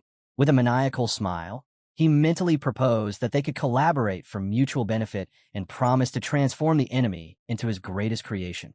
The assassin responded with a subtle smile. The guild leader's eyes fell on a knife lying nearby. Suddenly, the protagonist struck the blade against the ground with force and calmly requested the enemy to turn. Meanwhile, madness pounded its fist against Sangmi's sword. The girl clenched her teeth in pain while desperately trying to counter the creature's overwhelming strength. People around them frantically began fleeing the building. Dong Jae extended his hand to support his friend, whose hands glowed with empowered energy. With a surge of strength, the woman succeeded in slicing the monster's body in two. A bright light radiated from above. The huntress wiped her chin and commended her friend for his remarkable efforts. Dogage remarked that the Blue-Eyes mercenaries were assisting the prisoners. The masked man guided the enslaved individuals toward the exit, while the mercenaries continued supporting the evacuation. The squad focused on buying more time. Confronted once again by another madness, the hunter was astonished at the creature's reappearance. Sammy wondered if these creatures had truly defeated their leader. Suddenly, a bolt of lightning struck the monster. The group looked around in collective astonishment. With a firm and confident frown, Yuri asserted that their comrade would undoubtedly return. Raising her hand, she reminded them that Kanghu had promised to come back and was most likely still fighting below, leaving them with nothing but faith in him. The injured madness trembled slightly before using its hand to push itself upright. Lifting her rifle, Ban Xiang urged herself to remain focused on the ongoing battle. Taking precise aim, she insisted that she was fine and stated that she and her comrade had been prepared to die in this place from the very beginning. Xiang lay motionless on the ground, covered in blood. The madness opened its mouth wide, just as an enemy shell blasted toward it. With tears brimming in her eyes, the sniper concentrated solely on the desire to eliminate these despicable enemies. Green spears exploded from his hand, piercing through the monster's body. Yeren stood tall on the platform and continued her relentless assault against the foe. As she summoned glittering crystals in her palm, the girl acknowledged internally that her friend had been right and that the most vital question now was whether they would survive to witness the next sunrise. As a new enemy advanced toward them, the group steeled itself for battle. Kong Donghyung stomped on the knife and snapped it in two. The protagonist frowned deeply in frustration. The man asked if he truly intended to reuse the same technique he had deployed on So-hee. Narrowing his eyes with disdain, the villain believed that saving his most powerful move had been wise, yet it was still insufficient. Clutching his stomach tightly, Kanghu called out to the enemy by name.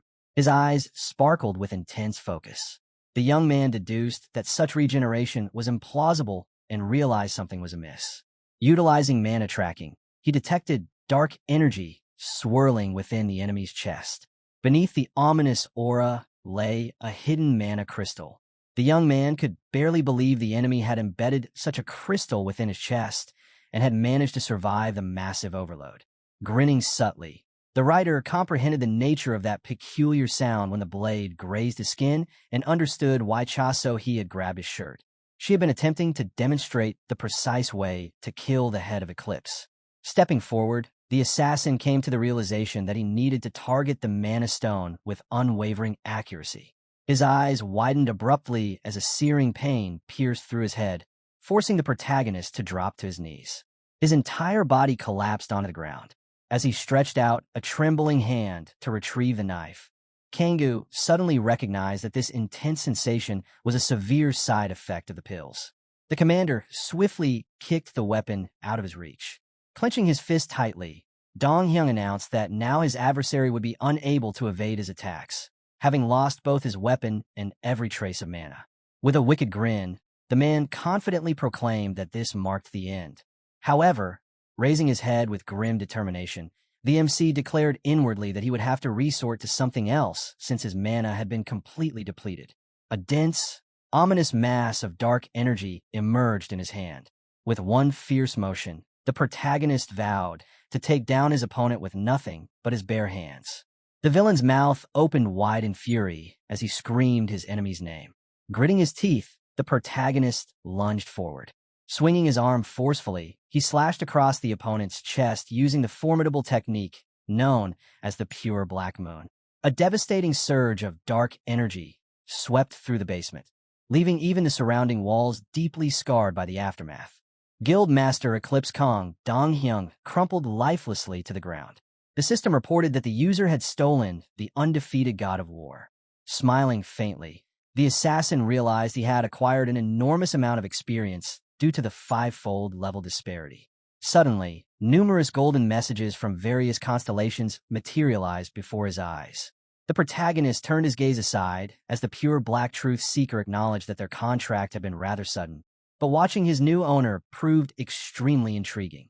In the past, Shiwan had slightly narrowed his eyes. The constellation had stabilized the forces of darkness and allowed him to avoid the harmful side effects. Swinging his blade, Konghu smiled with quiet satisfaction. The truth seeker noted that the owner had deeply impressed him with his combat style during the previous test. He wondered why the performer had saved that technique until the end instead of using it initially. The MC smiled, reflecting that he had only one chance. Pointing toward the notification regarding the power of darkness, he explained that his overall darkness level was still too insufficient, so he had poured all his energy into making the technique as potent as possible. In the past, the enemy's body had regenerated immediately, and the writer understood he could have perished had he unleashed a deadly move without securing a magic crystal first. The constellation praised his extraordinary endurance and determined that its owner truly had no equal. The assassin nearly toppled forward but managed to support himself on his hand. Looking upward, the protagonist was surprised to find deranged beings imprisoned within the basement of the Chungmyung Detention Center. Inserting an earpiece, Konghu decided he needed to assist the others, though in his current condition, he doubted he could even hold the monsters back. Green particles shimmered around him. Smiling faintly, the MC thought this was much better. Sangmi swung her sword, with a sphere of emerald energy burning behind her. She slashed through the monster's chest, though her blade left only shallow marks on its skin. Madness spread his arms and screamed, prompting the woman to observe that his hide was incredibly resilient. Dong-hyung reached out his hand, calling for his companion. Feeling the surge of strength, the huntress furrowed her brows with determination and praised her comrade's fine performance. She managed to land a shattering strike on the enemy. Yoon Sangmi landed gracefully on her feet as the monsters attacked her from both sides. Thanks to the spell, she vanished, causing the creatures to collide with each other. She emerged from a portal created by Jang Yuri. The last madness shielded its eyes with its hands. She urged her comrades to endure a little longer. Wiping her chin, the huntress realized that the creature's weakness was its mana crystal, but her own energy was already nearly depleted. Suddenly, the monster struck her in the chest. Her body was sent crashing into the wall, and Sangmi collapsed, dropping her sword. Her companions cried out her name as the monster stepped forward, its shadow looming ominously over young Yuri. Madness raised its fist, and the girl understood it was too late to evade the strike. Conjuring a lump of energy in her hand, she resolved to take the beast down with her, even if she were destined to perish there. At that instant, someone leapt forward and shielded her from the blow. The monster's eyes widened in disbelief. It turned out to be Dong-hyung's corpse, which fell to the ground. Both the woman and the beast stared at it in astonishment.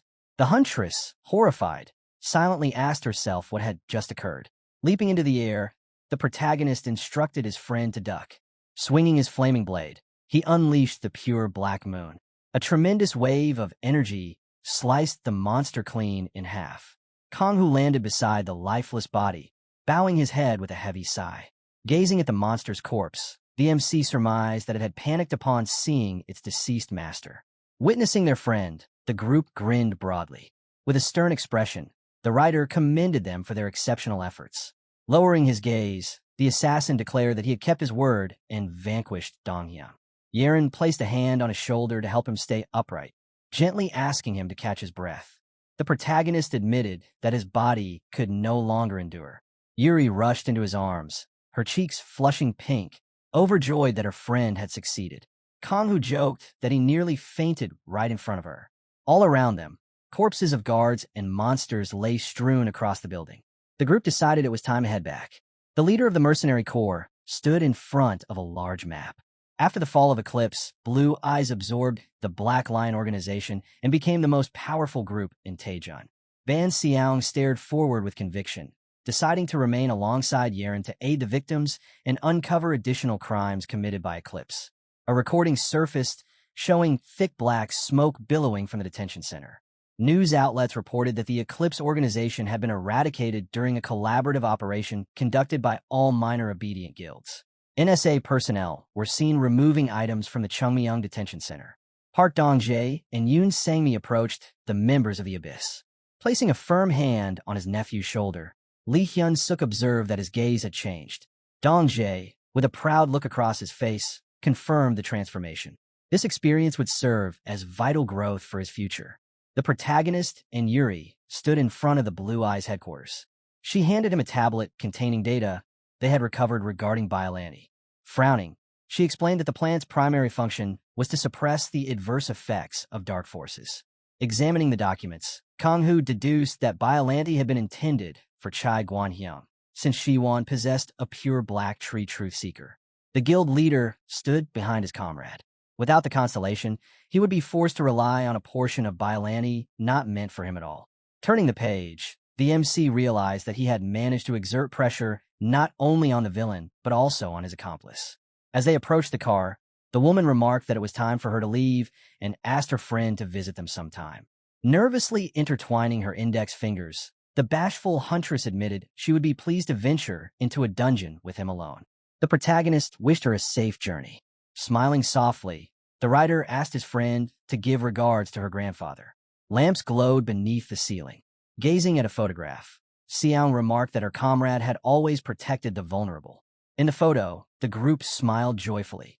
The girl stated that her fiancé had always possessed self-assurance, so the three of them had constantly fought against the world's injustices. Tears trickled onto the picture.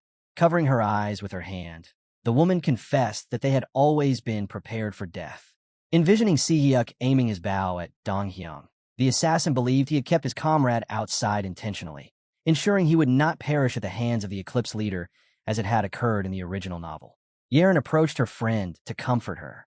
The protagonist acknowledged that the world he had shaped had changed and that avoiding certain deaths was, in truth, impossible. With a furrowed brow, Kang-hoo admitted that he deeply mourned that loss.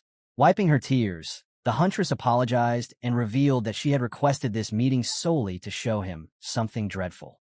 Looking downward, Xiang confessed that she had uncovered something highly unusual while tracing Cha So-hee's movements. Placing his palms on the table, the MC inquired whether it was linked to their internal conflict with Dong-hyun. The girl explained that even before their assault on the Chungmyung isolation facility, the Manhwa Guild had already been tracking So-hee. Upon hearing this, the protagonist's eyes widened in disbelief. Imagining the brunette gritting her teeth while staring at Shiwon, the writer realized that a deep-seated conflict had emerged between the Manhwa Guild and the Eclipse Guild. Placing his hand in his pocket, the assassin speculated that HNSA had no intention of managing neglected regions, but was instead targeting the enemies of their master. Yeren found this reasoning sound, considering they were fundamentally a subordinate organization of the Manhwa Guild. She admitted it was rather unpleasant to realize they were just a piece of someone else's grand plan. Taking out his phone, the protagonist stated that regardless of the situation, they would have to kill Dong-hyung eventually. Glancing at the screen, Kang-hoo thought they needed accurate information about HNSA's internal affairs, believing they would uncover something significant by understanding the nature of their conflict. Shiwon held a brooch in his hands and looked toward his friend. He inquired about the current status of the hunter who had found it, expressing a desire to thank him. Guan-hyung replied that he had already dispatched a subordinate to meet the man, who now stood before the corpse of an Eclipse employee. This time, they had successfully dealt with the organization, even though they had failed to capture So-hee. Crossing his arms, The head of the Yunhua Guild recognized that his only remaining issue was the constellation problem, admitting that having the Blood Eater as his primary constellation was humiliating. Narrowing his eyes, the hunter remarked that there was no way of knowing how their enemies had kidnapped the pure black truth seeker, especially since both Cha So-hee and Kong Dong-hyung were now dead. With a grin and a reminder not to forget about their overseas allies, Guan-hyung stiffened, suddenly realizing what his comrade intended. Someone opened the door, and several people entered the office just in time. 4 foreign hunters stood in formation. From now on, they would work alongside the Yunhua Guild.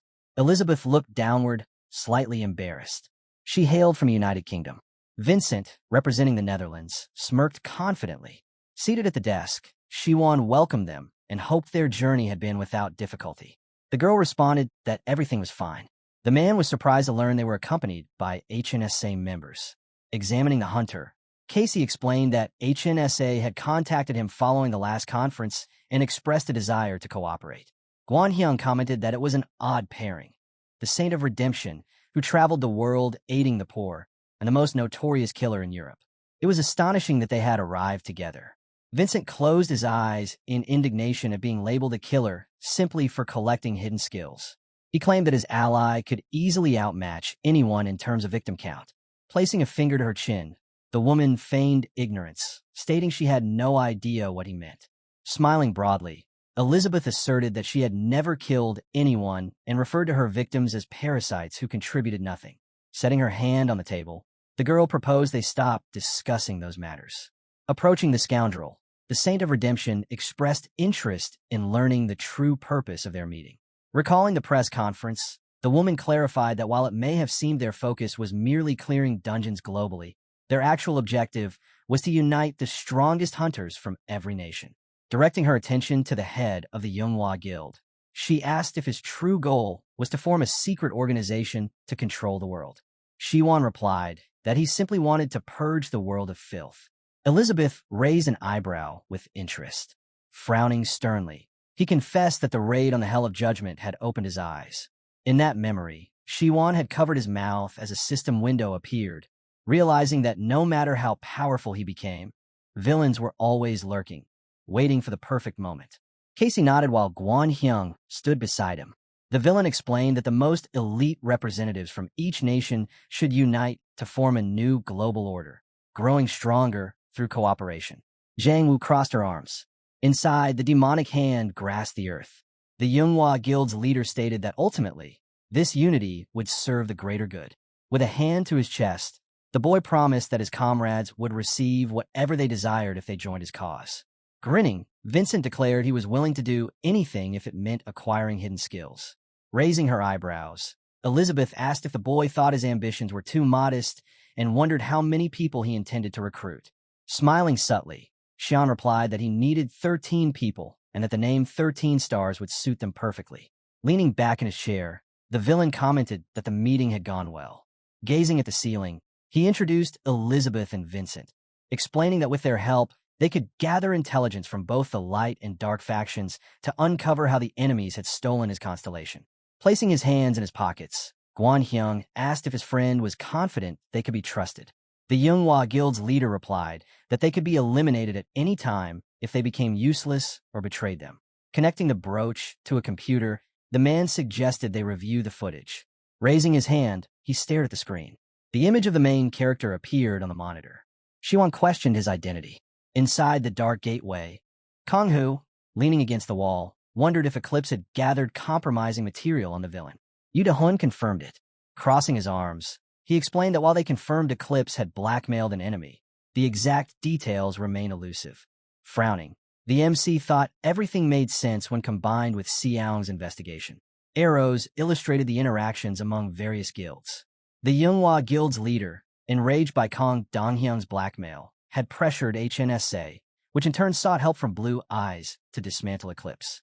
Angrily furrowing his brows, the hunter declared that after their last investigation, they had uncovered all the Yunhua Guild's misconduct.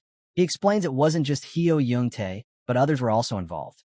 Yu Da-hun explained that these factions were interconnected with numerous criminal organizations, shielding and aiding one another. Clenching his fist, Yu Da-hun questioned whether they dared to portray themselves as protectors of order.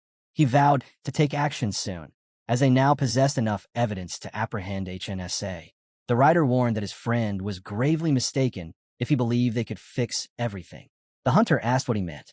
Stepping forward, the assassin clarified that the Manhwa Guild controlled everything from HNSA to the media, making it unlikely people would believe their evidence.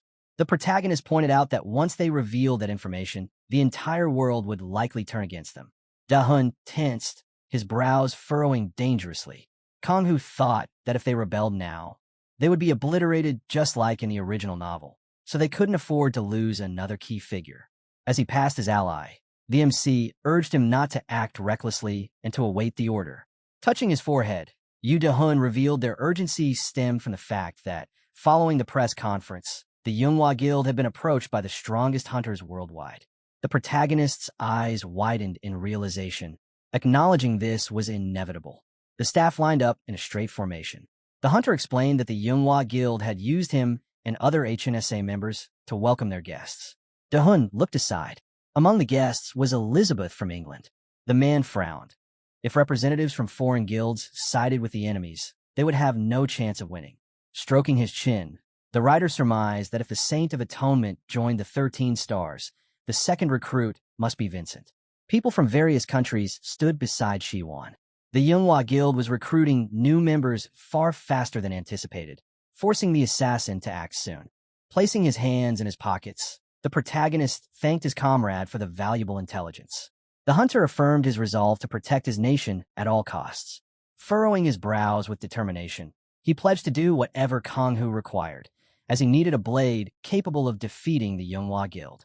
Smiling, the MC requested only that he stay alive.